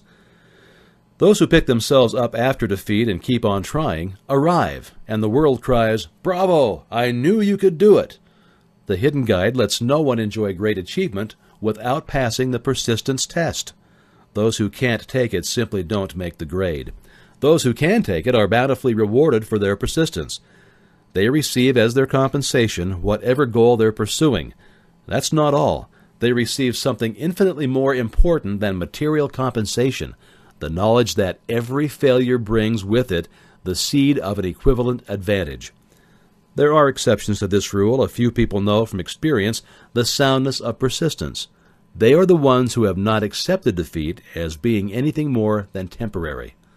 They're the ones whose desires are so persistently applied that defeat is finally changed into victory. We who stand on the sidelines of life see the overwhelmingly large number who go down in defeat, never to rise again. We see the few who take the punishment of defeat as an urge to greater effort. These fortunately never learn to accept life's reverse gear. But what we do not see, what most of us never suspected existing, is the silent but irresistible power which comes to the rescue of those who fight in the face of discouragement. If we speak of this power at all, we call it persistence, and we let it go at that. One thing we all know, if one does not possess persistence, one does not achieve noteworthy success in any calling. As these lines are being written, I look up from my work and see before me, less than a block away, the great mysterious Broadway, the graveyard of dead hopes, and the front porch of opportunity. From all over the world, people have come to Broadway seeking fame, fortune, power, love, or whatever it is that human beings call success. Once in a great while, someone steps out from the long procession of seekers, and the world hears that another person has mastered Broadway. But Broadway is not easily nor quickly conquered. She acknowledges talent, recognizes genius, pays off in money, only after one has refused to quit. Then we know he has discovered the secret of how to conquer Broadway. The secret is always inseparably attached to one word: persistence. The secret is told in the struggle of Fannie Hurst, whose persistence conquered the Great White Way. She came to New York in 1915 to convert writing into riches. The conversion did not come quickly, but it came. For 4 years, Miss Hurst learned about the sidewalks of New York from first-hand experience. She spent her days laboring and her nights hoping. When hope grew dim, she did not say, "All right, Broadway, you win." She said, "Very well, Broadway, you may whip some, but not me. I'm going to force you to give up." One publisher, the Saturday Evening Post, sent her 36 rejection slips before she broke the ice and got a story across. The average writer, like the average in other walks of life, would have given up the job when the first rejection slip came. She pounded the pavements for 4 years to the tune of the publisher's "no," because she was determined to win. Then came the payoff. The spell had been broken. The unseen guide had tested Fannie, and she could take it. From that time on, publishers made a beaten path to her door. Money came so fast that she hardly had time to count it. Then the moving picture men discovered her, and money came not in small change, but in floods. The moving picture rights to her latest novel, Great Laughter, brought $100,000, said to be the highest price ever paid for a story before publication. Her royalties from the sale of the book probably will run much more. Briefly, you have a description of what persistence is capable of achieving. Fannie Hurst is no exception. Wherever men and women accumulate great riches, you may be sure they first acquired persistence. Broadway will give any beggar a cup of coffee and a sandwich, but it demands persistence of those who go after the big stakes. Kate Smith will say amen when she reads this. For years she sang without money and without price before any microphone she could reach. Broadway said to her, "Come and get it, if you can take it." She did take it until one happy day Broadway got tired and said, "What's the use? You don't know when you're whipped, so name your price and go to work in earnest." Miss Smith named her price, and it was plenty. Away up in figures so high that 1 week's salary is far more than most people make in a whole year. Verily, it pays to be persistent. And here's an encouraging statement which carries with it a suggestion of great significance. Thousands of singers who excel like Kate Smith are walking up and down Broadway looking for a break without success. Countless others have come and gone. Many of them sang well enough, but they failed to make the grade because they lacked the courage to keep on keeping on, until Broadway became tired of turning them away. Persistence is a state of mind, therefore it can be cultivated.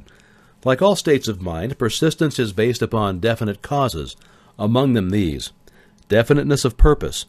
Knowing what one wants is the first and perhaps the most important step toward the development of persistence. A strong motive forces one to surmount many difficulties. Desire.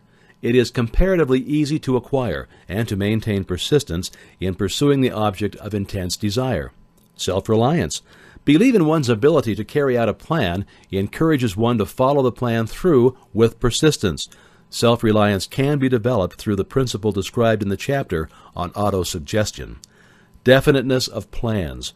Organized plans, even though they may be weak and entirely impractical, encourage persistence. Accurate knowledge. Knowing that one's plans are sound based upon experience or observation encourages persistence. Guessing instead of knowing destroys persistence. Cooperation. Sympathy, understanding, and harmonious cooperation with others tend to develop persistence. Willpower. The habit of concentrating one's thoughts upon the building of plans for the attainment of a definite purpose leads to persistence. Habit. Persistence is the direct result of habit. The mind absorbs and becomes a part of the daily experiences upon which it feeds. Fear, which is the worst of all enemies, can be effectively cured by forced repetition of the words courage. Everyone who has seen active service in war knows this. Before leaving the subject of persistence, take inventory of yourself and determine in what particular, if any, you're lacking in this essential quality. Measure yourself courageously, point by point, and see how many of the 8 factors of persistence that you lack. The analysis may lead to discoveries that will give you a new grip on yourself. Here you'll find the real enemies which stand between you and noteworthy achievement. Here you'll find not only the symptoms indicating weakness of persistence, but also the deeply seated subconscious causes of this weakness. Study the list carefully and face yourself squarely if you really wish to know who you are and what you are capable of doing. These are the weaknesses which must be mastered by all who will accumulate riches. Failure to recognize and to clearly define exactly what one wants. Procrastination with or without cause, usually backed up with a formidable array of alibis and excuses. Lack of interest in acquiring specialized knowledge.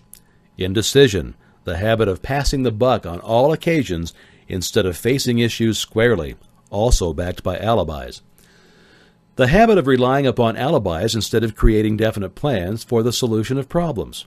Self-satisfaction. There is but little remedy for this affliction and no hope for those who suffer from it. Indifference.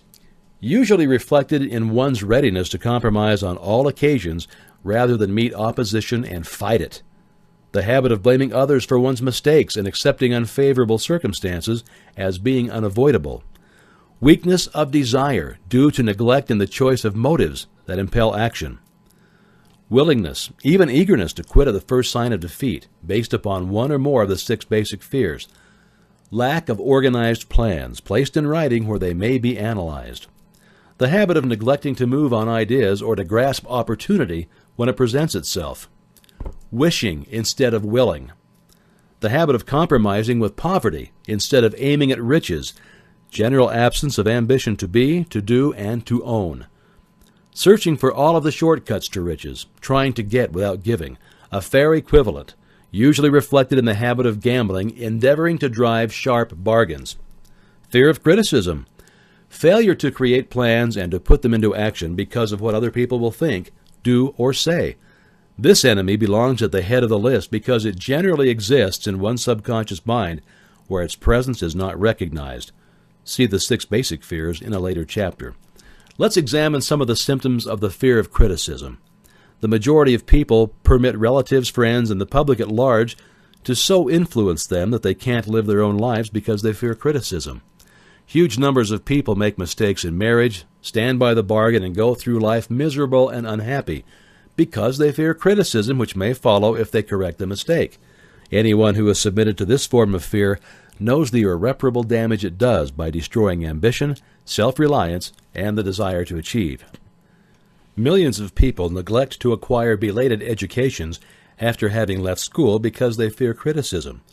Countless numbers of men and women, both young and old, permit relatives to wreck their lives in the name of duty because they fear criticism. Duty does not require any person to submit to the destruction of his personal ambitions and the right to live his own life in his own way. People refuse to take chances in business because they fear the criticism which may follow if they fail. The fear of criticism in such cases is stronger than the desire to succeed. Too many people refuse to set high goals for themselves or even neglect selecting a career because they fear the criticism of relatives and friends who may say, "Don't aim so high. People will think you're crazy." When Andrew Carnegie suggested that I devote 20 years to the organization of a philosophy of individual achievement, my first impulse of thought was fear of what people might say. The suggestion set up a goal for me, far out of proportion to any I had ever conceived.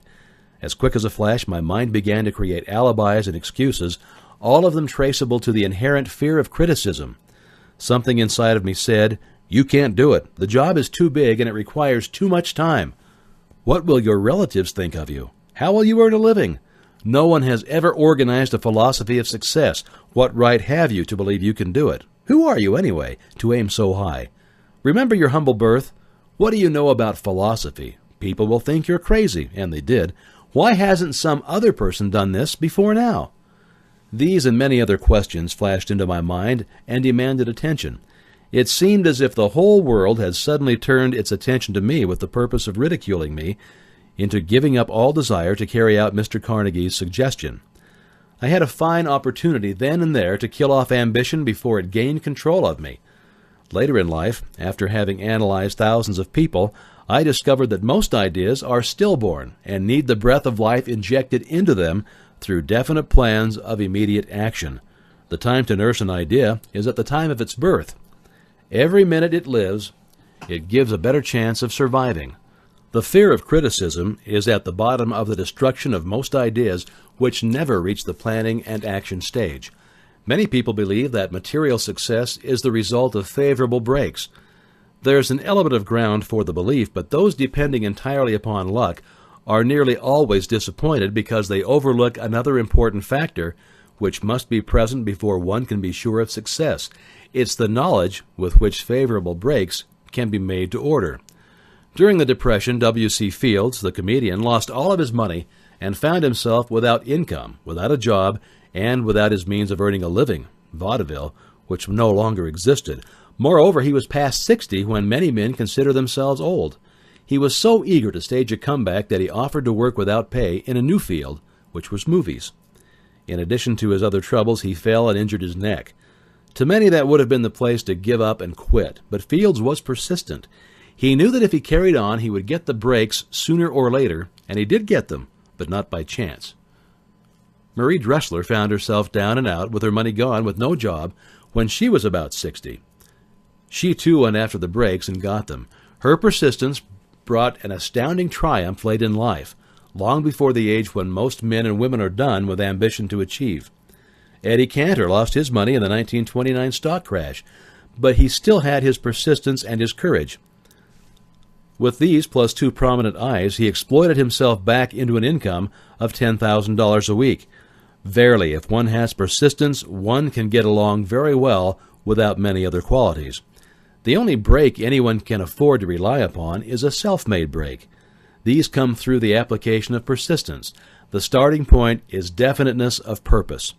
Examine the first 100 people you meet. Ask them what they want most in life, and 98 of them will not be able to tell you. If you press them for an answer, some will say security, many will say money, a few will say happiness, others will say fame and power, and still others will say social recognition, ease in living, ability to sing and dance, or write. But none of them will be able to define these terms or give the slightest indication of a plan by which they hope to attain these vaguely expressed wishes. Riches do not respond to wishes. They respond only to definite plans, backed by definite desires through constant persistence. There are 4 simple steps which leads to the habit of persistence. They call for no great amount of intelligence, no particular amount of education, and but little time or effort. The necessary steps are a definite purpose backed by burning desire for its fulfillment, a definite plan expressed in continuous action, a mind closed tightly against all negative and discouraging influences, including negative suggestions of relatives, friends, and acquaintances, a friendly alliance with one or more persons who will encourage one to follow through with both plan and purpose. These 4 steps are essential for success in all walks of life. The entire purpose of the 13 principles of this philosophy is to enable one to take these 4 steps as a matter of habit. These are the steps by which one may control one's economic destiny. They're the steps that lead to freedom and independence of thought. They're the steps that lead to riches in small or great quantities. They lead the way to power, fame, and worldly recognition. They are the 4 steps which guarantee favorable breaks. They are the steps that convert dreams into physical realities. They lead also to the mastery of fear, discouragement, and indifference. There's a magnificent reward for all who learn to take these 4 steps. It's the privilege of writing one's own ticket and of making life yield whatever price is asked. I have no way of knowing the facts, but I venture to conjecture that Mrs. Wallace Simpson's great love for a man was not accidental nor the result of favorable breaks alone. There was a burning desire and careful searching at every step of the way. Her first duty was to love. What is the greatest thing on earth? The Master called it love, not man-made rules, criticism, bitterness, slander, or political marriages, but love. She knew what she wanted, not after she met the Prince of Wales, but long before that.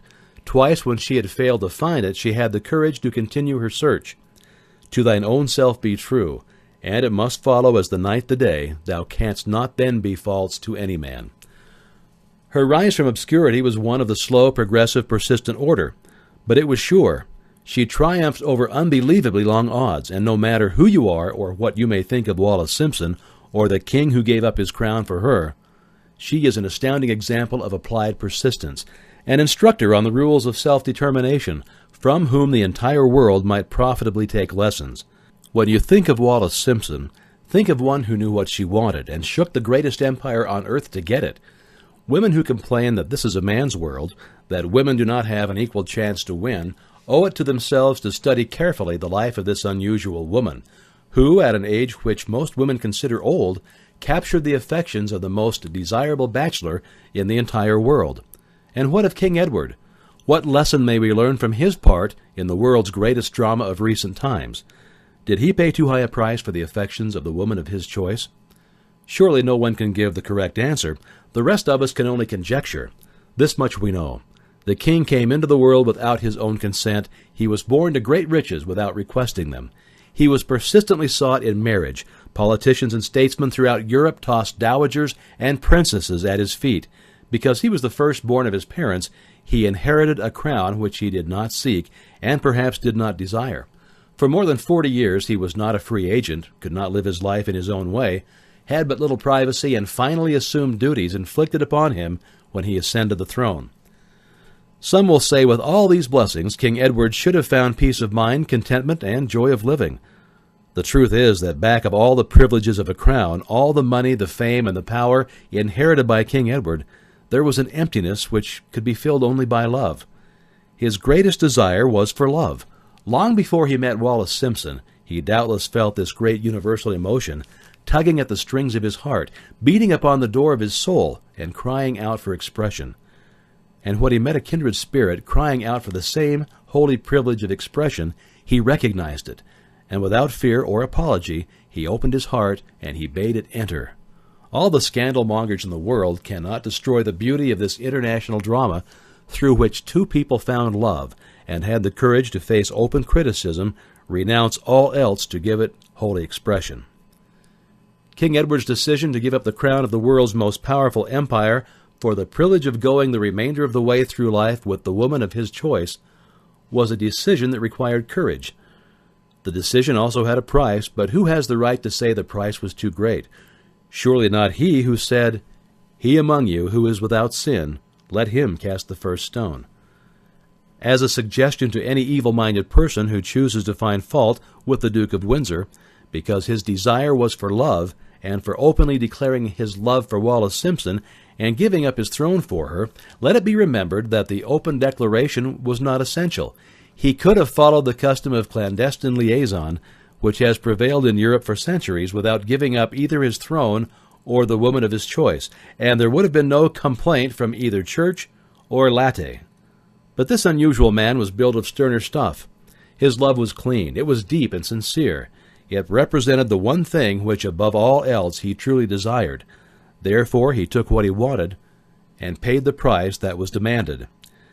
If Europe had been blessed with more rulers with the human heart and the traits of honesty of ex-King Edward for the past century, that unfortunate hemisphere now seething with greed, hate, lust, political connivance, and threats of war would have a different and a better story to tell, a story in which love and not hate would rule.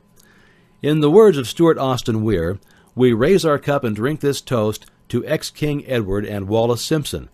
Blessed is the man who has come to know that our muted thoughts are our sweetest thoughts. Blessed is the man who, from the blackest depths, can see the luminous figure of love and sing, and singing say, "Sweeter far than uttered lays are the thoughts I have of you." In these words would we pay tribute to the two people who, more than all others of modern times, have been the victims of criticism and the recipients of abuse, because they found life's greatest treasure and claimed it. Mrs. Simpson read and approved this analysis.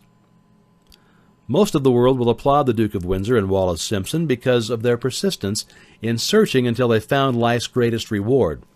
All of us can profit by following their example in our own search for that which we demand of life. What mystical power gives to men of persistence the capacity to master difficulties? Does the quality of persistence set up in one's mind form of a spiritual, mental, or chemical activity which gives one access to supernatural forces?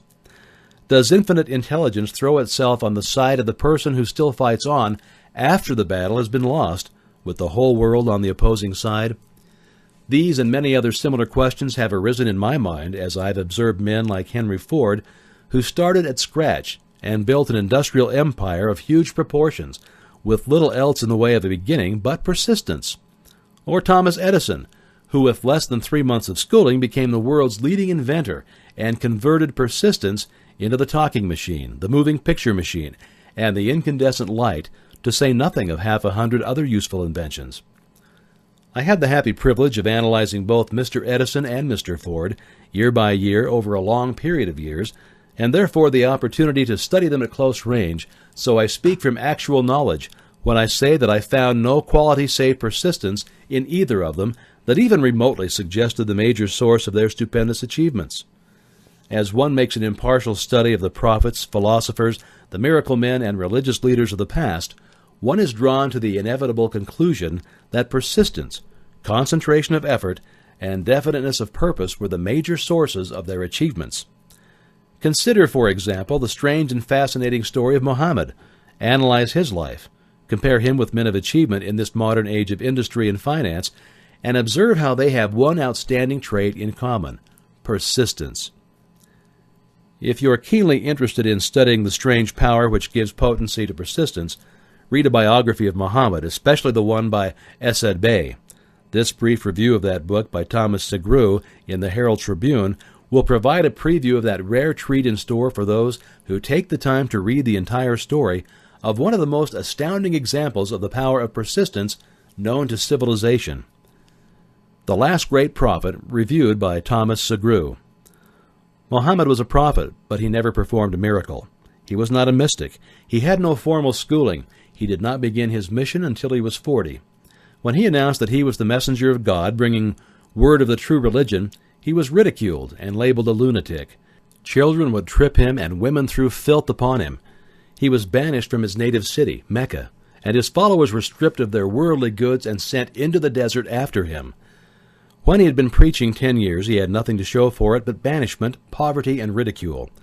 Yet before another 10 years had passed, he was the dictator of all Arabia, ruler of Mecca, and the head of a new world religion, which was to sweep to the Danube and the Pyrenees before exhausting the impetus he gave it. That impetus was threefold: the power of words, the efficacy of prayer, and man's kinship with God. His career never made sense.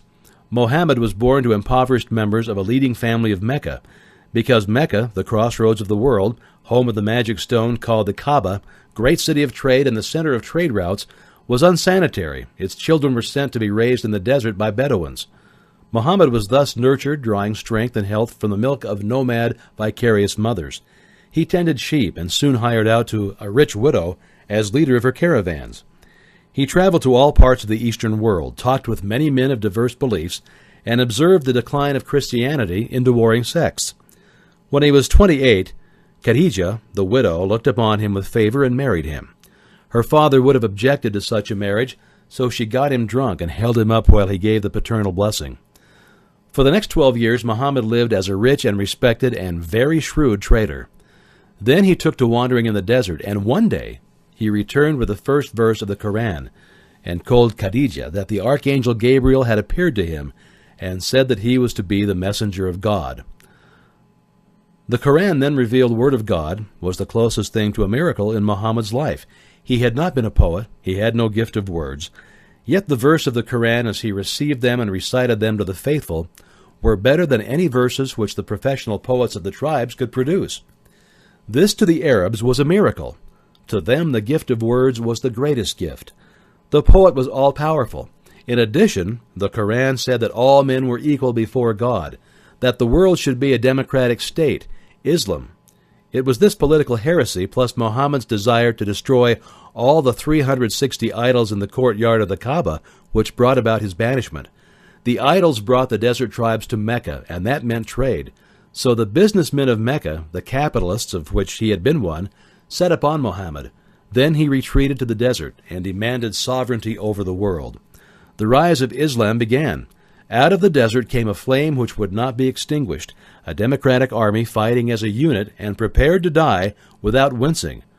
Muhammad had invited the Jews and Christians to join him, for he was not building a new religion. He was calling all who believed in one God to join in a single faith.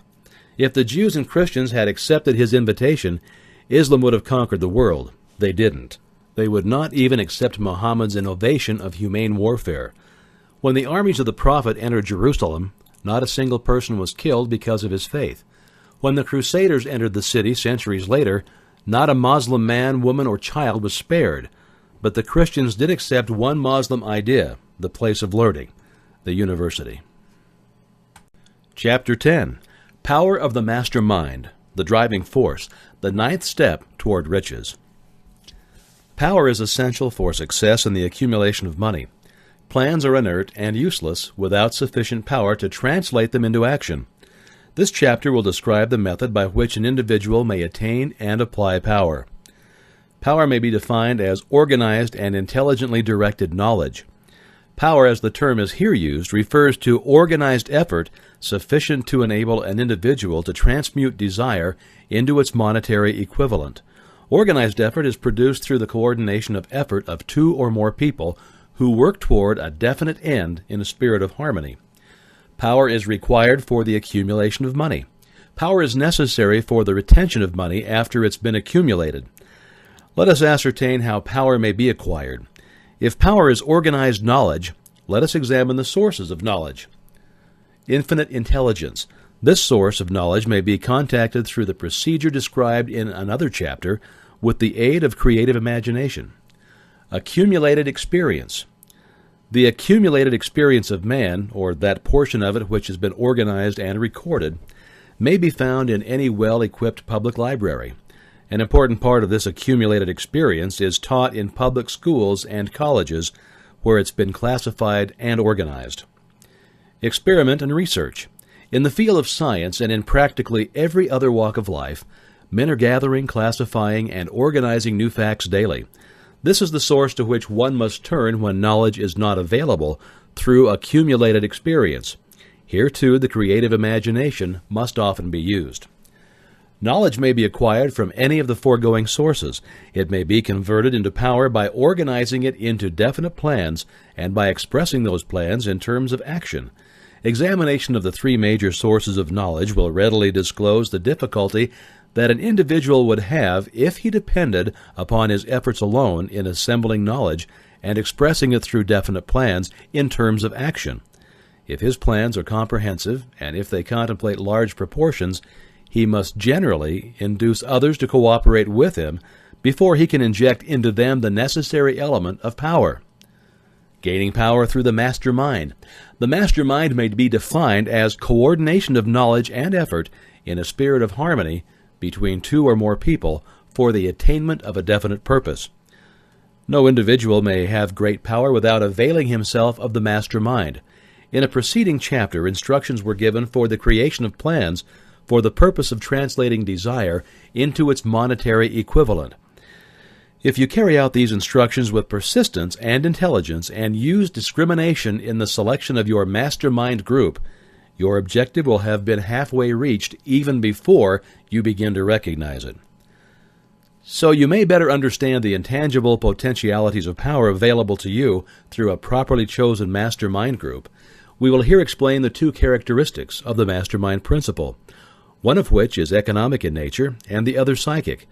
The economic feature is obvious. Economic advantages may be created by any person who surrounds himself with the advice, counsel, and personal cooperation of a group of men who are willing to lend him wholehearted aid in a spirit of perfect harmony. This form of cooperation alliance has been the basis of nearly every great fortune. Your understanding of this great truth may definitely determine your financial status. The psychic phase of the mastermind principle is much more abstract, much more difficult to comprehend, because it has reference to the spiritual forces with which the human race as a whole is not well acquainted.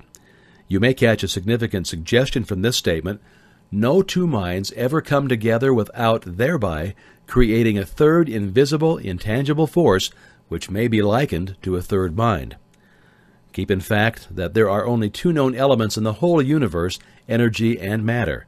It's a well-known fact that matter may be broken down into units of molecules, atoms, and electrons. There are units of matter which may be isolated, separated, and analyzed. Likewise, there are units of energy. The human mind is a form of energy, a part of it being spiritual in nature.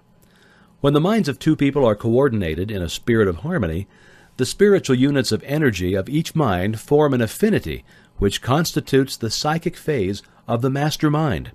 The mastermind principle, or rather the economic feature of it, was first called to my attention by Andrew Carnegie over 25 years ago. Discovery of this principle was responsible for the choice of my life's work. Mr. Carnegie's mastermind group consisted of a staff of approximately 50 men with whom he surrounded himself for the definite purpose of manufacturing and marketing steel. He attributed his entire fortune to the power that he accumulated through this mastermind. Analyze the record of any man who has accumulated a great fortune, and many of those who have accumulated modest fortunes, and you'll find that they have either consciously or unconsciously employed the mastermind principle. Great power can be accumulated through no other principle. Energy is nature's universal set of building blocks, out of which she constructs every material thing in the universe, including man, and every form of animal and vegetable life. Through a process which only nature completely understands, she translates energy into matter. Nature's building blocks are available to man in the energy involved in thinking. Man's brain may be compared to an electric battery. It absorbs energy from the ether, which permeates every atom of matter and fills the entire universe. It's a well-known fact that a group of electric batteries will provide more energy than a single battery. It's also a well-known fact that an individual battery will provide energy in proportion to the number and capacity of the cells it contains. The brain functions in a similar fashion. This accounts for the fact that some brains are more efficient than others and leads to this significant statement: a group of brains coordinated or connected in a spirit of harmony will provide more thought energy than a single brain, just as a group of electric batteries will provide more energy than a single battery. Through this metaphor, it becomes immediately obvious that the mastermind principle holds the secret of power, wielded by men who surround themselves with other men of brains. There follows now another statement which will lead still nearer to an understanding of the psychic phase of the mastermind principle. When a group of individual brains are coordinated and function in harmony, the increased energy created through that alliance becomes available to every individual brain in the group. It's well known that Henry Ford began his business career under the handicap of poverty, illiteracy, and ignorance. It's an equally well-known fact that within the inconceivably short period of 10 years, Mr. Ford mastered these three handicaps, and that within 25 years, he made himself one of the richest men in America. Connect with this fact the additional knowledge that Mr. Ford's most rapid strides became noticeable from the time he became a personal friend of Thomas Edison, and you'll begin to understand what the influence of one mind upon another can accomplish. Go a step farther and consider the fact that Mr. Ford's most outstanding achievements began from the time that he formed the acquaintances of Harvey Firestone, John Burroughs, and Luther Burbank, each a man of great brain capacity, and you'll have further evidence that power may be produced through friendly alliance of minds. There is little, if any, doubt that Henry Ford is one of the best informed men in the business and the industrial world. The question of his wealth needs no discussion. Analyze Mr. Ford's intimate personal friends, some of whom have already been mentioned, and you'll be prepared to understand the following statement.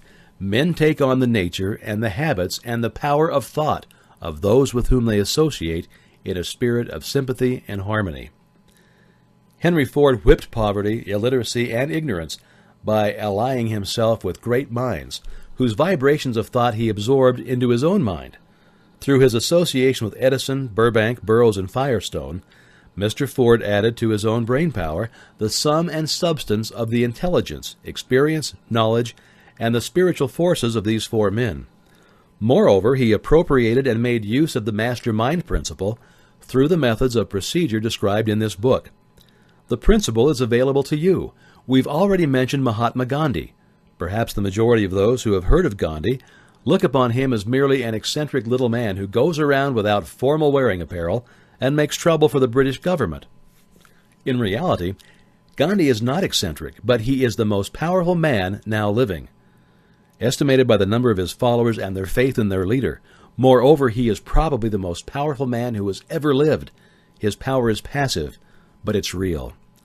Let us study the method by which he attained his stupendous power. It may be explained in a few words.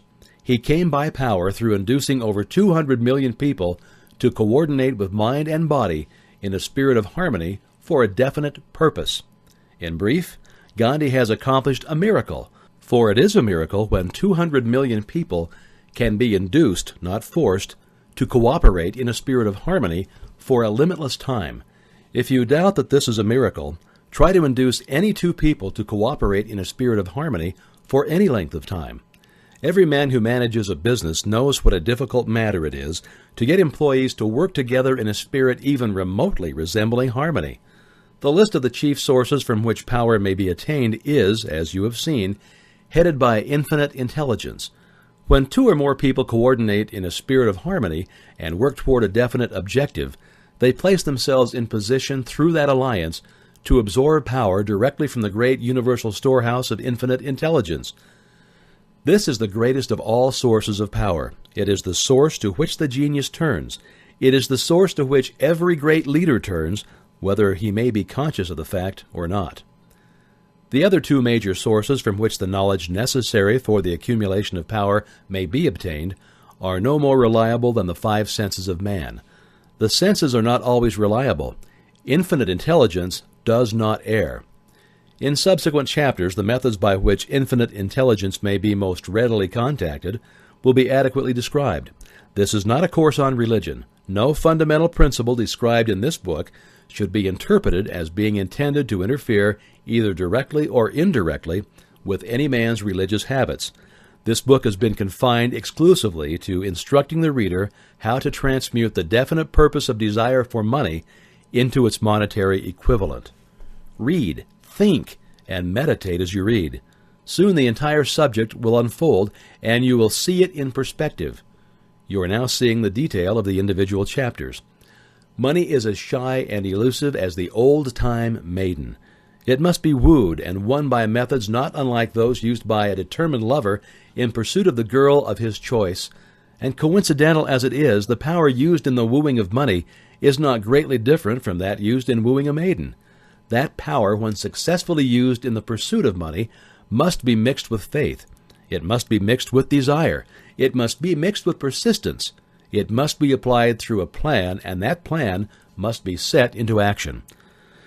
When money comes in quantities known as the big money, it flows to the one who accumulates it as easily as water flows downhill.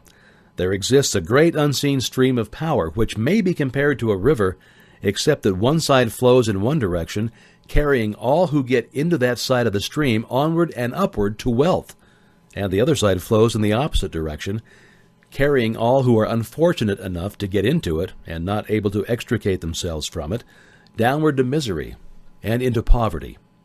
Every man who has accumulated a great fortune has recognized the existence of this stream of life. It consists of one's thinking process. The positive emotions of thought form the side of the stream which carries one to fortune. The negative emotions form the side which carries one down to poverty. This carries a thought of stupendous importance to the person who is following this book with the object of accumulating a fortune. If you are in the side of the stream of power which leads to poverty, this may serve as an oar by which you may propel yourself over into the other side of the stream. It can serve you only through application and use. Merely reading and passing judgment on it either one way or another will in no way benefit you. Some people undergo the experience of alternating between the positive and negative sides of the stream, being at times on the positive side and at times on the negative side. The Wall Street crash of 1929 swept millions of people from the positive to the negative side of the stream. These millions are struggling, some of them in desperation and fear, to get back to the positive side of the stream. This book was written especially for those millions. Poverty and riches often change places. The crash taught the world this truth, although the world will not long remember the lesson. Poverty may and generally does voluntarily take the place of riches. When riches take the place of poverty, the change is usually brought about through well-conceived and carefully executed plans. Poverty needs no plan. It needs no one to aid it because it's bold and it's ruthless. Riches are shy and timid. They have to be attracted. Anybody can wish for riches, and most people do, but only a few know that a definite plan plus a burning desire for wealth are the only dependable means of accumulating wealth. Chapter 11. The Mystery of Sex. Transmutation. The 10th step toward riches. The meaning of the word transmute is, in simple language, the changing or transferring of one element or form of energy into another. The emotion of sex brings into being a state of mind. Because of ignorance on the subject, this state of mind is generally associated with the physical, and because of improper influences to which most people have been subjected, in acquiring knowledge of sex, things essentially physical have highly biased the mind. The emotion of sex has back of it the possibility of three constructive potentialities. They are, number 1, the perpetuation of mankind. Number 2, the maintenance of health. As a therapeutic agency, it has no equal. The transformation of mediocrity into genius through transmutation. Sex transmutation is simple and easily explained. It means the switching of the mind from thoughts of physical expression to thoughts of some other nature. Sex desire is the most powerful of all human desires. When driven by this desire, men develop keenness of imagination, courage, willpower, persistence, and creative ability, unknown to them at other times. So strong and impelling is the desire for sexual contact that men freely run the risk of life and reputation to indulge it.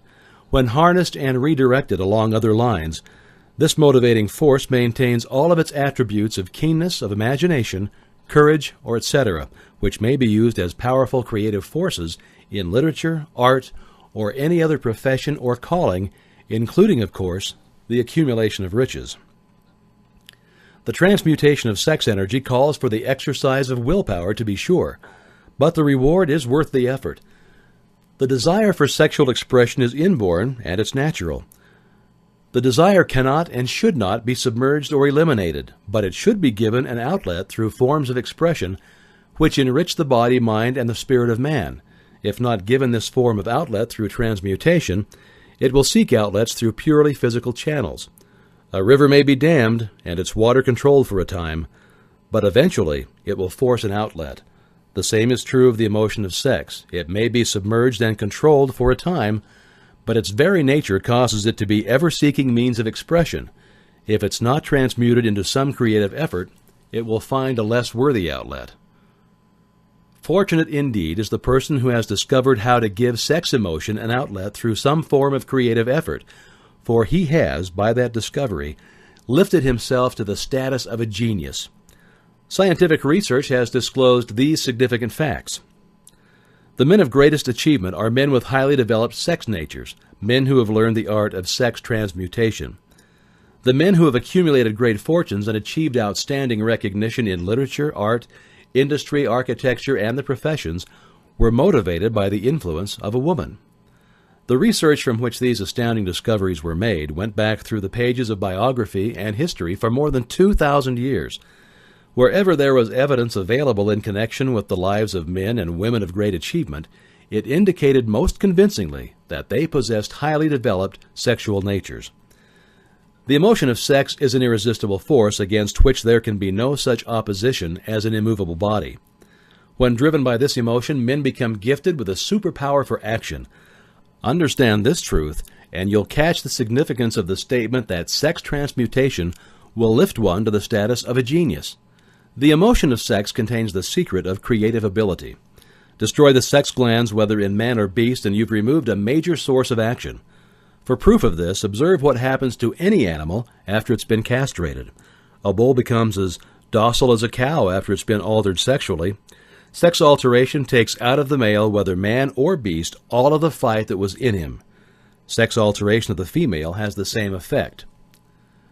The human mind responds to stimuli through which it may be keyed up to high rates of vibration, known as enthusiasm, creative imagination, intense desire, etc. The stimuli to which the mind responds most freely are the desire for sexual expression, love, a burning desire for fame, power, or financial gain, we mean money, and music. Friendship between either those of the same sex or those of the opposite sex. A mastermind alliance based upon the harmony of two or more people who ally themselves for spiritual or temporal advancement. Mutual suffering, such as that experienced by people who are persecuted. Autosuggestion, fear, narcotics, and alcohol. The desire for sexual expression comes at the head of the list of stimuli which most effectively step up the vibrations of the mind and start the wheels of physical action. 8 of these stimuli are natural and constructive. 2 are destructive. The list is here presented for the purpose of enabling you to make a comparative study of the major sources of mind stimulation. From this study, it will be readily seen that the emotion of sex is, by great odds, the most intense and powerful of all mind stimuli. This comparison is necessary as a foundation for proof of the statement that transmutation of sexual energy may lift one to the status of a genius. Let's find out what constitutes a genius. Some wiseacre has said that a genius is a man who wears long hair, eats queer food, lives alone, and serves as a target for the joke makers. A better definition of a genius is a man who has discovered how to increase the vibrations of thought to the point where he can freely communicate with sources of knowledge not available through the ordinary rate of vibration of thought. The person who thinks will want to ask some questions concerning this definition of genius. The first question will be, how may one communicate with sources of knowledge which are not available through the ordinary rate of vibration of thought? The next question will be, are there known sources of knowledge which are available only to genii? And if so, what are these sources, and exactly how may they be reached? We'll offer proof of the soundness of some of the more important statements made in this book, or at least we shall offer evidence through which you may secure your own proof through experimentation, and in doing so, we shall answer both of these questions. The reality of a sixth sense has been fairly well established. The sixth sense is creative imagination. The faculty of creative imagination is one which the majority of people never use during an entire lifetime, and if used at all, it usually happens by mere accident. A relatively small number of people use, with deliberation and purpose aforethought, the faculty of creative imagination. Those who use this faculty voluntarily and with understanding of its functions are genii. The faculty of creative imagination is the direct link between the finite mind of man and infinite intelligence. All the so-called revelations referred to in the realm of religion and all discoveries of basic or new principles in the field of invention take place through the faculty of creative imagination. When ideas or concepts flash into one's mind through what is popularly called a hunch, they come from one or more of the following sources. Infinite intelligence, one subconscious mind wherein is stored every sense, impression, and thought impulse which ever reached the brain through any of the 5 senses. From the mind of some other person who has just released the thought, or picture of the idea or concept through conscious thought, or from the other person's subconscious storehouse. There are no other known sources from which inspired ideas or hunches may be received. The creative imagination functions best when the mind is vibrating, due to some form of mind stimulation, at an exceedingly high rate. That is, when the mind is functioning at a rate of vibration higher than that of ordinary, normal thought. When brain action has been stimulated through one or more of the 10 mind stimulants, It has the effect of lifting the individual far above the horizon of ordinary thought and permits him to envision distance, scope, and quality of thoughts not available on the lower plane, such as that occupied while one is engaged in the solution of the problems of business and professional routine. When lifted to this higher level of thought through any form of mind stimulation, an individual occupies relatively the same position as one who has ascended in an airplane to a height from which he may see over and beyond the horizon line, which limits his vision, while on the ground. Moreover, while on this higher level of thought, the individual is not hampered or bound by any of the stimuli which circumscribe and limit his vision while wrestling with the problems of gaining the three basic necessities of food, clothing, and shelter. He's in a world of thought in which the ordinary workaday thoughts have been as effectively removed as are the hills and valleys and other limitations of physical vision when he rises in an airplane. While on this exalted plane of thought, the creative faculty of the mind is given freedom for action. The way has been cleared for the sixth sense to function. It becomes receptive to ideas which could not reach the individual under any other circumstances. The sixth sense is the faculty which marks the difference between a genius and an ordinary individual. The creative faculty becomes more alert and receptive to vibrations originating outside the individual's subconscious mind. The more this faculty is used, and the more the individual relies upon it and makes demands upon it for thought impulses. This faculty can be cultivated and developed only through use. That which is known as one's conscience operates entirely through the faculty of the sixth sense. The great artists, writers, musicians, and poets become great because they acquire the habit of relying upon the still small voice, which speaks from within, through the faculty of creative imagination. It's a well-known fact to people who have keen imaginations that their best ideas come through so-called hunches. There's a great orator who does not attain to greatness until he closes his eyes and begins to rely entirely upon the faculty of creative imagination. When asked why he closed his eyes just before the climaxes of his oratory, he replied, "I do it because then I speak through ideas which come to me from within." One of America's most successful and best-known financiers followed the habit of closing his eyes for 2 or 3 minutes before making a decision. When asked why he did this, he replied, "With my eyes closed, I'm able to draw upon a source of superior intelligence." The late Dr. Elmer R. Gates of Chevy Chase, Maryland, created more than 200 useful patents, many of them basic, through the process of cultivating and using the creative faculty. His method is both significant and interesting to one interested in attaining to the status of genius, in which category Dr. Gates unquestionably belonged. Dr. Gates was one of the really great, though less publicized, scientists of the world. In his laboratory, he had what he called his personal communication room. It was practically soundproof and so arranged that all light could be shut out. It was equipped with a small table on which he kept a pad of writing paper. In front of the table, on the wall, was an electric push button which controlled the lights. When Dr. Gates desired to draw upon the forces available to him through his creative imagination, he would go into this room, seat himself at the table, shut off the lights, and concentrate upon the known factors of the invention on which he was working, remaining in that position until ideas began to flash into his mind in connection with the unknown factors of the invention.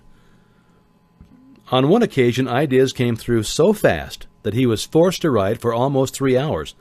When the thoughts stopped flowing and he examined his notes, he found they contained a minute description of principles which had not a parallel among the known data of the scientific world.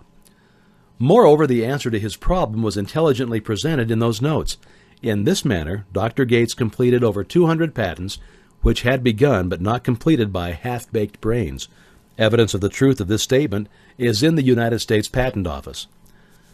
Dr. Gates earned his living by sitting for ideas for individuals and corporations. Some of the largest corporations in America paid him substantial fees by the hour for sitting for ideas. The reasoning faculty is often faulty because it is largely guided by one's accumulated experience.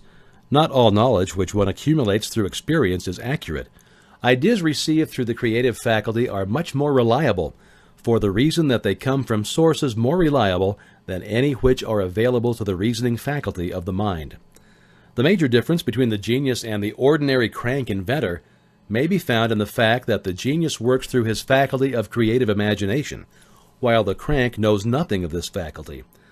The scientific inventor, like Mr. Edison and Dr. Gates, makes use of both the synthetic and the creative faculties of this imagination. For example, the scientific inventor or genius begins an invention by organizing and combining the known ideas or principles accumulated through experience through the synthetic faculty, the reasoning faculty. If he finds this accumulated knowledge to be insufficient for the completion of his invention, he then draws upon the source of knowledge available to him through his creative faculty. The method by which he does this varies with the individual, but this is the sum and substance of his procedure. He stimulates his mind so that it vibrates on a higher than average plane, using one or more of the 10 mind stimulants or some other stimulant of his choice. He concentrates upon the known factors, the finished part of his invention, and creates in his mind a perfect picture of unknown factors, the unfinished part of his invention. He holds this picture in mind until it has been taken over by the subconscious mind, then relaxes by clearing his mind of all thought and waits for his answers to flash into his mind. Sometimes the results are both definite and immediate. At other times the results are negative, depending upon the state of development of the sixth sense, or creative faculty. Mr. Edison tried out more than 10,000 different combinations of ideas through the synthetic faculty of his imagination before he tuned in through the creative faculty and got the answer which perfected the incandescent light. His experience was similar when he produced the talking machine. There is plenty of reliable evidence that the faculty of creative imagination exists. This evidence is available through accurate analysis of men who have become leaders in their respective callings without having had extensive educations. Lincoln was a notable example of a great leader who achieved greatness through the discovery and use of his faculty of creative imagination. He discovered and began to use this faculty as the result of the stimulation of love which he experienced after he met Anne Rutledge, a statement of the highest significance in connection with the study of the source of genius. The pages of history are filled with the records of great leaders whose achievements may be traced directly to the influence of women who aroused the creative faculties of their minds through the stimulation of sexual desire. Napoleon Bonaparte was one of these. When inspired by his first wife Josephine, he was irresistible and invincible. When his better judgment or reasoning faculty prompted him to put Josephine aside, he began to decline.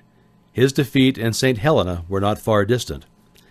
If good taste would permit, we might easily mention scores of men well known to the American people who climbed to great heights of achievement under the stimulating influence of their wives, only to drop back to destruction after money and power went to their heads, and they put aside the old wife for a new one. Napoleon was not the only man to discover that sexual influence from the right source is more powerful than any substitute of expediency which may be created by mere reason. The human mind responds to stimulation. Among the greatest and most powerful of these stimuli is the urge of sex. When harnessed and transmuted, this driving force is capable of lifting men into that higher sphere of thought which enables them to master the sources of worry and petty annoyance which beset their pathway on the lower plane. Unfortunately, only those who are genius have made the discovery. Others have accepted the experience of sexual urge without discovering one of its major potentialities, a fact which accounts for the great number of others as compared to the limited number of those who are genius. For the purpose of refreshing the memory in connection with the facts available from the biographies of certain men, we here present the names of a few men of outstanding achievement, each of whom was known to have been of a highly sexual nature. The genius which was theirs undoubtedly found its source of power in transmuted sex energy. George Washington, Napoleon Bonaparte, William Shakespeare, Abraham Lincoln, Ralph Waldo Emerson, Robert Burns, Thomas Jefferson, Elbert Hubbard, Albert H. Gary, Oscar Wilde, Woodrow Wilson, John H. Patterson, Andrew Jackson, Enrico Caruso. Your own knowledge of biography will enable you to add to this list. Find, if you can, a single man in all history of civilization who achieved outstanding success in any calling who was not driven by a well-developed sexual nature. If you don't wish to rely upon biographies of men not now living, take inventory of those whom you know to be men of great achievement, and see if you can find one among them who was not highly sexed. Sex energy is the creative energy of all genius. There never has been and never will be a great leader, builder, or artist lacking in this driving force of sex. Surely no one will misunderstand these statements to mean that all who are highly sexed are genius. Man attains to the status of a genius only when and if he stimulates his mind so that it draws upon the forces available through the creative faculty of the imagination. Chief among the stimuli with which this stepping up of the vibrations may be produced is sexual energy. The mere possession of this energy is not sufficient to produce a genius. The energy must be transmuted from desire for physical contact into some other form of desire and action before it will lift one to the status of a genius.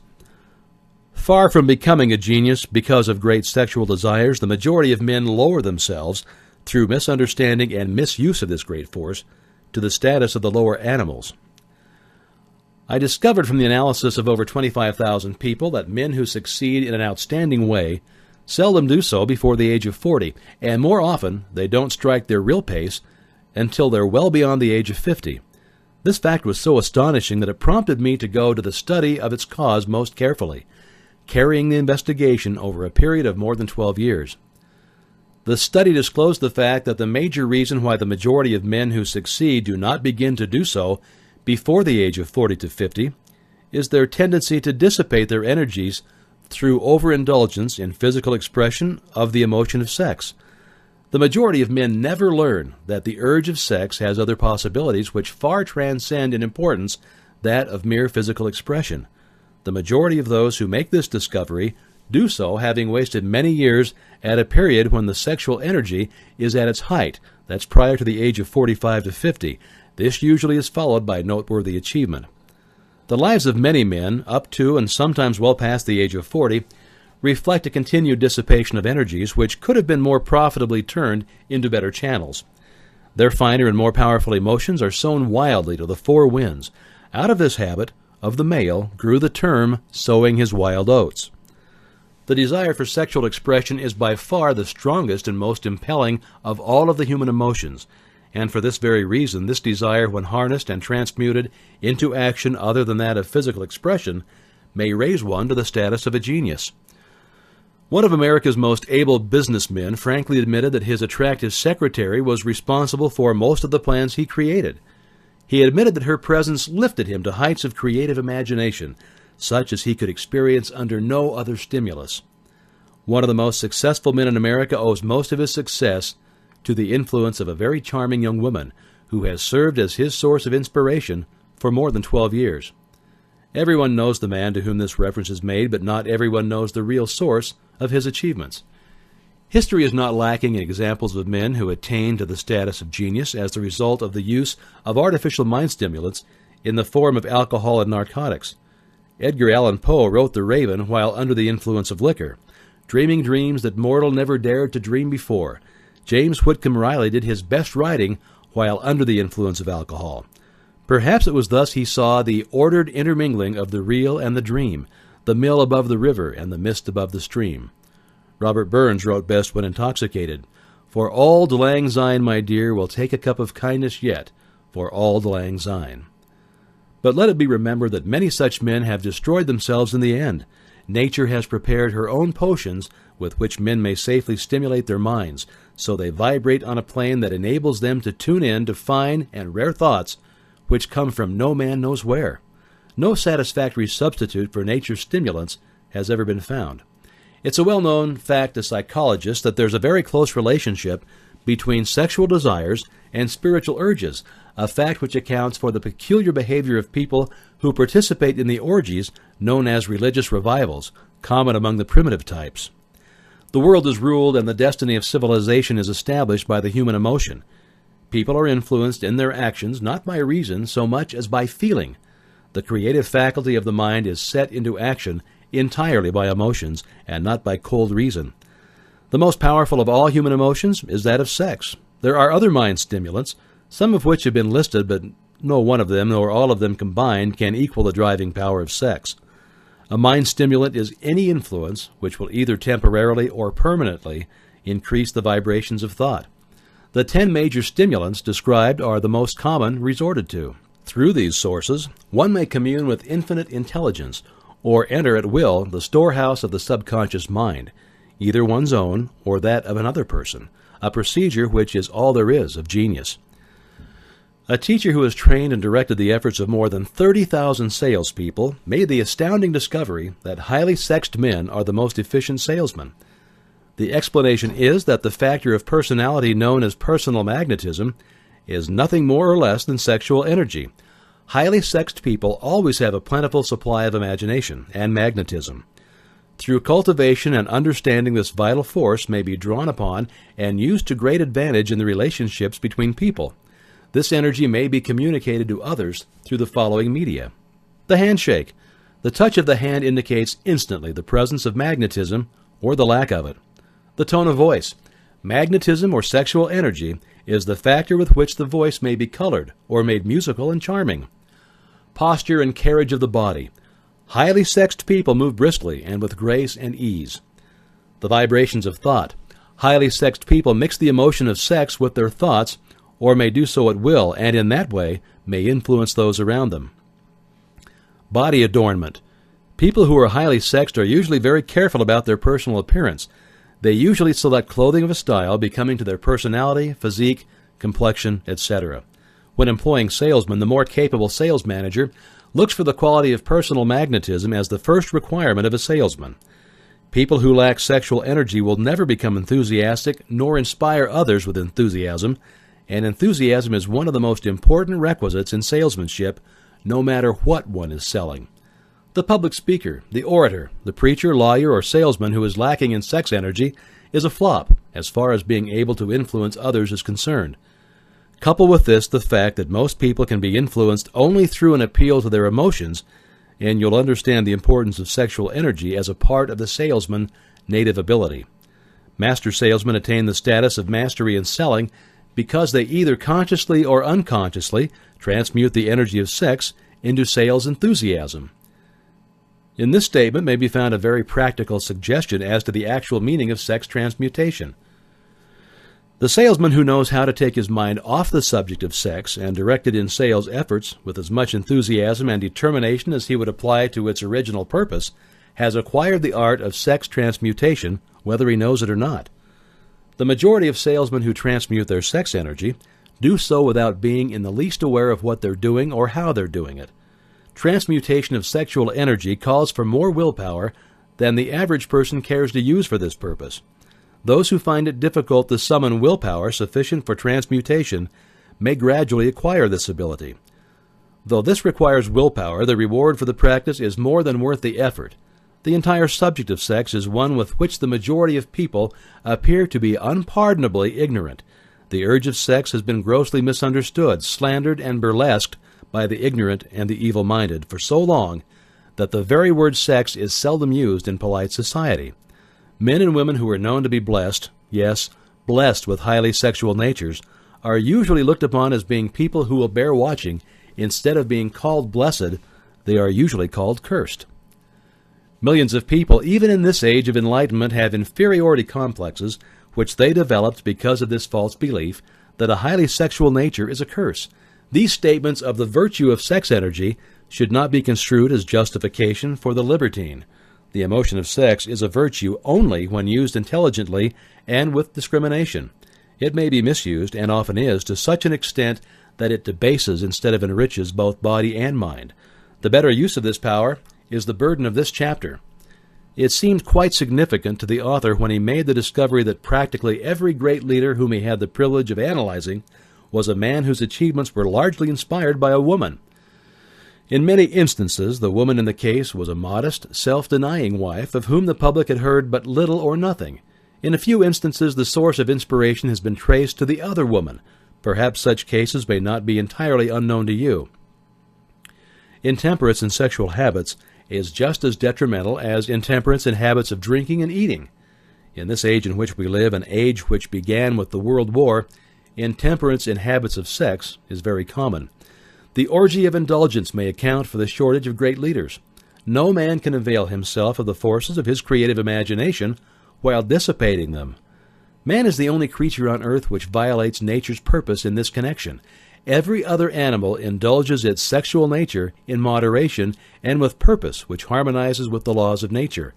Every other animal responds to the call of sex only in season. Man's inclination is to declare open season. Every intelligent person knows that stimulation in excess through alcoholic drink and narcotics is a form of intemperance which destroys the vital organs of the body, including the brain. Not every person knows, however, that overindulgence in sex expression may become a habit as destructive and as detrimental to creative effort as narcotics or liquor. A sex madman is not essentially different than a dope madman. Both have lost control over their faculties of reason and willpower. Sexual overindulgence may not only destroy reason and willpower, but it may also lead to either temporary or permanent insanity. Many cases of hypochondria, imaginary illnesses, grow out of habits developed in ignorance of the true function of sex. From these brief references to the subject, it may be readily seen that ignorance on the subject of sex transmutation forces stupendous penalties upon the ignorant on the one hand, and withholds from them equally stupendous benefits on the other.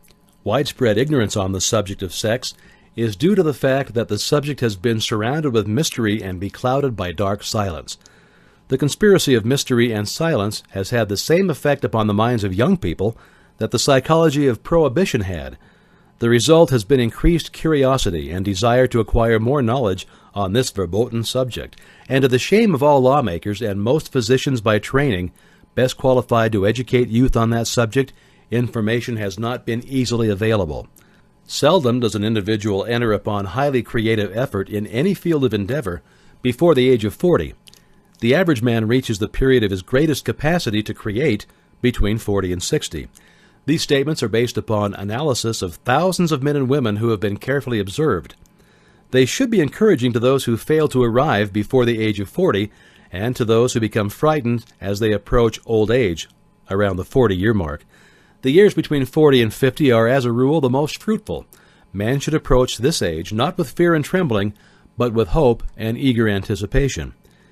If you want evidence that most men do not begin to do their best work before the age of 40, study the records of the most successful men known to the American people, and you'll find it. Henry Ford had not hit his pace of achievement until he had passed the age of 40. Andrew Carnegie was well past 40 before he began to reap the reward of his efforts. James J. Hill was still running a telegraph key at the age of 40. His stupendous achievements took place after that age. Biographies of American industrialists and financiers are filled with evidence that the period from 40 to 60 is the most productive age of man. Between the ages of 30 and 40, man begins to learn, if he ever learns, the art of sex transmutation. This discovery is generally accidental, and more often than otherwise, the man who makes it is totally unconscious of this discovery.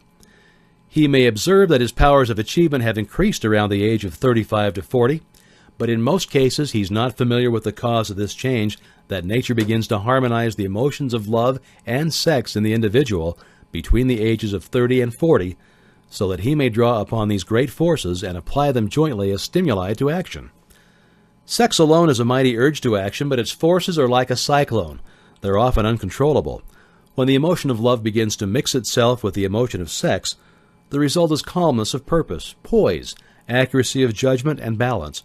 What person who has attained the age of 40 is so unfortunate as to be unable to analyze these statements and to corroborate them by his own experience?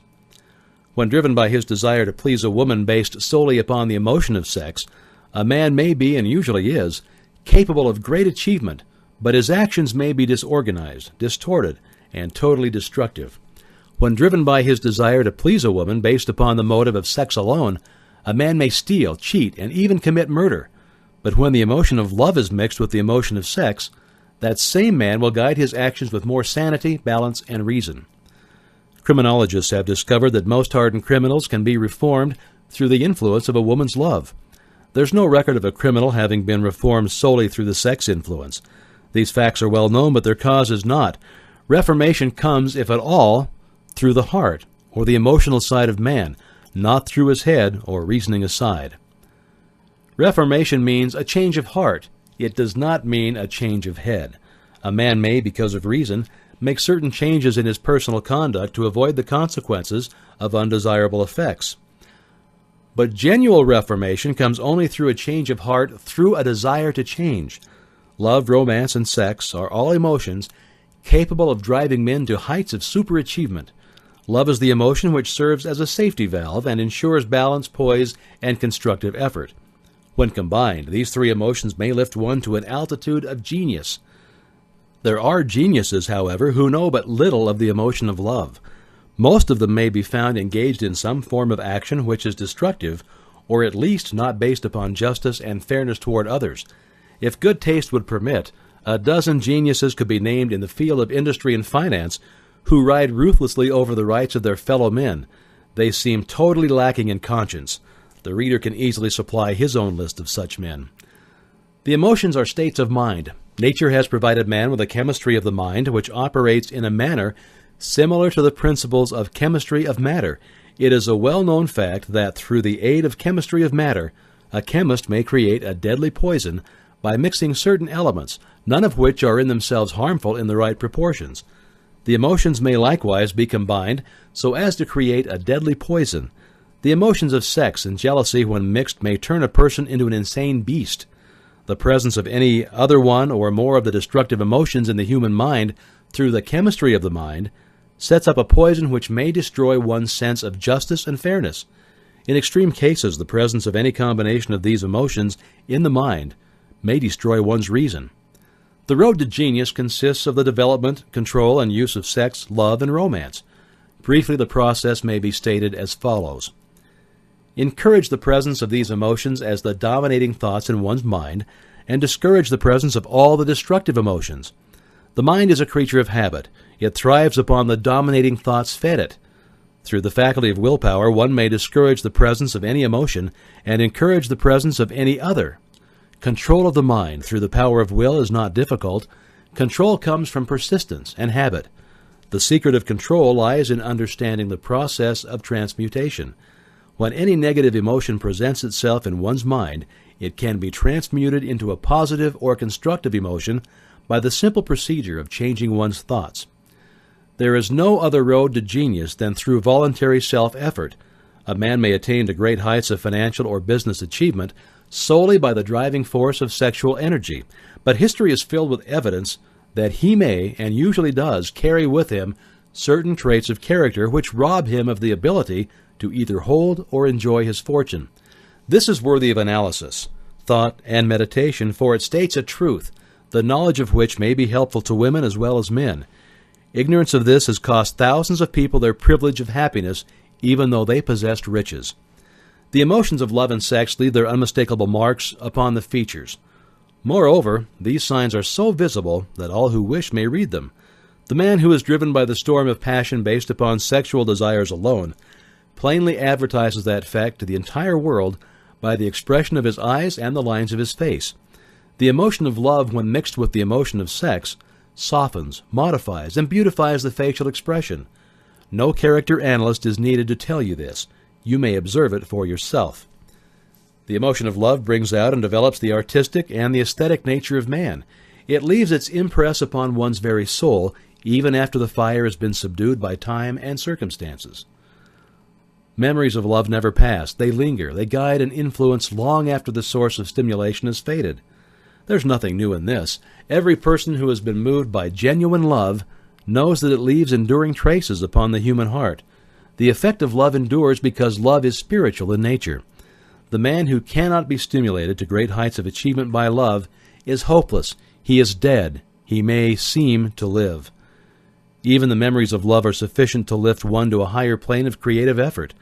The major force of love may spend itself and pass away like a fire which has burned itself out, but it leaves behind indelible marks as evidence that it passed that way.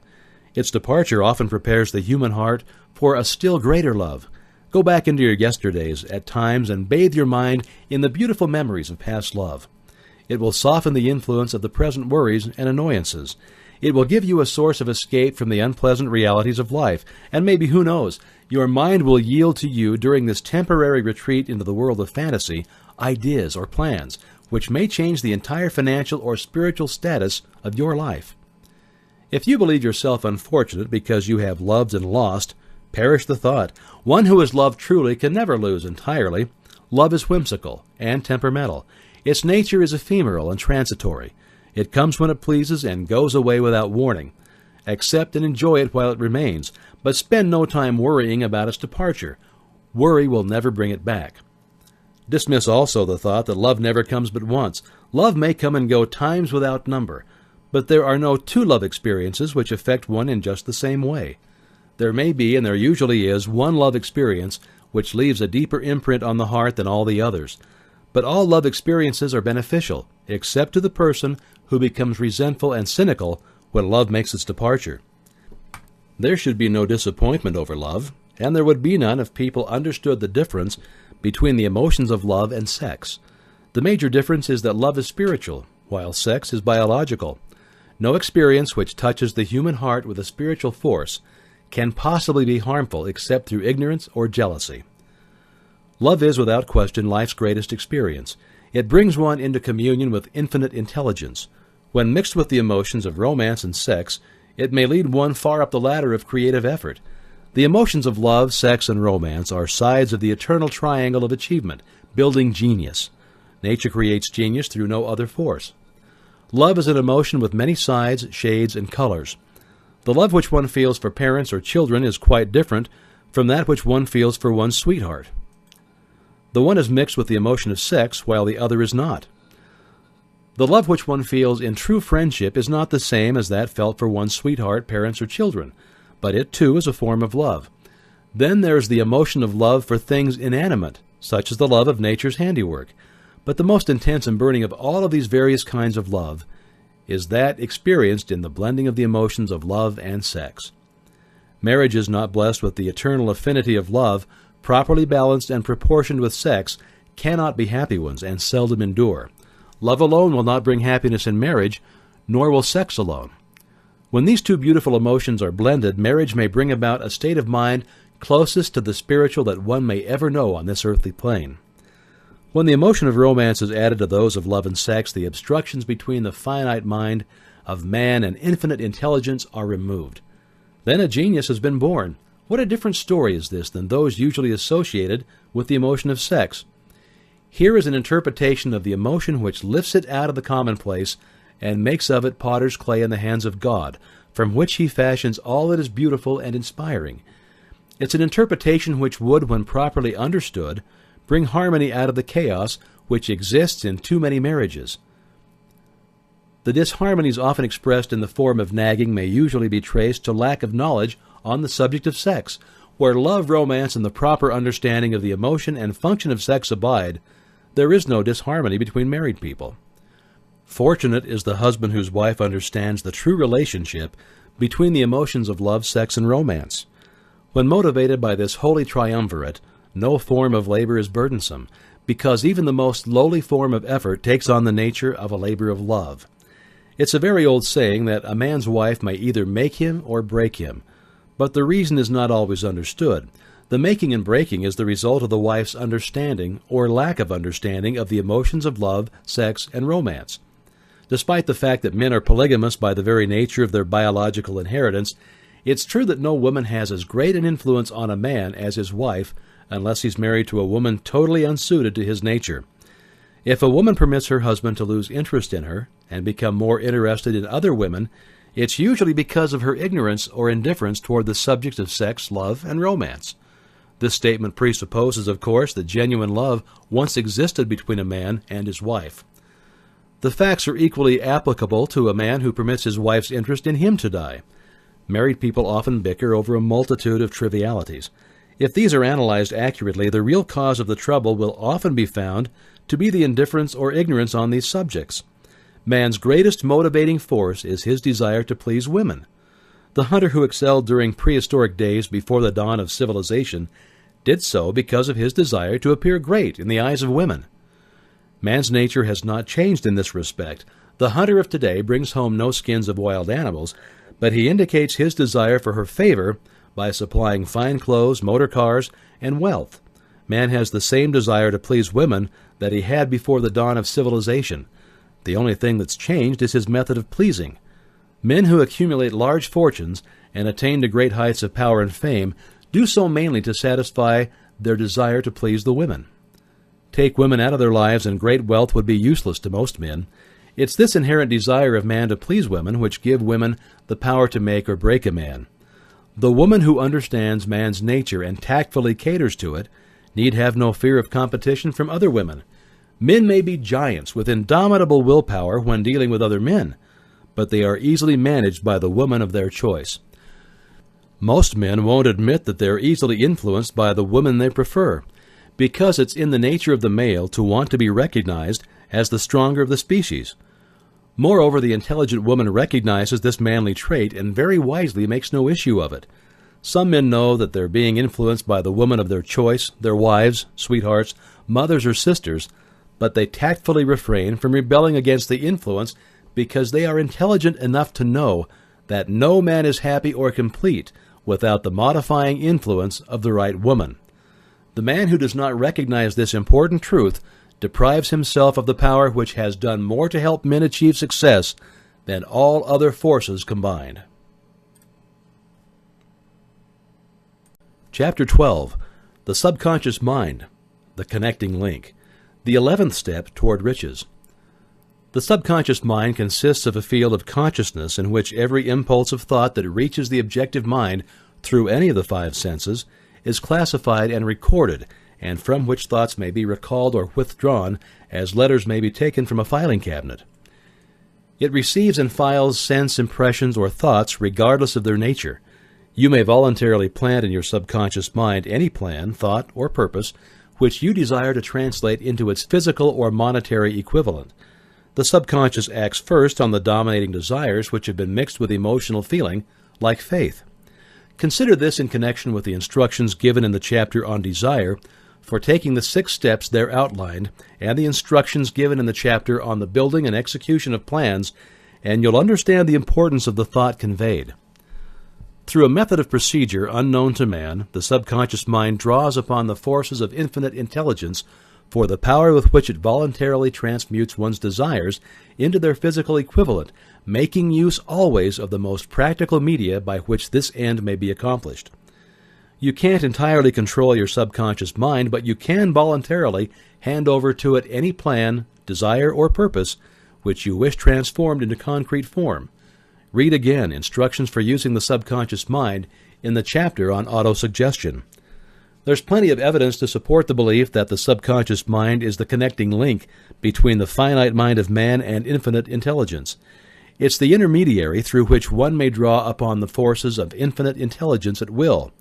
It alone contains the secret process by which mental impulses are modified and changed into their spiritual equivalent. It alone is the medium through which prayer may be transmitted to the source capable of answering prayer. The possibilities of creative effort connected with the subconscious mind are stupendous and imponderable. They inspire one with awe. I never approach the discussion of the subconscious mind without feeling of littleness and inferiority due, perhaps, to the fact that man's entire stock of knowledge on this subject is so pitifully limited. The very fact that the subconscious mind is the medium of communication between the thinking mind of man and infinite intelligence is, of itself, a thought which almost paralyzes one's reason. After you've accepted as a reality the existence of the subconscious mind and understand its possibilities as a medium for transmuting your desires into their physical or monetary equivalent, you'll comprehend the full significance of the instructions given in the chapter on desire. You'll also understand why you have been repeatedly admonished to make your desires clear and to reduce them to writing. You'll also understand the necessity of persistence in carrying out instructions. The 13 principles are the stimuli with which you acquire the ability to reach and to influence your subconscious mind. Don't become discouraged if you can't do this upon the first attempt. Remember that the subconscious mind may be voluntarily directed only through habit, under the directions given in the chapter on faith. You have not yet had time to master faith. Be patient. Be persistent. A good many statements in the chapters on faith and autosuggestion will be repeated here, for the benefit of your subconscious mind. Remember, your subconscious mind functions voluntarily, whether you make any effort to influence it or not. This naturally suggests to you that thoughts of fear and poverty and all negative thoughts serve as stimuli to your subconscious mind, unless you master these impulses and give it more desirable food upon which it may feed. The subconscious mind will not remain idle. If you fail to plant desires in your subconscious mind, it will feed upon the thoughts which reach it as the result of your neglect. We've already explained that thought impulses, both negative and positive, are reaching the subconscious mind continuously from the four sources which were mentioned in the chapter on sex transmutation. For the present, it's sufficient if you remember that you are living daily in the midst of all manner of thought impulses which are reaching your subconscious mind without your knowledge. Some of these impulses are negative and some are positive. You are now engaged in trying to help shut out the flow of negative impulses and to aid in voluntarily influencing your subconscious mind through positive impulses of desire. When you achieve this, you'll possess the key which unlocks the door to your subconscious mind. Moreover, you'll control that door so completely that no undesirable thought may influence your subconscious mind at all. Everything which man creates begins in the form of a thought impulse. Man can create nothing which he does not first conceive in thought. Through the aid of the imagination, thought impulses may be assembled into plans. The imagination, when under control, may be used for the creation of plans or purposes that lead to success in one's chosen occupation. All thought impulses intended for transmutation into their physical equivalent, voluntarily planted in the subconscious mind, must pass through the imagination and be mixed with faith. The mixing of faith with a plan or purpose intended for submission to the subconscious mind may be done only through the imagination. From these statements, you'll readily observe that voluntary use of the subconscious mind calls for coordination and application of all the principles.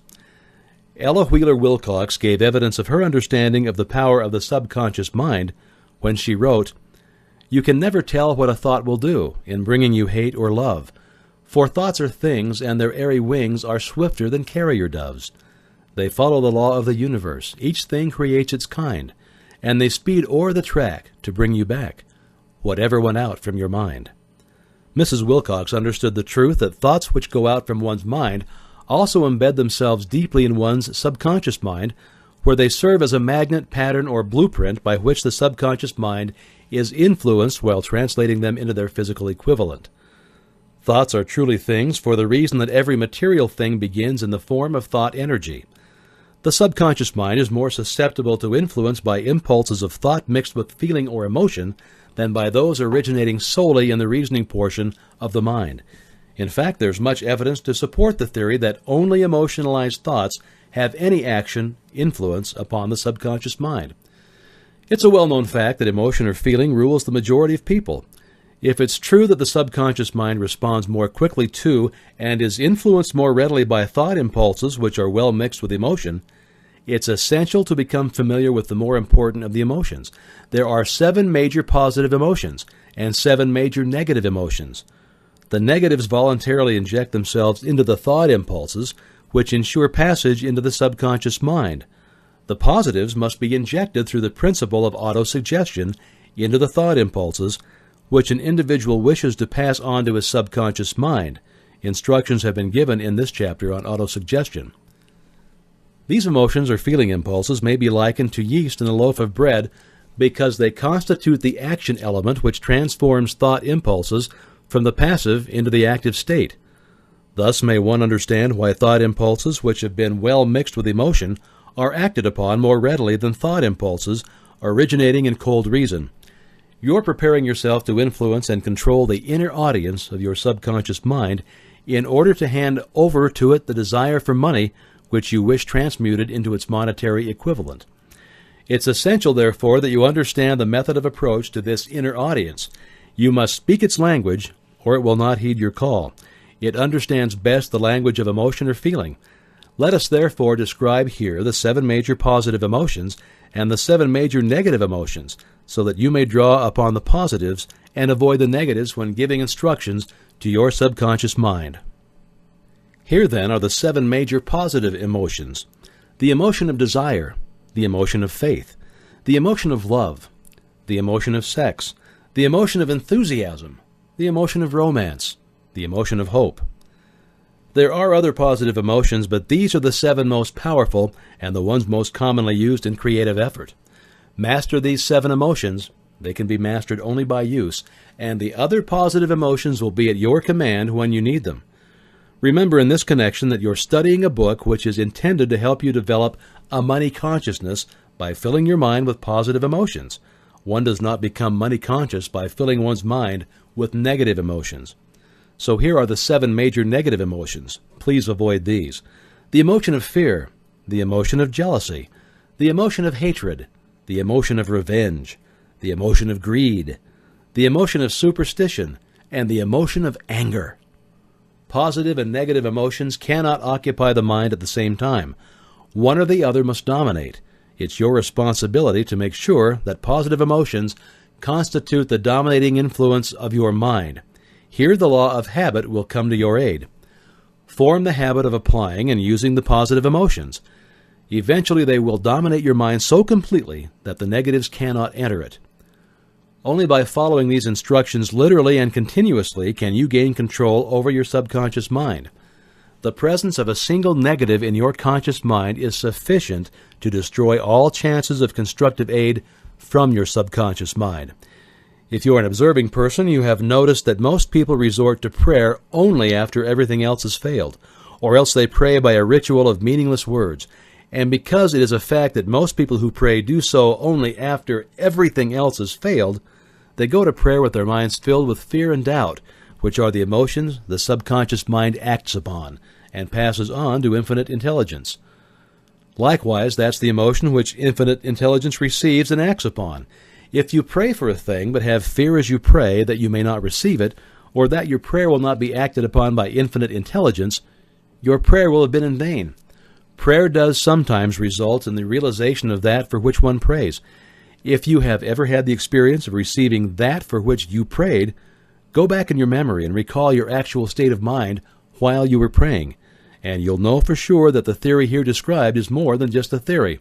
The time will come when the schools and educational institutions of the country will teach the science of prayer. Moreover, then prayer may be and will be reduced to a science. When that time comes, it will come as soon as mankind is ready for it and demands it. No one will approach the universal mind in a state of fear, for the very good reason that there will be no such emotion as fear. Ignorance, superstition, and false teaching will have disappeared, and man will have attained his true status as a child of infinite intelligence. A few have already attained this blessing. If you believe this prophecy is far-fetched, take a look at the human race in retrospect. Less than 100 years ago, men believed the lightning to be evidence of the wrath of God, and they feared it. Now, thanks to the power of faith, men have harnessed the lightning and made it turn the wheels of industry. Much less than 100 years ago, men believed the space between the planets to be nothing but a great void, a stretch of dead nothingness. Now, thanks to the same power of faith, men know that far from being either dead or a void, the space between the planets is very much alive, that it is the highest form of vibration known, excepting perhaps the vibration of thought. Moreover, men know that this living, pulsating, vibratory energy, which permeates every atom of matter and fills every niche of space, connects every human brain with every other human brain. What reason have men to believe that this same energy does not connect every human brain with infinite intelligence?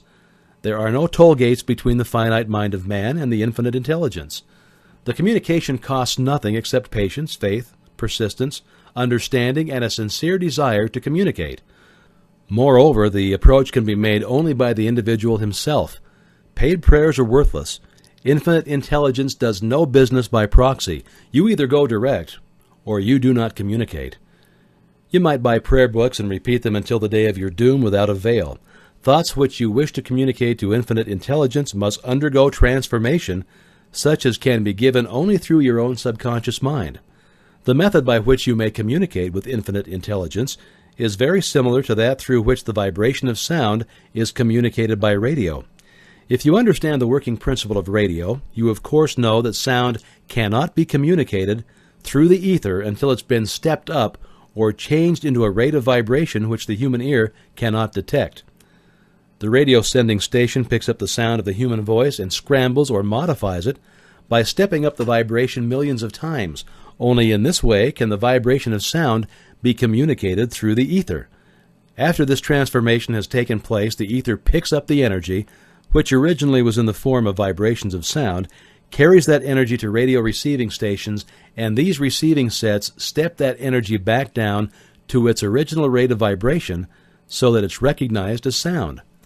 The subconscious mind is the intermediary which translates one's prayer into terms which infinite intelligence can recognize, presents the message, then brings back the answer in the form of a definite plan or idea for procuring the object of the prayer. Understand this principle, and you'll know why mere words read from a prayer book cannot and will never serve as an agency of communication between the mind of man and infinite intelligence. Before your prayer will reach infinite intelligence, a statement of the author's theory only, it probably is transformed from its original thought vibration into terms of spiritual vibration. Faith is the only known agency which will give your thoughts a spiritual nature. Faith and fear make poor bedfellows. Where one is found, the other cannot exist. Chapter 13. The Brain, a broadcasting and receiving station for thought. The 12th step toward riches. More than 20 years ago, the author, working in conjunction with the late Dr. Alexander Graham Bell and Dr. Elmer R. Gates, observed that every human brain is both a broadcasting and receiving station for the vibration of thought. Through the medium of the ether, in a fashion similar to that employed by the radio broadcasting principle, every human brain is capable of picking up vibrations of thought which are being released by other brains. In connection with the statement in the preceding paragraph, compare and consider the description of the creative imagination as outlined in the chapter on imagination. The creative imagination is the receiving set of the brain, which receives thoughts released by the brains of others. It's the agency of communication between one's conscious or reasoning mind and the four sources from which one may receive thought stimuli. When stimulated or stepped up to a high rate of vibration, the mind becomes more receptive to the vibration of thought, which reaches it through the ether from outside sources. This stepping up process takes place through the positive emotions or the negative emotions. Through the emotions, the vibrations of thought may be increased. Vibrations of exceedingly high rates are the only vibrations picked up and carried by the ether from one brain to another. Thought is energy traveling at an exceedingly high rate of vibration. Thought which has been modified or stepped up by any of the major emotions vibrates at a much higher rate than ordinary thought, and it is this type of thought which passes from one brain to another through the broadcasting machinery of the human brain. The emotion of sex stands at the head of the list of human emotions as far as intensity and driving force are concerned. The brain, which has been stimulated by the emotion of sex, vibrates at a much more rapid rate than it does when that emotion is quiescent or absent. The result of sex transmutation is the increase of that rate of vibration, of thoughts to such a pitch that the creative imagination becomes highly receptive to ideas which it picks up from the ether. On the other hand, when the brain is vibrating at a rapid rate, it not only attracts thoughts and ideas released by other brains through the medium of the ether, but it gives to one's own thoughts that feeling which is essential before those thoughts will be picked up and acted upon by one's subconscious mind. Thus you'll see that the broadcasting principle is the factor through which you mix feeling or emotion with your thoughts and pass them on to your subconscious mind. The subconscious mind is the sending station of the brain through which vibrations of thought are broadcast. The creative imagination is the receiving set through which the vibrations of thought are picked up from the ether. Along with the important factors of the subconscious mind and the faculty of the creative imagination, which constitute the sending and receiving sets of your mental broadcasting machinery, consider now the principle of autosuggestion, which is the medium by which you may put into operation your broadcasting station. Through the instructions described in this chapter on autosuggestion, you are definitely informed of the method by which desire may be transmuted into its monetary equivalent. Operation of your mental broadcasting station is a comparatively simple procedure. You have but three principles to bear in mind and to apply when you wish to use your broadcasting station: the subconscious mind, creative imagination, and autosuggestion. The stimuli through which you put these three principles into action have been described as the procedure beginning with desire. The Depression brought to the world the very borderline of understanding of the forces which are intangible and unseen. Through the ages which have passed, man has depended too much upon his physical senses and has limited his knowledge to physical things which he could see, touch, weigh, and measure. We're now entering the most marvelous of all ages, an age which will teach us something of the intangible forces of the world about us. Perhaps we shall learn as we pass through this age that the other self is more powerful than the physical self that we see when we look into a mirror. Sometimes men speak lightly of the intangibles, the things which they cannot perceive through any of their five senses. And when we hear them, it should remind us that all of us are controlled by forces which are unseen and intangible. The whole of mankind has not the power to cope with nor to control the intangible force wrapped up in the rolling waves of the oceans. Man has not the capacity to understand the intangible force of gravity, which keeps this little earth suspended in mid-air, and keeps man from falling from it, much less the power to control that force. Man is entirely subservient to the intangible force which comes with a thunderstorm, and he is just as helpless in the presence of the intangible force of electricity. Nay, he does not even know what electricity is, where it comes from, or what is its purpose. Nor is this by any means the end of man's ignorance in connection with things unseen and intangible. He does not understand the intangible force and intelligence wrapped up in the soil of the earth, the force which provides him with every morsel of food that he eats, every article of clothing he wears, and every dollar he carries in his pocket.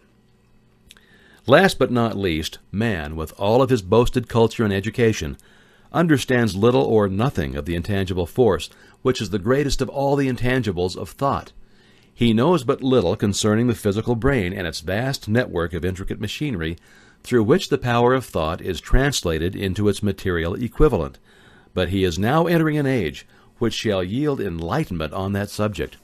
Already men of science have begun to turn their attention to the study of this stupendous thing called a brain, and while they are still in the kindergarten stage of their studies, they've uncovered enough knowledge to know that the central switchboard of the human brain, the number of lines which connect the brain cells one with another, equal the figure 1 followed by 15 million ciphers. The figure is so stupendous, said Dr. C. Judson Herrick of the University of Chicago, that astronomical figures dealing with hundreds of millions of light years become insignificant by comparison. It's been determined that there are from 10 billion to 14 billion nerve cells in the human cerebral cortex, and we know that these are arranged in definite patterns. These arrangements are not haphazard, they are orderly. Recently developed methods of electrophysiology draw off action currents from very precisely located cells or fibers with microelectrodes. They amplify them with radio tubes and record potential differences to 1/1,000,000th of a volt. It's inconceivable that such a network of intricate machinery should be in existence for the sole purpose of carrying on the physical functions incidental to growth and maintenance of the physical body. Is it not likely that the same system which gives billions of brain cells the media for communication one with another provides also the means of communication with other intangible forces? After this book had been written, just before the manuscript went to the publisher, there appeared in the New York Times an editorial showing that at least one great university and one intelligent investigator in the field of mental phenomena are carrying on an organized research through which conclusions have been reached that parallel many of those described in this and the following chapter. The editorial briefly analyzed the work carried on by Dr. Rhine and his associates at Duke University. Their question, what is telepathy? A month ago we cited on this page some of the remarkable results achieved by Professor Rhine and his associates at Duke from more than 100,000 tests to determine the existence of telepathy and clairvoyance. These results were summarized in the first two articles in Harper's Magazine.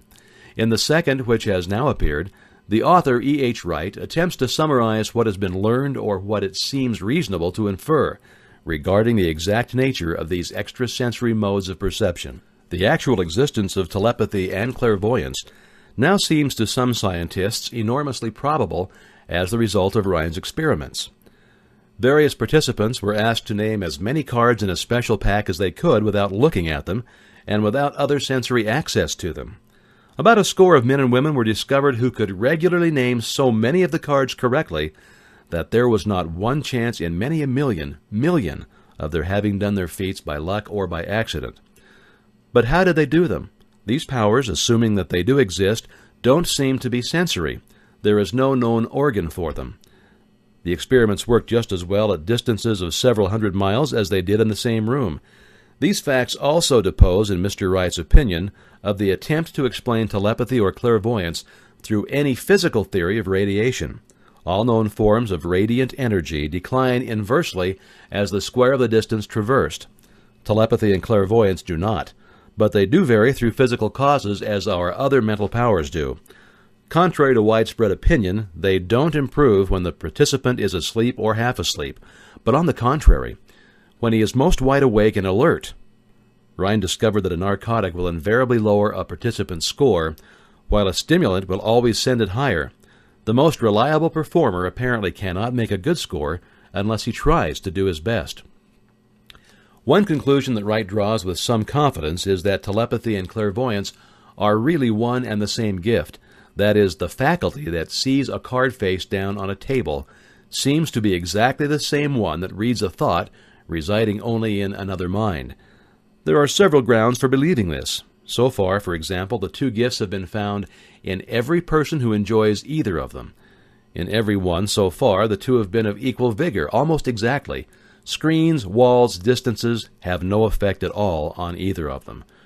Wright advances from this conclusion to express what he puts forward as no more than the mere hunch that the other extrasensory experiences, prophetic dreams, premonitions of disaster, and the like, may also prove to be a part of the same faculty. The reader is not asked to accept any of these conclusions unless he finds it necessary, but the evidence that Rhine has piled up must remain impressive. In view of Dr. Rhine's announcements, in connection with the conditions under which the mind responds to what he terms extrasensory modes of perception, I now feel privileged to add to his testimony by stating that my associates and I have discovered what we believe to be the ideal conditions under which the mind can be stimulated so that the sixth sense described in the next chapter can be made to function in a practical way.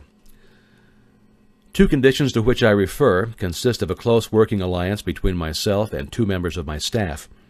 Through experimentation and practice, we've discovered how to stimulate our minds by applying the principle used in connection with the invisible counselors described in the next chapter, so that we can, by a process of blending our three minds into one, find the solution to a great variety of personal problems which are submitted by my clients. The procedure is very simple. We sit down at a conference table, clearly state the nature of the problem we have under consideration, and then begin discussing it. Each contributes whatever thoughts that may occur. The strange thing about this method of mind stimulation is that it places each participant in a communication with unknown sources of knowledge definitely outside his own experience. If you understand the principle described in the chapter on the master mind, you of course recognize the round table procedure here described as being a practical application of the master mind. This method of mind stimulation through harmonious discussion of definite subjects between three people illustrates the simplest and most practical use of the master mind. By adopting and following a similar plan, any student of this philosophy may come into possession of the famous Carnegie formula, briefly described in the introduction. If it means nothing to you at this time, mark this page and read it again after you have finished the last chapter. The Depression was a blessing in disguise. It reduced the whole world to a new starting point that gives everyone a new opportunity. Chapter 14. The Sixth Sense, the Door to the Temple of Wisdom, the 13th Step Toward Riches. The 13th principle is known as the Sixth Sense, through which infinite intelligence may and will communicate voluntarily without any effort from or demands by the individual. The principle is the apex of this philosophy. It can be assimilated, understood, and applied only by first mastering the other 12 principles. The sixth sense is that portion of the subconscious mind which has been referred to as the creative imagination. It has also been referred to as the receiving set through which ideas, plans, and thoughts flash into the mind. The flashes are sometimes called hunches or inspirations. The sixth sense defies description. It can't be described to a person who has not mastered the other principles of this philosophy, because such a person has no knowledge and no experience with which the sixth sense may be compared. Understanding of the sixth sense when it comes only by meditation through mind development from within. The sixth sense probably is the medium of contact between the finite mind of man and infinite intelligence, and for this reason, it's a mixture of both the mental and the spiritual. It's believed to be the point at which the mind of man contacts the universal mind. After you've mastered the principles described in this book, you'll be prepared to accept as truth a statement which may otherwise be incredible to you, namely, through the aid of the sixth sense, you will be warned of impending dangers in time to avoid them, and notified of opportunities in time to embrace them. There comes to your aid and to your bidding, with the development of the sixth sense, a guardian angel who will open to you at all times the door to the temple of wisdom. Whether or not this is a statement of truth, you'll never know except by following the instructions described in the pages of this book, or some similar method of procedure. The author is not a believer in, nor an advocate of, miracles, for the reason that he has enough knowledge of nature to understand that nature never deviates from her established laws. Some of her laws are so incomprehensible that they may produce what appear to be miracles. The sixth sense comes as near to being a miracle as anything I've ever experienced, and it appears so only because I do not understand the method by which this principle is operated.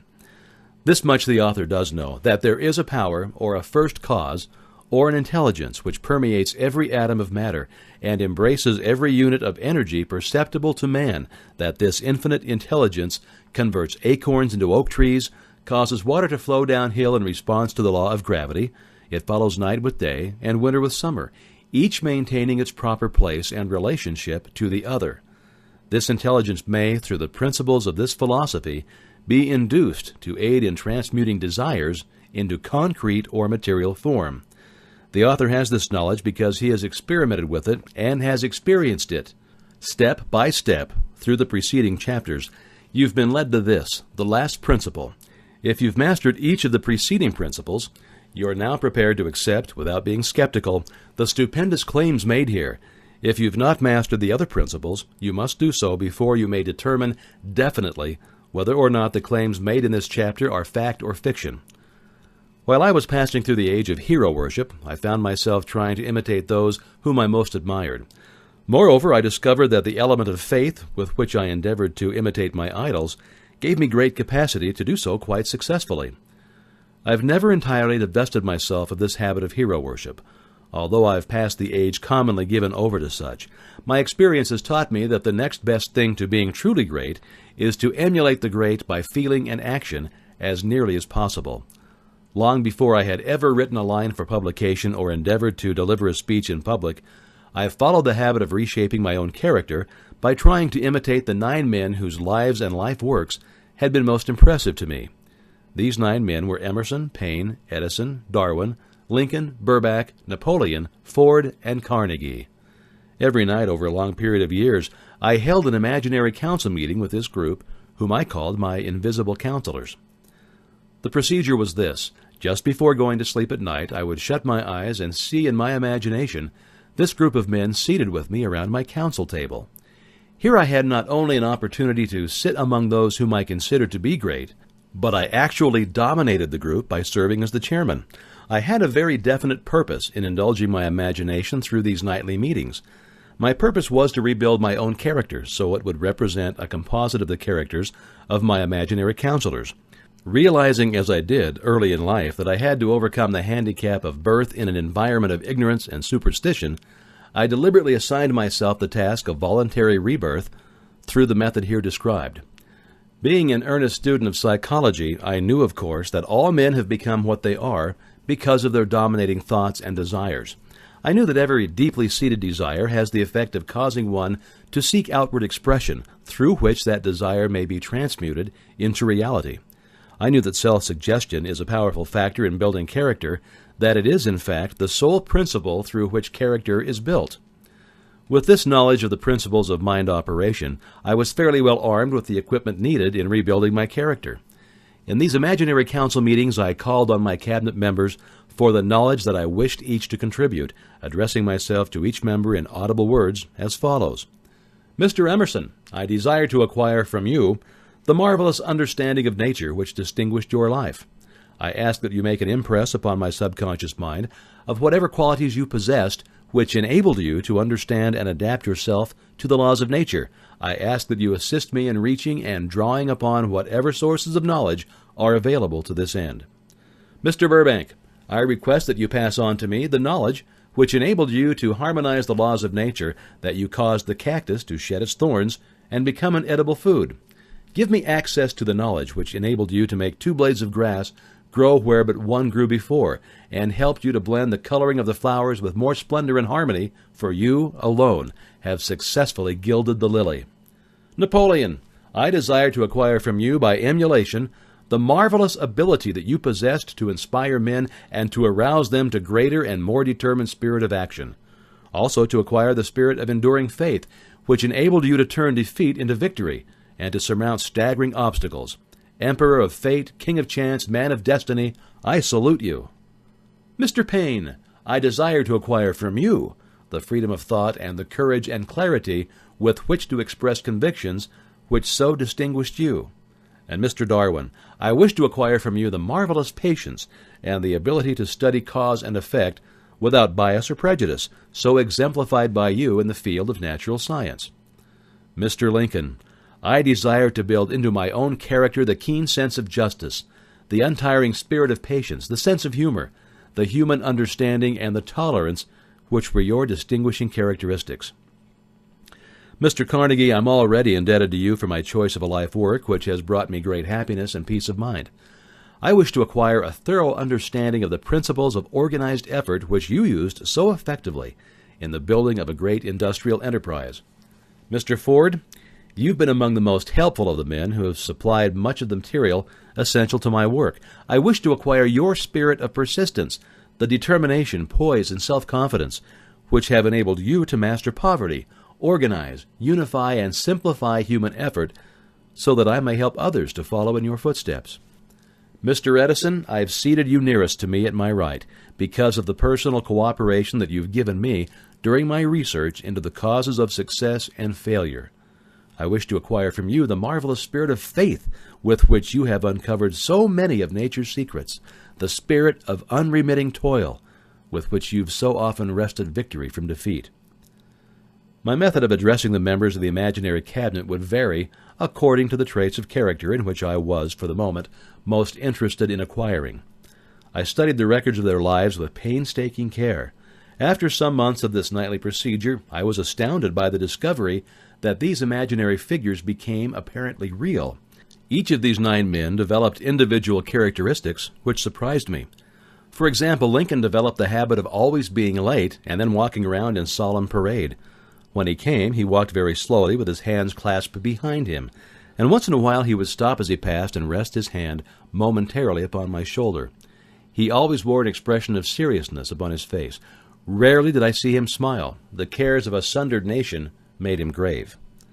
This was not true of the others. Burbank and Paine often indulged in witty repartee, which seemed at times to shock the other members of the cabinet. One night Paine suggested that I prepare a lecture on the Age of Reason, and deliver it from the pulpit of a church which I formerly attended. Many around the table laughed heartily at that suggestion. Not Napoleon. He drew his mouth down at the corners and groaned so loudly that all turned and looked at him with amazement.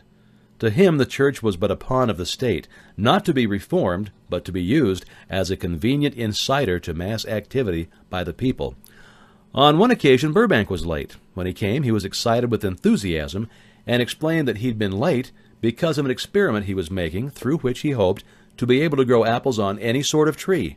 Paine chided him by reminding him that it was an apple which started all the trouble between men and women. Darwin chuckled heartily as he suggested that Paine should watch out for little serpents when he went into the forest to gather apples, as they had the habit of growing into big snakes. Emerson observed, "No serpents, no apples," and Napoleon remarked, "No apples, no state." Lincoln developed the habit of always being the last one to leave the table after each meeting. On one occasion he leaned across the end of the table, his arms folded, and remained in that position for many minutes. I made no attempt to disturb him. Finally he lifted his head slowly, got up, and walked to the door. Then he turned around, came back, and laid his hand on my shoulder and said, "My boy, you will need much courage if you remain steadfast in carrying out your purpose in life. But remember, when difficulties overtake you, the common people have common sense. Adversity will develop it." One evening Edison arrived ahead of all the others. He walked over and seated himself at my left where Emerson was accustomed to sit, and said, "You are destined to witness the discovery of the secret of life. When the time comes, you'll observe that life consists of great swarms of energy or entities, such as intelligent as human beings think themselves to be. These units of life group together like hives of bees, and they remain together until they disintegrate through lack of harmony. These units have differences of opinion, the same as human beings, and they often fight among themselves. These meetings which you are conducting will be very helpful to you. They'll bring to your rescue some of the same units of life which serve the members of your cabinet during their lives. These units are eternal. They never die. Your own thoughts and desires serve as the magnet which attracts units of life from the great ocean of life out there. Only the friendly units are attracted, the ones which harmonize with the nature of your desires. The other members of this cabinet began to enter the room. Edison got up and slowly walked around to his own seat. Edison was still living when this happened. It impressed me so greatly that I went to see him and told him about the experience. He smiled broadly and he said, "Your dream was more a reality than you may imagine it to have been." He added no further explanation to that statement. These meetings became so realistic that I became fearful of their consequences and discontinued them for several months. The experiences were so uncanny I was afraid if I continued them, I would lose sight of the fact that the meetings were purely experiences of my imagination. Some 6 months after I had discontinued the practice, I was awakened one night, or thought I was, when I saw Lincoln standing at my bedside. He said, "The world will soon need your services. It's about to undergo a period of chaos which will cause men and women to lose faith and become panic-stricken. Go ahead with your work and complete your philosophy. That is your mission in life. If you neglect it for any cause whatsoever, you will be reduced to a primal state and be compelled to retrace the cycles through which you have passed during thousands of years." I was unable to tell the following morning whether I had dreamed this or had actually been awake, and I have never since found out which it was. But I do know that the dream, if it was a dream, was so vivid in my mind the next day that I resumed my meetings the following night. At our next meeting, the members of my cabinet all filed into the room together and stood at their accustomed places at the council table while Lincoln raised a glass and said, "Gentlemen, let us drink a toast to a friend who has returned to the fold." After that, I began to add new members to my cabinet, until now it consists of more than 50. Among them Christ, St. Paul, Galileo, Copernicus, Aristotle, Plato, Socrates, Homer, Voltaire, Bruno, Spinoza, Drummond, Kant, Schopenhauer, Newton, Confucius, Elbert, Hubbard, Braun, Ingersoll, Wilson, and William James. This is the first time that I've had the courage to mention this. Heretofore I have remained quiet on the subject because I knew from my own attitude in connection with such matters that I would be misunderstood if I described my unusual experience. I have been emboldened now to reduce my experience to the printed page, because I am now less concerned about what they say than I was in the years that have passed. One of the blessings of maturity is that it sometimes brings one greater courage to be truthful, regardless of what those who do not understand may think or say. Lest I be misunderstood, I wish here to state most emphatically that I still regard my cabinet meetings as being purely imaginary, but I feel entitled to suggest that while the members of my cabinet may be purely fictional and the meetings existent only in my own imagination, they've led me into glorious paths of adventure, rekindled an appreciation of true greatness, encouraged creative endeavor, and emboldened the expression of honest thought. Somewhere in the cell structure of the brain is located an organ which receives vibrations of thought, ordinarily called hunches. So far, science has not discovered where this organ of the sixth sense is located, but this is not important. The fact remains that human beings do receive accurate knowledge through sources other than the physical senses. Such knowledge generally is received when the mind is under the influence of extraordinary stimulation. Any emergency which arouses the emotions and causes the heart to beat more rapidly than normal may, and generally does, bring the sixth sense into action. Anyone who has experienced a near accident while driving knows that on such occasions the sixth sense often comes to one's rescue and aids by split seconds in avoiding the accident. These facts are mentioned preliminary to a statement of fact which I shall now make, namely that during my meetings with the invisible counselors, I found my mind most receptive to ideas, thoughts, and knowledge which reach me through the sixth sense. I can truthfully say that I owe entirely to my invisible counselors full credit for such ideas, facts, or knowledge as I received through inspiration. On scores of occasions when I've faced emergencies, some of them so grave that my life was in jeopardy, I have been miraculously guided past these difficulties through the influence of my invisible counselors. My original purpose in conducting council meetings with imaginary beings was solely that of impressing my own subconscious mind through the principle of autosuggestion with certain characteristics which I desired to acquire. In more recent years, my experimentation has taken on an entirely different trend. I now go to my imaginary counselors with every difficult problem which confronts me and my clients. The results are often astonishing, although I don't depend entirely upon this form of counsel. You, of course, have recognized that this chapter covers a subject with which a majority of people are not familiar. The sixth sense is a subject that will be of great interest and benefit to the person whose aim is to accumulate vast wealth, but it need not claim the attention of those whose desires are more modest. Henry Ford undoubtedly understands and makes practical use of this sixth sense. His vast business and financial operations make it necessary for him to understand and use this principle. The late Thomas Edison understood and used the sixth sense in connection with the development of inventions, especially those involving basic patents, in connection with which he had no human experience and no accumulated knowledge to guide him, as was the case while he was working on the talking machine and the moving picture machine. Nearly all great leaders, such as Napoleon, Bismarck, Joan of Arc, Christ, Buddha, Confucius, and Muhammad, understood and probably made use of the sixth sense almost continuously. The major portion of their greatness consisted of their knowledge of this principle. The sixth sense is not something that one can take off and put on at will. Ability to use this great power comes slowly, through application of the other principles outlined in this book. Seldom does any individual come into workable knowledge of the sixth sense before the age of 40. More often the knowledge is not available until one is well past 50, and this for the reason that the spiritual forces with which the sixth sense is so closely related do not mature and become usable except through years of meditation, self-examination, and serious thought. No matter who you are, or what may have been your purpose in reading this book, you can profit by it without understanding the principle described in this chapter. This is especially true if your major purpose is that of accumulation of money or other material things. The chapter on the sixth sense was included because the book is designed for the purpose of presenting a complete philosophy by which individuals may unerringly guide themselves in attaining whatever they ask of life. The starting point of all achievement is desire. The finishing point is that brand of knowledge which leads to understanding of self, understanding of others, understanding of the laws of nature, recognition, and the understanding of happiness.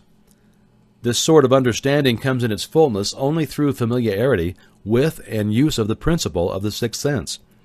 Hence that principle had to be included as part of this philosophy for the benefit of those who demand more money. Having read the chapter, you must have observed that while reading it, you were lifted to a high level of mental stimulation. Splendid! Come back to this again a month from now. Read it once more and observe that your mind will soar to a still higher level of stimulation. Repeat this experience from time to time, giving no concern as to how much or how little you learn at the time, and eventually you'll find yourself in possession of a power that will enable you to throw off discouragement, master fear, overcome procrastination, and draw freely upon your imagination.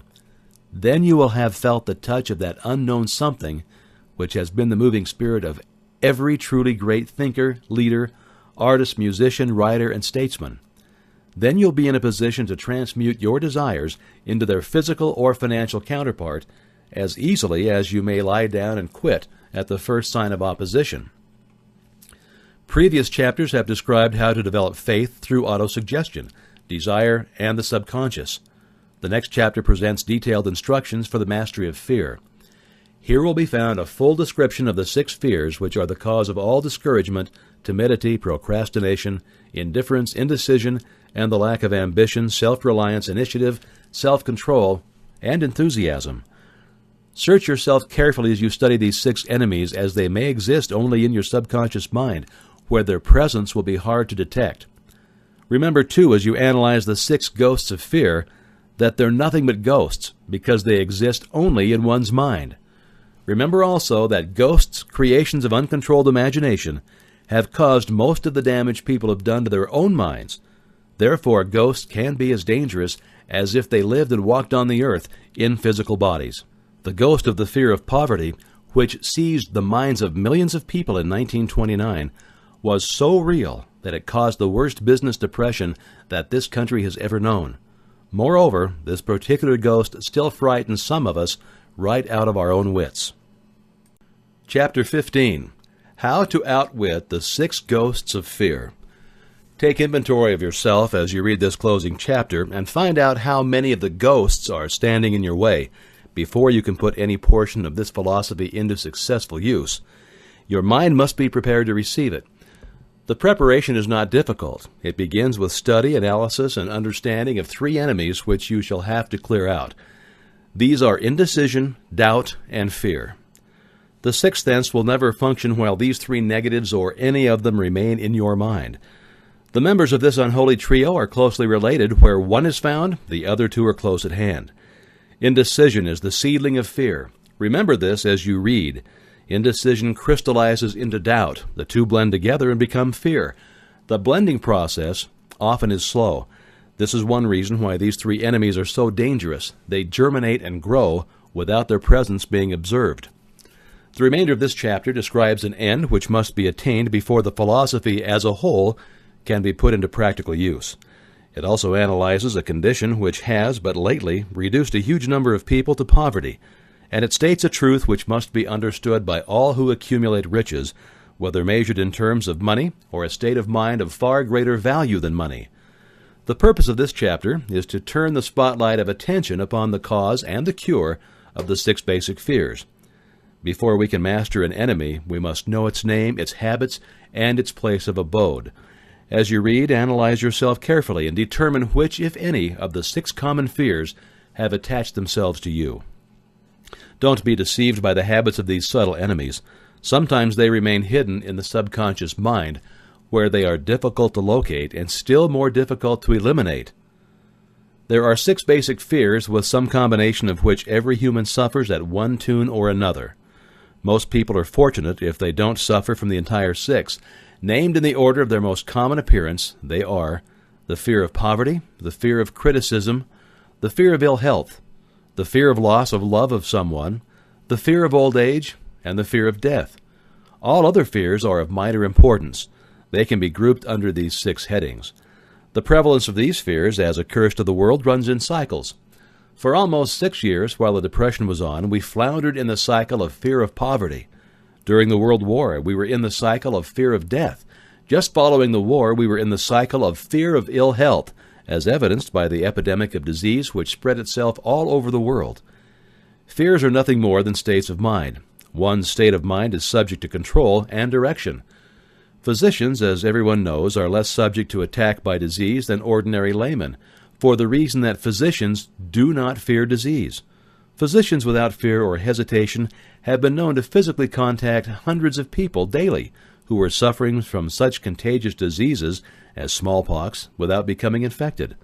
Their immunity against the disease consisted largely, if not solely, in their absolute lack of fear. Man can create nothing which he does not first conceive in the form of an impulse of thought. Following this statement comes another of still greater importance, namely, man's thought impulses begin immediately to translate themselves into their physical equivalent, whether those thoughts are voluntary or involuntary. Thought impulses which are picked up through the ether by mere chance, thoughts which have been released by other minds, may determine one's financial business, professional, or social destiny, just as surely as do the thought impulses which one creates by intent and design. We are here laying the foundation for the presentation of a fact of great importance to the person who does not understand why some people appear to be lucky, while others of equal or greater ability, training, experience, and brain capacity seem destined to ride with misfortune. This fact may be explained by the statement that every human being has the ability to completely control his own mind, and with this control, obviously every person may open his mind to the tramp thought impulses which are being released by other brains, or close the doors tightly and admit only thought impulses of his own choice. Nature has endowed man with absolute control over but one thing, and that is thought. This fact, coupled with the additional fact that everything which man creates begins in the form of a thought, leads one very near to the principle by which fear may be mastered. If it's true that all thought has a tendency to clothe itself in its physical equivalent, and this is true beyond any reasonable room for doubt, it is equally true that thought impulses of fear and poverty cannot be translated into terms of courage and financial gain. The people of America began to think of poverty following the Wall Street crash of 1929. Slowly but surely that mass thought was crystallized into its physical equivalent, which was known as a depression. This had to happen. It is in conformity with the laws of nature. There can be no compromise between poverty and riches. The two roads that lead to poverty and riches travel in opposite directions. If you want riches, you must refuse to accept any circumstance that leads toward poverty. The word riches is here used in its broadest sense, meaning financial, spiritual, mental, and material estates. The starting point of the path that leads to riches is desire. In Chapter 1, you received full instructions for the proper use of desire. In this chapter on fear, you have complete instructions for preparing your mind to make practical use of desire. Here, then, is the place to give yourself a challenge which will definitely determine how much of this philosophy that you've absorbed. Here's the point at which you can turn prophet and foretell accurately what the future holds in store for you. If after reading this chapter you are willing to accept poverty, you may as well make up your mind to receive poverty. This is one decision that you cannot avoid. If you demand riches, determine what form and how much will be required to satisfy you. You know the road that leads to riches. You've been given a roadmap which, if followed, will keep you on that road. If you neglect to make the start, or stop before you arrive, no one will be to blame but you. This responsibility is yours. No alibi will save you from accepting the responsibility if you now fail or refuse to demand riches of life, because the acceptance calls for but one thing, incidentally, the only thing you can control, and that is a state of mind. A state of mind is something that one assumes. It cannot be purchased. It must be created. Fear of poverty is a state of mind, nothing else, but it is sufficient to destroy one's chances of achievement in any undertaking, a truth which became painfully evident during the Depression. This fear paralyzes the faculty of reason, destroys the faculty of imagination, kills off self-reliance, undermines enthusiasm, discourages initiative, leads to uncertainty of purpose, encourages procrastination, wipes out enthusiasm, and makes self-control an impossibility. It takes the charm from one's personality, destroys the possibility of accurate thinking, it diverts concentration of effort, it masters persistence, turns the willpower into nothingness, destroys ambition, beclouds the memory, and invites failure in every conceivable form. It kills love and assassinates the finer emotions of the heart. It discourages friendship and invites disaster in 100 forms. It leads to sleeplessness, misery, and unhappiness. And all of this despite the obvious truth that we live in a world of overabundance of everything the heart could desire, with nothing standing between us and our desires except lack of a definite purpose. The fear of poverty is, without a doubt, the most destructive of the 6 basic fears. It has been placed at the head of the list because it's the most difficult to master.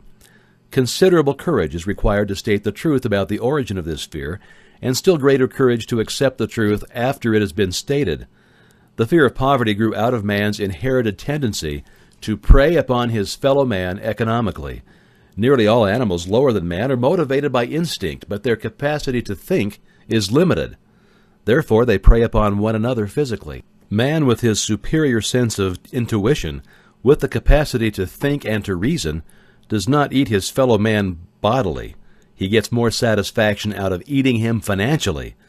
Man is so avaricious that every conceivable law has been passed to safeguard him from his fellow man. Of all the ages of the world of which we know anything, the age in which we live seems to be the one that is outstanding because of man's money madness. A man is considered less than the dust of the earth unless he can display a fat bank account. But if he has money, never mind how he acquired it, he is a king or a big shot. He's above the law, he rules in politics, he dominates in business, and the whole world about him bows in respect when he passes. Nothing brings man so much suffering and humility as poverty. Only those who have experienced poverty understand the full meaning of this. It's no wonder, then, that man fears poverty. Through a long line of inherited experiences, man has learned for sure that some men cannot be trusted where matters of money and earthly possessions are concerned. This is a rather stinging indictment, the worst part of it being that it's true. The majority of marriages are motivated by the wealth possessed by one or both of the contracting parties. It's no wonder, therefore, that the divorce courts are busy. So eager is man to possess wealth that he will acquire it in whatever manner he can, through legal methods if possible, through other methods if necessary or expedient. Self-analysis may disclose weaknesses which one does not like to acknowledge. This form of examination is essential to all who demand of life more than mediocrity and poverty. Remember, as you check yourself point by point, that you are both the court and the jury, the prosecuting attorney and the attorney for the defense, and that you are the plaintiff and the defendant. Also, that you're on trial. Face the facts squarely. Ask yourself definite questions and demand direct replies. When the examination is over, you'll know more about yourself. If you don't feel that you can be an impartial judge in this self-examination, call upon someone who knows you well to serve as judge while you cross-examine yourself. You are after the truth. Get it, no matter at what cost, even though it may temporarily embarrass you. The majority of people, if asked what they fear most, would reply, "I fear nothing."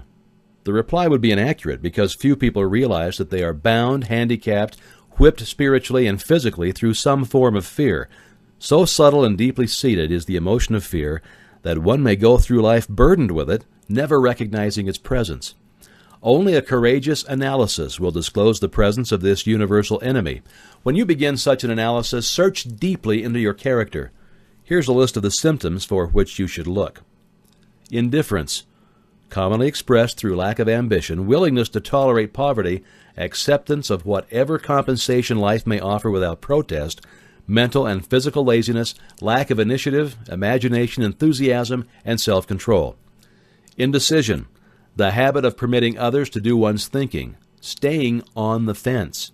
Doubt, generally expressed through alibis and excuses designed to cover up, explain away, or apologize for one's failures, sometimes expressed in the form of envy of those who are successful or by criticizing them.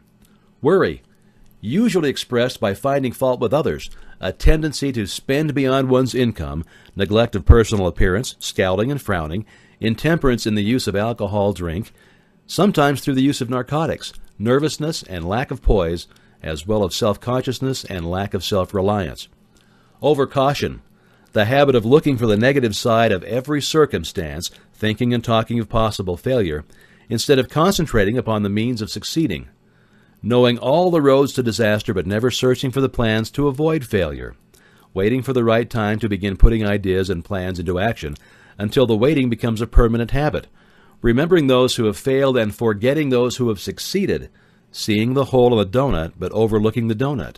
Pessimism leading to indigestion, poor elimination, auto-intoxication, bad breath, and bad disposition.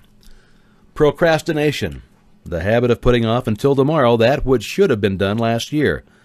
Spending enough time in creating alibis and excuses to have done the job. This symptom is closely related to overcaution, doubt, and worry.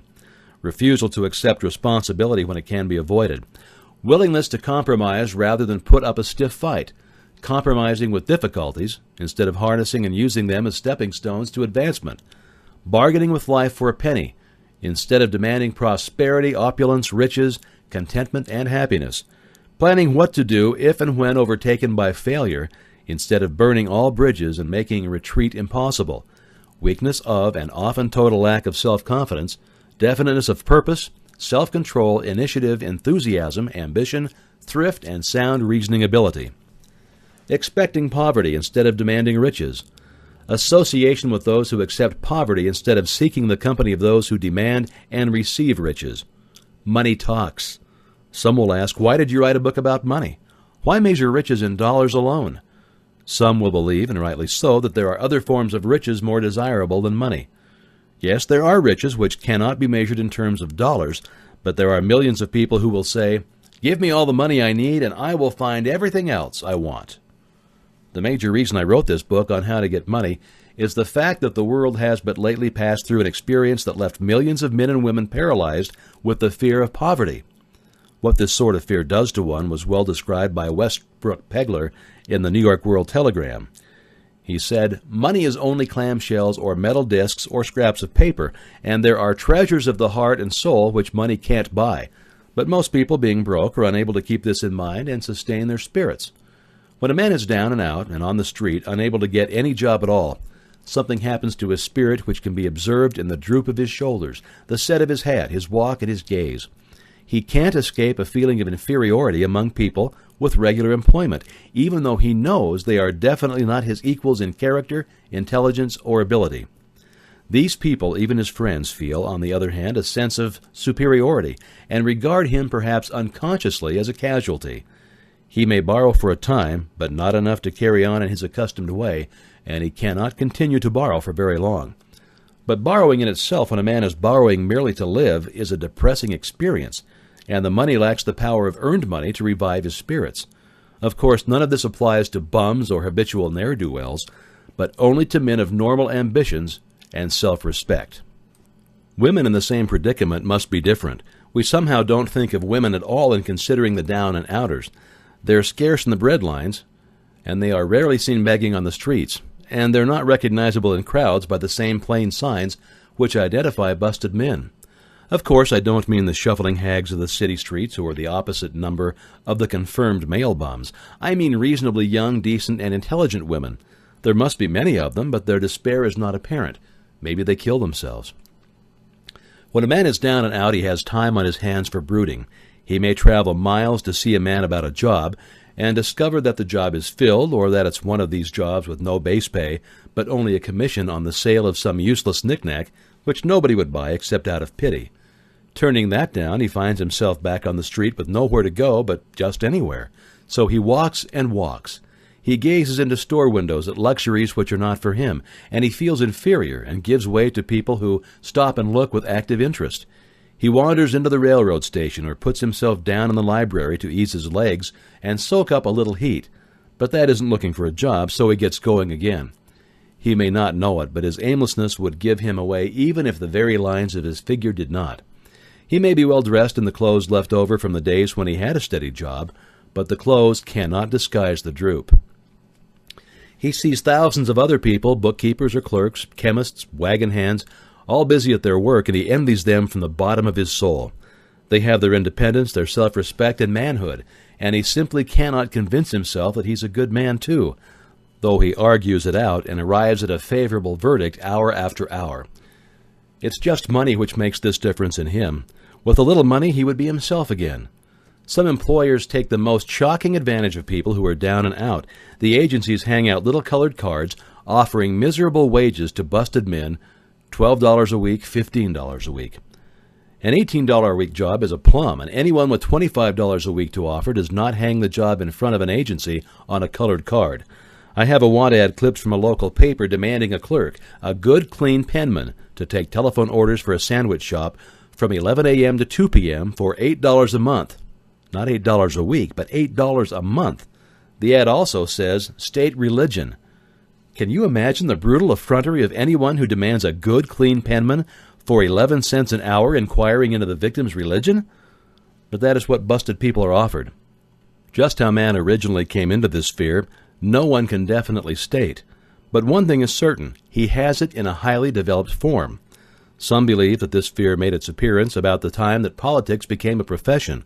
Others believe it can be traced to the age when women first began to concern themselves with styles in wearing apparel.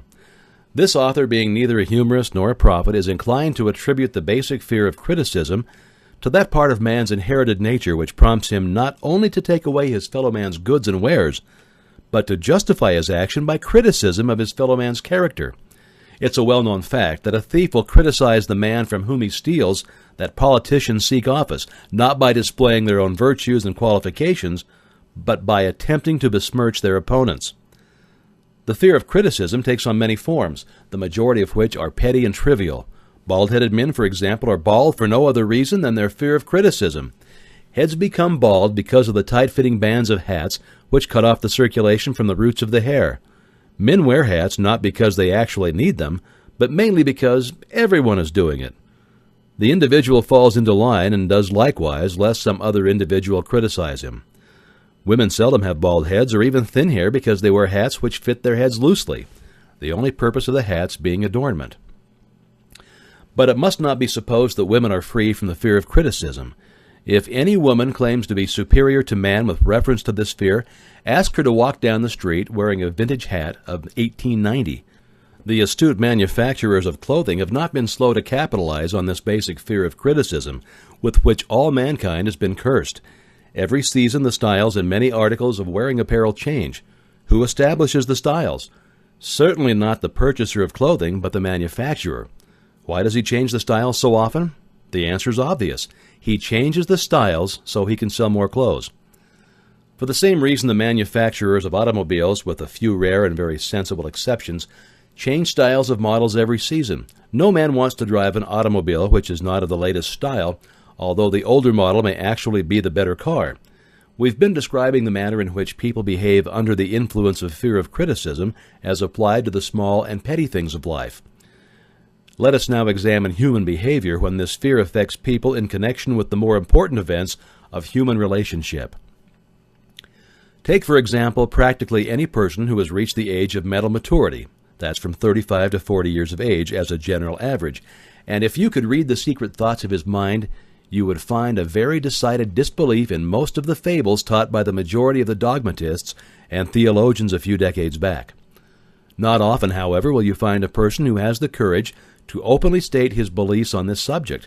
Most people will, if pressed far enough, tell a lie rather than admit that they don't believe the stories associated with that form of religion which held people in bondage prior to the age of scientific discovery and education. Why does the average person, even in this day of enlightenment, shy away from denying his belief in the fables, which were the basis of most of the religions a few decades ago? The answer is because of the fear of criticism. Men and women have been burned at the stake for daring to express disbelief in ghosts. It's no wonder we have inherited a consciousness which makes us fear criticism. The time was, and not so far in the past, when criticism carried severe punishments. It still does in some countries. The fear of criticism robs man of his initiative, destroys his power of imagination, limits his individuality, takes away his self-reliance, and does him damage in 100 other ways. Parents often do their children irreparable injury by criticizing them. The mother of one of my boyhood chums used to punish him with a switch almost daily, always completing the job with the statement, "You'll land in the penitentiary before you are 20. He was sent to a reformatory at the age of 17. Criticism is the one form of service of which everyone has too much. Everyone has a stock of it which is handed out gratis, whether called for or not. One's nearest relatives often are the worst offenders. It should be recognized as a crime, and in reality, it is a crime of the worst nature, for any parent to build inferiority complexes in the mind of a child through unnecessary criticism. Employers who understand human nature get the best there is in men, not by criticism, but by constructive suggestion. Parents may accomplish the same results with their children. Criticism will plant fear in the human heart or resentment, but it will not build love or affection. The fear is almost as universal as the fear of poverty, and its effects are just as fatal to personal achievement, mainly because this fear destroys initiative and discourages the use of imagination. The major symptoms of the fear are self-consciousness, generally expressed through nervousness, timidity in conversation, and in meeting strangers, awkward movements of the hands and limbs, and shifting of the eyes. Lack of poise, expressed through lack of voice control, nervousness in the presence of others, poor posture of body, and poor memory. Personality, lacking in firmness of decision, personal charm, and ability to express opinions definitely. The habit of sidestepping issues instead of meeting them squarely. Agreeing with others without careful examination of their opinions. Inferiority complex, the habit of expressing self-approval by word of mouth and by actions as a means of covering up a feeling of inferiority, using big words to impress others, often without knowing the real meaning of the words, imitating others in dress, speech, and manners, boasting of imaginary achievements. This sometimes gives a surface appearance of a feeling of superiority. Extravagance, the habit of trying to keep up with the Joneses, spending beyond one's income. Lack of initiative, failure to embrace opportunities for self-advancement, fear to express opinions, lack of confidence in one's own ideas, giving evasive answers to questions asked by superiors, hesitancy of manner and speech, and deceit in both words and deeds. Lack of ambition, mental and physical laziness, lack of self-assertion, slowness in reaching decisions easily influenced by others, the habit of criticizing others behind their backs and flattering them to their faces, the habit of accepting defeat without protest, quitting an undertaking when opposed by others, suspicious of other people without cause, lacking in tactfulness of manner and speech, unwillingness to accept the blame for mistakes. The fear of ill health may be traced to both physical and social heredity. It is closely associated as to its origin with the cause of fear of old age and the fear of death, because it leads one closely to the border of terrible worlds of which man knows not, but concerning which he has been taught some discomforting stories. The opinion is somewhat general also that certain unethical people engaged in the business of selling health have had not a little to do with keeping alive the fear of ill health. In the main, man fears ill health because of the terrible pictures which have been planted in his mind of what may happen if death should overtake him. He also fears it because of the economic toil which it may claim. A reputable physician estimated that 75% of all people who visit physicians for professional services are suffering with hypochondria.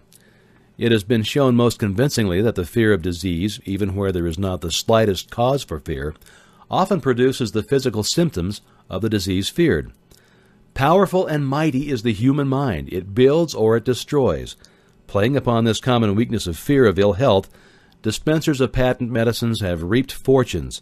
This form of imposition upon credulous humanity became so prevalent some 20 years ago that Collier's Weekly magazine conducted a bitter campaign against some of the worst offenders in the patent medicine business.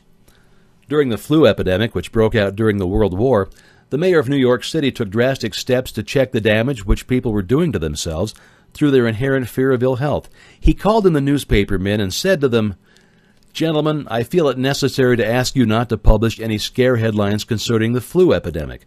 Unless you cooperate with me, we'll have a situation which we can't control." The newspapers quit publishing stories about the flu, and within about a month the epidemic had been successfully checked. Through a series of experiments conducted some years ago, it was proven that people may be made ill by suggestion. We conducted this experiment by causing 3 acquaintances to visit the victims, each of whom asked the question, "What ails you?" "You look terribly ill," the first questioner usually provoked a grin and a nonchalant, "Oh, nothing, I'm all right," from the victim. The second questioner usually was answered with the statement, "I don't know exactly, but I do feel badly." The third questioner was usually met with the frank admission that the victim was actually feeling ill. Try this on an acquaintance. If you doubt that it will make him uncomfortable, but don't carry the experiment too far. There's a certain religious sect whose members take vengeance upon their enemies by the hexing method. They call it placing a spell on the victim. There's overwhelming evidence that disease sometimes begins in the form of a negative thought impulse. Such an impulse may be passed from one mind to another by suggestion or created by an individual in his own mind. A man who was blessed with more wisdom than this incident might indicate once said, "When anyone asks me how I feel, I always want to answer by knocking him down." Doctors send patients into new climates for their health because a change of mental attitude is necessary. The seed of fear of ill health lives in every human mind. Worry, fear, discouragement, disappointment in love and business affairs cause this seed to germinate and grow. The recent business depression kept the doctors on the run because every form of negative thinking may cause ill health. Disappointments in business and in love stand at the head of the list of causes of fear and of ill health. A young man suffered a disappointment in love which sent him to a hospital. For months he hovered between life and death. A specialist in suggestive therapeutics was called in. The specialist changed nurses and placed him in the charge of a very charming young woman who began by prearrangement with the doctor to flirt with him the first day of her arrival on the job. Within 3 weeks, the patient was discharged from the hospital, still suffering but with an entirely different malady. He was in love again. The remedy was a hoax, but the patient and the nurse were both later married to each other. Both are in good health now at the same time of this writing. Symptoms of the fear of ill health. The symptoms of this almost universal fear are autosuggestion, the habit of negative use of self-suggestion by looking for and expecting to find the symptoms of all kinds of disease, enjoying imaginary illness and speaking of it as being real, the habit of trying all fads and isms recommended by others as having therapeutic value, talking to others of operations, accidents, and other forms of illness, experimenting with diets, physical exercises, reducing systems without professional guidance, trying home remedies, patent medicines, and quack remedies. Hypochondria, the habit of talking of illness, concentrating the mind upon disease, and expecting its appearance until a nervous break occurs. Nothing that comes in bottles can cure this condition. It's brought on by negative thinking, and nothing but positive thought can effect a cure. Hypochondria, a medical term for imaginary disease, is said to do as much damage on occasion as the disease one fears might do. Most so-called cases of nerves come from imaginary illnesses. Exercise, fear of health, often interferes with proper physical exercise and results in overweight by causing one to avoid outdoor life. Susceptibility. Fear of ill health breaks down nature's body resistance and creates a favorable condition for any form of disease one may contact. The fear of ill health often is related to the fear of poverty, especially in the case of the hypochondriac who constantly worries about the possibility of having to pay doctor's bills, hospital bills, and etc. This type of person spends much time preparing for sickness, talking about death, saving money for cemetery lots, and burial expenses. Self-coddling. The habit of making a bid for sympathy using imaginary illness as the lure. People often resort to this trick to avoid work. The habit of feigning illness is to cover plain laziness or to serve as an alibi for lack of ambition. Intemperance. The habit of using alcohol or narcotics to destroy pains like headaches, neuralgia, etc., instead of eliminating the cause. The habit of reading about illness and worrying over the possibility of being stricken by it. The habit of reading patent medicine advertisements. The fear of loss of love. The original source of this inherent fear needs but little description, because it obviously grew out of man's polygamous habit of stealing his fellow man's mate, and his habit of taking liberties with her whenever he could. Jealousy and other similar forms of dementia grow out of a man's inherited fear of the loss of love of someone. This fear is the most painful of all of the 6 basic fears. It probably plays more havoc with the body and mind than any of the other basic fears, as it often leads to permanent insanity. The fear of the loss of love probably dates back to the Stone Age, when men stole women by brute force. They continue to steal females, but their technique has changed. Instead of force, now they use persuasion, the promise of pretty clothes, motor cars, and other bait, which much more effective than physical force. Man's habits are the same as they were at the dawn of civilization. It's just that he expresses them differently. Careful analysis has shown that women are more susceptible to this fear than men. This fact is easily explained. Women have learned from experience that men are polygamous by nature, that they are not to be trusted in the hands of rivals. Symptoms of the fear of loss of love. This distinguishing symptom of this fear is jealousy, the habit of being suspicious of friends and loved ones without any reasonable evidence of sufficient grounds. Jealousy is a form of dementia which sometimes becomes violent without the slightest cause. The habit of accusing wife or husband of infidelity without grounds. General suspicion of everyone, absolute faith in no one. Fault-finding. The habit of finding fault with friends, relatives, business associates, and loved ones upon the slightest provocation or without any cause whatsoever. Gambling. The habit of gambling, stealing, cheating, and otherwise taking hazardous chances to provide money for loved ones with the belief that love can be bought. The habit of spending beyond one's means or incurring debts to provide gifts for loved ones with the object of making a favorable showing. Insomnia, nervousness, lack of persistence, weakness of will, lack of self-control, lack of self-reliance, bad temper. The fear of old age. In the main, this fear grows out of 2 sources. First, the thought that old age may bring with it poverty. Secondly, and by far the most common source of origin, from false and cruel teachings of the past, which have been too well mixed with fire and brimstone and other bogies cunningly designed to enslave men through fear. In the basic fear of old age, man has 2 very sound reasons for his apprehension.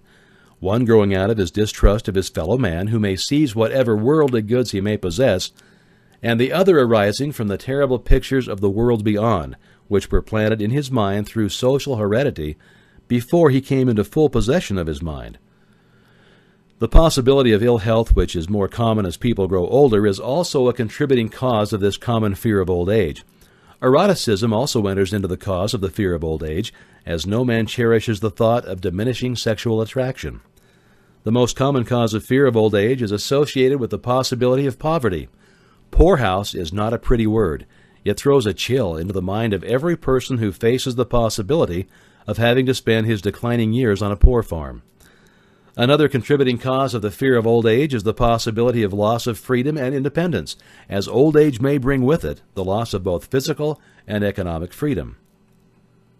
The commonest symptoms of the fear of old age are the tendency to slow down and develop an inferiority complex at the age of mental maturity, around the age of 40, falsely believing oneself to be slipping because of age. The truth is that man's most useful years, mentally and spiritually, are those between 40 and 60. The habit of speaking apologetically of oneself as being old, merely because one has reached the age of 40 or 50, instead of reversing the rule and expressing gratitude for having reached the age of wisdom and understanding. The habit of killing off initiative, imagination, and self-reliance by falsely believing oneself too old to exercise these qualities. The habit of the man or woman of 40 dressing with the aim of trying to appear much younger and affecting mannerisms of youth, thereby inspiring ridicule by both friends and strangers. The fear of death. To some, this is the cruelest of all the basic fears. The reason's obvious. The terrible pangs of fear associated with the thought of death in the majority of cases may be charged directly to religious fanaticism. So-called heathen are less afraid of death than the more civilized. For hundreds of millions of years, man has been asking the still unanswered question, whence and whither? Where did I come from, why am I here, and where am I going? During the darker ages of the past, the more cunning and crafty were not slow to offer the answer to these questions, for a price. Witness now the major source of origin of the fear of death. Come into my tent, embrace my faith, accept my dogmas, and I will give you a ticket that will admit you straight away into heaven when you die, cries a leader of sectarianism. Remain out of my tent, says the same leader, and may the devil take you and burn you throughout eternity. Eternity is a long time. Fire is a terrible thing. The thought of eternal punishment with fire not only causes man to fear death, it often causes him to lose his reason. It destroys interest in life and makes happiness impossible. During my research, I reviewed a book entitled A Catalogue of the Gods, in which were listed the 30,000 gods which man has worshipped. Think of it. 30,000 of them, represented by everything from a crawfish to a man. It's little wonder that men have become frightened at the approach of death. While the religious leader may not be able to provide safe conduct into heaven, nor by lack of such provision allow the unfortunate to descend into hell, the possibility of the latter seems so terrible that the very thought of it lays hold of the imagination in such a realistic way that it paralyzes reason and sets up the fear of death. In truth, no man knows, and no man has ever known what heaven or hell is like, nor does any man know if either place actually exists. This very lack of positive knowledge opens the door of the human mind to the charlatan, so that he may enter and control that mind with his stock of legerdemain and various brands of pious fraud and trickery. The fear of death is not as common now as it was during the age when there were no great colleges and university. Men of science have turned the spotlight of truth upon the world, and this truth is rapidly freeing men and women from this terrible fear of death. The young men and young women who attend the colleges and universities are not easily impressed by fire and brimstone. Through the aid of biology, astronomy, geology, and other related sciences, the fears of the Dark Ages which gripped the minds of men and destroyed their reason have been dispelled. Insane asylums are filled with men and women who have gone mad because of the fear of death. The fear is useless. Death will come no matter what anybody might think about it. Accept it as a necessity and pass the thought out of your mind. It must be a necessity, or it would not come to all. Perhaps it's not as bad as it's been pictured. The entire world is made up of only two things, energy and matter. In elementary physics, we learn that neither matter nor energy, the only two realities known to man, can be created nor destroyed. Both matter and energy can be transformed, but neither can be destroyed. Life is energy if it's anything. If neither energy nor matter can be destroyed, of course life cannot be destroyed. Life, like other forms of energy, may be passed through various processes of transition or change, but it cannot be destroyed. Death is a mere transition. If death is not mere change or transition, then nothing comes after death except a long, eternal, peaceful sleep. And sleep is nothing to be feared. Thus you may wipe out forever the fear of death. The symptoms of the fear of death are the habit of thinking about dying instead of making the most out of life, due generally to lack of purpose or lack of a suitable occupation. This fear is more prevalent among the aged, but sometimes the more youthful are victims of it. The greatest of all remedies for the fear of death is a burning desire for achievement, backed by useful service to others. A busy person seldom has time to think about dying. He finds life too thrilling to worry about death. Sometimes the fear of death is closely associated with the fear of poverty, where one's death would leave loved ones poverty-stricken. In other cases, the fear of death is caused by illness and the consequent breaking down of physical body resistance. The most common causes of the fear of death are ill health, poverty, lack of appropriate occupation, disappointment over love, insanity, and religious fanaticism. Old man worry. Worry is a state of mind based upon fear. It works slowly but persistently. It is insidious and subtle. Step by step it digs itself in until it paralyzes one's reasoning faculty, destroys self-confidence and initiative. Worry is a form of sustained fear caused by indecision. Therefore, it is a state of mind which can be controlled. An unsettled mind is helpless. Indecision makes an unsettled mind. Most individuals lack the willpower to reach decisions promptly and to stand by them after they've been made, even during normal business conditions. During periods of economic unrest, like the world recently experienced, the individual is handicapped, not alone by his inherent nature to be slow at reaching decisions, but he is influenced by the indecision of others around him who have created a state of mass indecision. During the Depression, the whole atmosphere all over the world was filled with fearenza and worryitis, the two mental disease germs which began to spread themselves after the Wall Street frenzy in 1929. There is only one known antidote for these germs. It's the habit of prompt and firm decision. Moreover, it's an antidote which every individual must apply for himself. We don't worry over conditions once we have reached a decision to follow a definite line of action. I once interviewed a man who was to be electrocuted 2 hours later. The condemned man was the calmest of some 8 men who were in the death cell with him.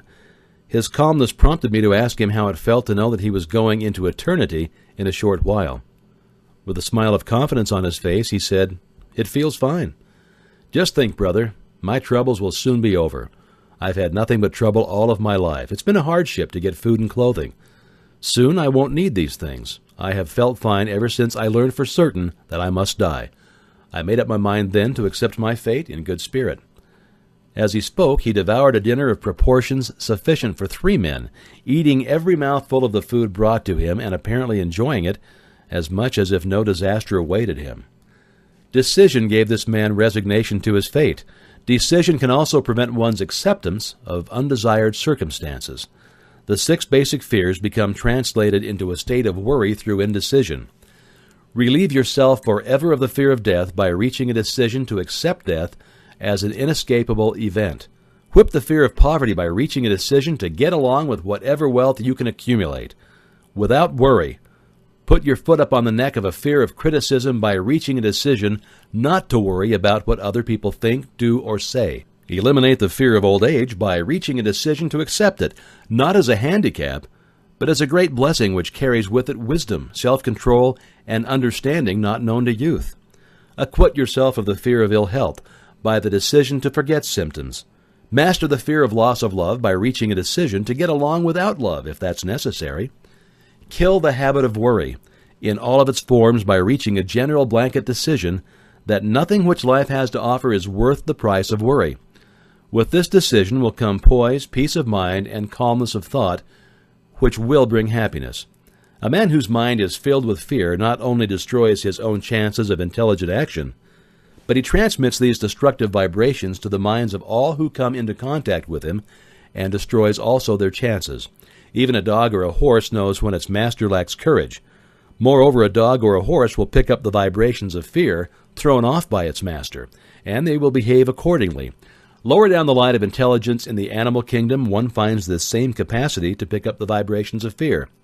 A honeybee immediately senses fear in the mind of a person for reasons unknown, and a bee will sting the person whose mind is releasing vibrations of fear much more readily than it will molest the person whose mind registers no fear. The vibrations of fear pass from one mind to another just as quickly and as surely as the sound of the human voice passes from the broadcasting station to the receiving set of a radio and by the self-same medium. Mental telepathy is a reality. Thoughts pass from one mind to another voluntarily, whether or not this fact is recognized by either the person releasing the thoughts or the persons who pick up those thoughts. The person who gives expression by the word of mouth to negative or destructive thoughts is practically certain to experience the results of those words in the form of a destructive kickback. The release of destructive thought impulses alone, without the aid of words, produces also a kickback in more ways than one. First of all, and perhaps most important to be remembered, the person who releases thoughts of a destructive nature must suffer damage through the breaking down of the faculty of creative imagination.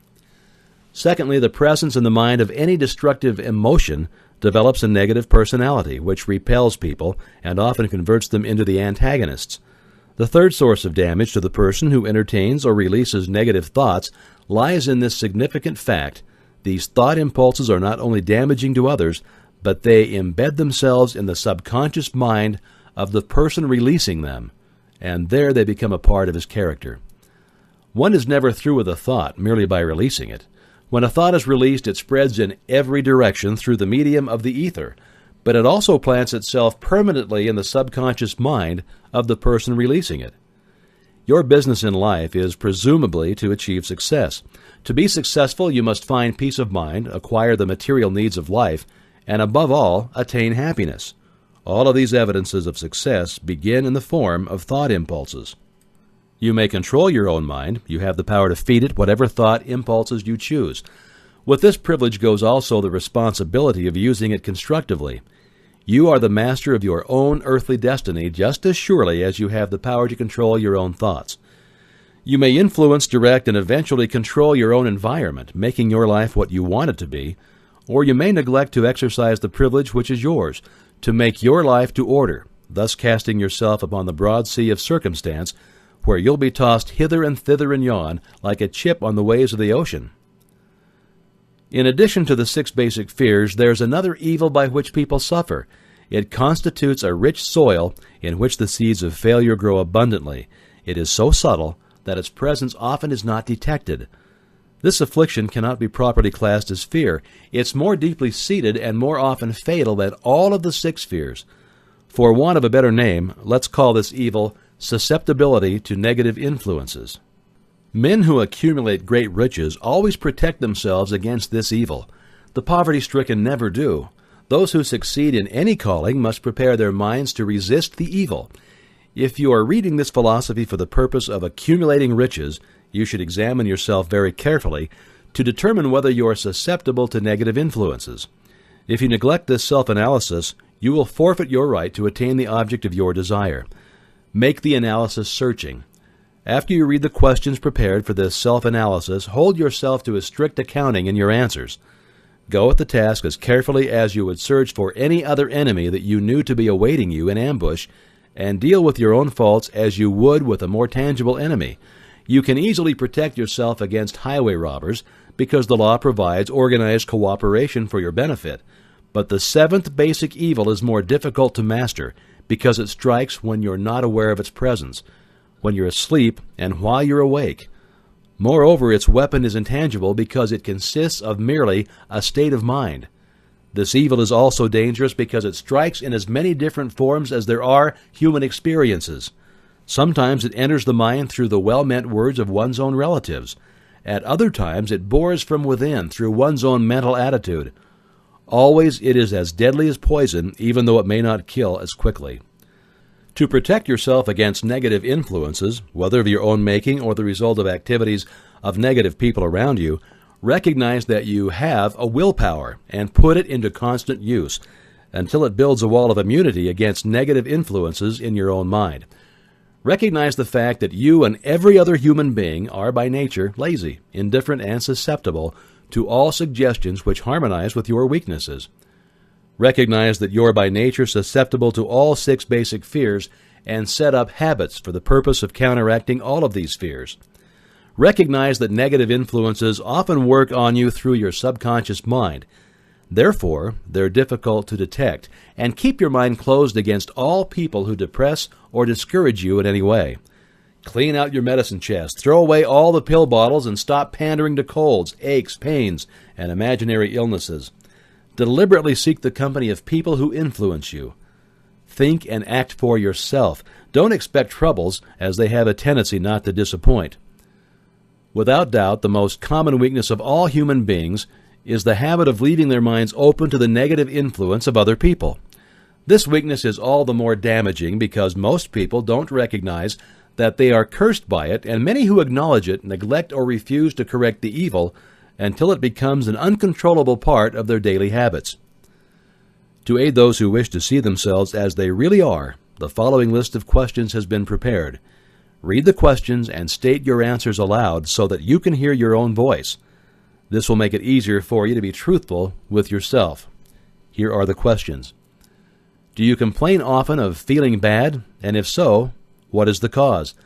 Do you find fault with other people at the slightest provocation? Do you frequently make mistakes in your work? And if so, why? Are you sarcastic and offensive in your conversation? Do you deliberately avoid the association of anyone? And if so, why? Do you suffer frequently with indigestion? If so, what's the cause?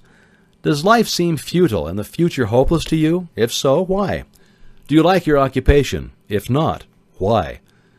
Do you often feel self-pity? And if so, why? Are you envious of those who excel you? To which do you devote most time thinking of success or of failure? Are you gaining or losing self-confidence as you grow older? Do you learn something of value from all mistakes? Are you permitting some relative or acquaintance to worry you? If so, why? Are you sometimes in the clouds and at other times in the depths of despondency? Who has the most inspiring influence upon you? What is the cause? Do you tolerate negative or discouraging influences which you can avoid? Are you careless of your personal appearance? If so, when and why? Have you learned how to drown your troubles by being too busy to be annoyed by them? Would you call yourself a spineless weakling if you permitted others to do your thinking for you? Do you neglect internal bathing until auto-intoxication makes you ill-tempered and irritable? How many preventable disturbances annoy you, and why do you tolerate them? Do you resort to liquor, narcotics, or cigarettes to quiet your nerves? If so, why do you not try willpower instead? Does anyone nag you, and if so, for what reason? Do you have a definite major purpose? If so, what is it, and what plan do you have for achieving it? Do you suffer from any of the 6 basic fears? If so, which ones? Have you a method by which you can shield yourself against the negative influence of others? Do you make deliberate use of autosuggestion to make your mind positive? Which do you value most, your material possessions or your privilege of controlling your own thoughts? Are you easily influenced by others against your own judgment? Has today added anything of value to your stock of knowledge or state of mind? Do you face squarely the circumstances which make you unhappy or sidestep the responsibility? Do you analyze all mistakes and failures and try to profit by them, or do you take the attitude that this is not your duty? Can you name 3 of your most damaging weaknesses? What are you going to do to correct them? Do you encourage other people to bring their worries to you for sympathy? Do you choose from your daily experiences lessons or influences which aid in your personal advancement? Does your presence have a negative influence on other people as a rule? What habits of other people annoy you the most? Do you form your own opinions or permit yourself to be influenced by other people? Have you learned how to create a mental state of mind with which you can shield yourself against all discouraging influences? Does your occupation inspire you with faith and hope? Are you conscious of possessing spiritual forces of sufficient power to enable you to keep your mind free from all forms of fear? Does your religion help you to keep your own mind positive? Do you feel it your duty to share other people's worries? And if so, why? Do you believe that birds of a feather flock together? What have you learned about yourself by studying the friends whom you attract? What connection, if any, do you see between the people with whom you associate most closely and any unhappiness that you might experience? Could it be possible that some person whom you consider to be a friend is, in reality, your worst enemy because it is negative influence on your mind? By what rules do you judge who is helpful and who is damaging to you? Are your intimate associates mentally superior or inferior to you? How much time out of every 24 hours do you devote to A, your occupation, B, sleep, C, play and relaxation, and D, acquiring useful knowledge? E, plain waste. Who among your acquaintances, A, encourages you most, B, cautions you most, C, discourages you most, D. Helps you most in other ways. What is your greatest worry? Why do you tolerate it? When others offer you free, unsolicited advice, do you accept it without question or analyze their motive? What above all else do you most desire? Do you intend to acquire it? Are you willing to subordinate all other desires for this one? How much time daily do you devote to acquiring it? Do you change your mind often? If so, why? Do you usually finish everything you begin? Are you easily impressed by other people's business or professional titles, college degrees, or wealth? Are you easily influenced by what other people think or say of you? Do you cater to people because of their social or financial status? Whom do you believe to be the greatest person living? In what respect is this person superior to yourself? How much time have you devoted to studying and answering these questions? At least one day is necessary for the analysis and the answering of the entire list. If you'd answered all these questions truthfully, you'd know more about yourself than the majority of people. Study the questions carefully, come back to them once each week for several months, and be astounded at the amount of additional knowledge of great value to yourself that you will have gained by the simple method of answering the questions truthfully. If you're not certain concerning the answers to some of the questions, seek the counsel of those who you know well, especially those who have no motive in flattering you, and see yourself through their eyes. The experience will be astonishing. You have absolute control over but one thing, and that is your thoughts. This is the most significant and inspiring of all facts known to man.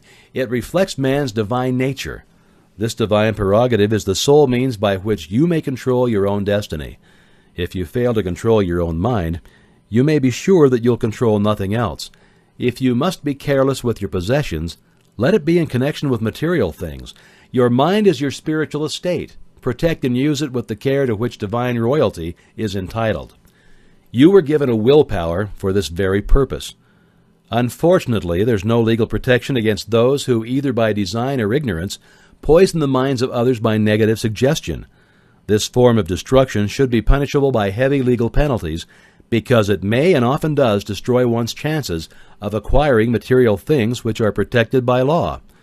Men with negative minds tried to convince Thomas Edison that he could not build a machine that would record and reproduce the human voice, because, they said, no one else had ever produced such a machine. Edison did not believe them. He knew that the mind could produce anything that the mind could conceive and believe, and that knowledge was the thing that lifted the great Edison above the common herd. Men with negative minds told F.W. Woolworth he could go broke trying to run a store on 5 and 10 cent sales. He did not believe them. He knew that he could do anything within reason if he backed his plans with faith. Exercising his right to keep other men's negative suggestions out of his mind, he piled up a fortune of more than $100 million. Men with negative minds told George Washington he could not hope to win against the vastly superior forces of the British, but he exercised his divine right to believe. Therefore, this book was published under the protection of the Stars and Stripes, while the name of Lord Cornwallis has been all but forgotten. Doubting Thomases scoffed scornfully when Henry Ford tried out his first crudely built automobile on the streets of Detroit. Some said the thing never would become practical. Others said no one would pay money for such a contraption. Ford said, "I'll belt the earth with dependable motor cars," and he did. His decision to trust his own judgment has already piled up a fortune far greater than the next 5 generations of his descendants can squander. For the benefit of those seeking vast riches, let it be remembered that practically the sole difference between Henry Ford and a majority of the more than 100,000 men who work for him is this: Ford has a mind, and he controls it. The others have minds which they don't try to control. Henry Ford has been repeatedly mentioned because he's an outstanding example of what a man with a mind of his own and a will to control it can accomplish. His record knocks the foundation from under that time-worn alibi, "I never had a chance." Ford never had a chance either, but he created an opportunity and backed it with persistence until it made him richer than Croesus. Mind control is the result of self-discipline and habit. You either control your mind or it controls you. There is no halfway compromise. The most practical of all methods for controlling the mind is the habit of keeping it busy with a definite purpose, backed by a definite plan. Study the record of any man who achieves noteworthy success, and you will observe that he has control over his own mind. Moreover, that he exercises that control and directs it toward the attainment of definite objectives. Without this control, success is not possible. People who do not succeed have one distinguishing trait in common. They know all of the reasons for failure and have what they believe to be airtight alibis to explain away their own lack of achievement. Some of these alibis are clever, and a few of them are justifiable by the facts. But alibis cannot be used for money. The world wants to know only one thing: have you achieved success? A character analyst compiled a list of the most commonly used alibis. As you read the list, examine yourself carefully and determine how many of these alibis, if any, are your own property. Remember, too, the philosophy presented in the book makes every one of these alibis obsolete. If I didn't have a wife and family, if I had enough pull, if I had money, if I had a good education, if I could get a job, if I had good health, if I only had time, if times were better, if other people understood me, if conditions around me were only different, if I could live my life over again, if I did not fear what they would say, if I'd been given a chance, if I now had a chance, if other people didn't have it in for me, if nothing happens to stop me, if I were only younger, if I could only do what I want, if I had been born rich, if I could just meet the right people, if I had the talent that some people have, if I dared assert myself, if I had embraced past opportunities, if people didn't get on my nerves, if I didn't have to keep house and look after the children, if I could save some money, if the boss only appreciated me, if I only had somebody to help me, if my family understood me, if I lived in a big city, if I could just get started, if I were only free, if I had the personality of some people, if I were not so fat, if my talents were known, if I could just get a break, if I could only get out of debt, if I hadn't failed, if I only knew how, if everybody didn't oppose me, if I didn't have so many worries, if I could marry the right person, if people weren't so dumb, if my family were not so extravagant, if I were sure of myself, if luck was not against me, if I'd not been born under the wrong star, if it were not true that what is to be will be, if I didn't have to work so hard, if I hadn't lost my money, if I lived in a different neighborhood, if I didn't have a past, if I only had a business of my own, if other people would just listen to me, if, and this is the greatest of them all, I had the courage to see myself as I really am, I would find out what is wrong with me and correct it.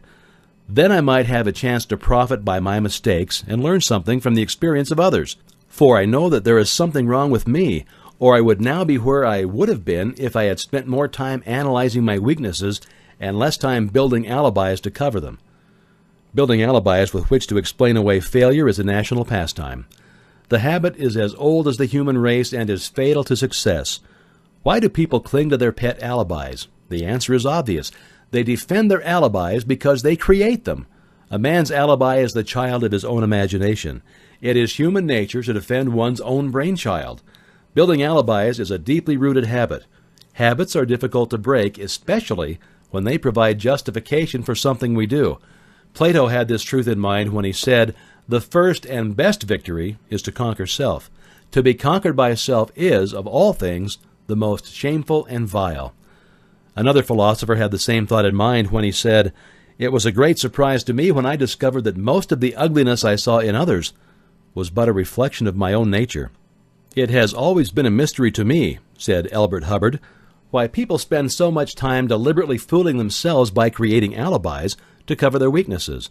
If used differently, this same time would be sufficient to cure the weakness, then no alibis would be needed." In parting, I would remind you that life is a checkerboard, and the player opposite you is time. If you hesitate before moving or neglect to move promptly, your men will be wiped off the board by time. You are playing against a partner who will not tolerate indecision.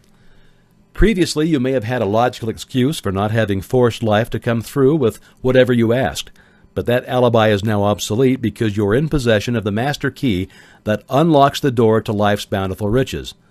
The master key is intangible, but it is powerful. It is the privilege of creating in your own mind a burning desire for a definite form of riches. There is no penalty for the use of the key, but there is a price you must pay if you do not use it. The price is failure. There is a reward of stupendous proportion if you put the key to use. It is the satisfaction that comes to all who conquer self and force life to pay whatever it is asked. The reward is worthy of your effort. Will you make the start and be convinced? If we are related, said the immortal Emerson, we shall meet. In closing, may I borrow his thought and say, if we are related, we have, through these pages, met.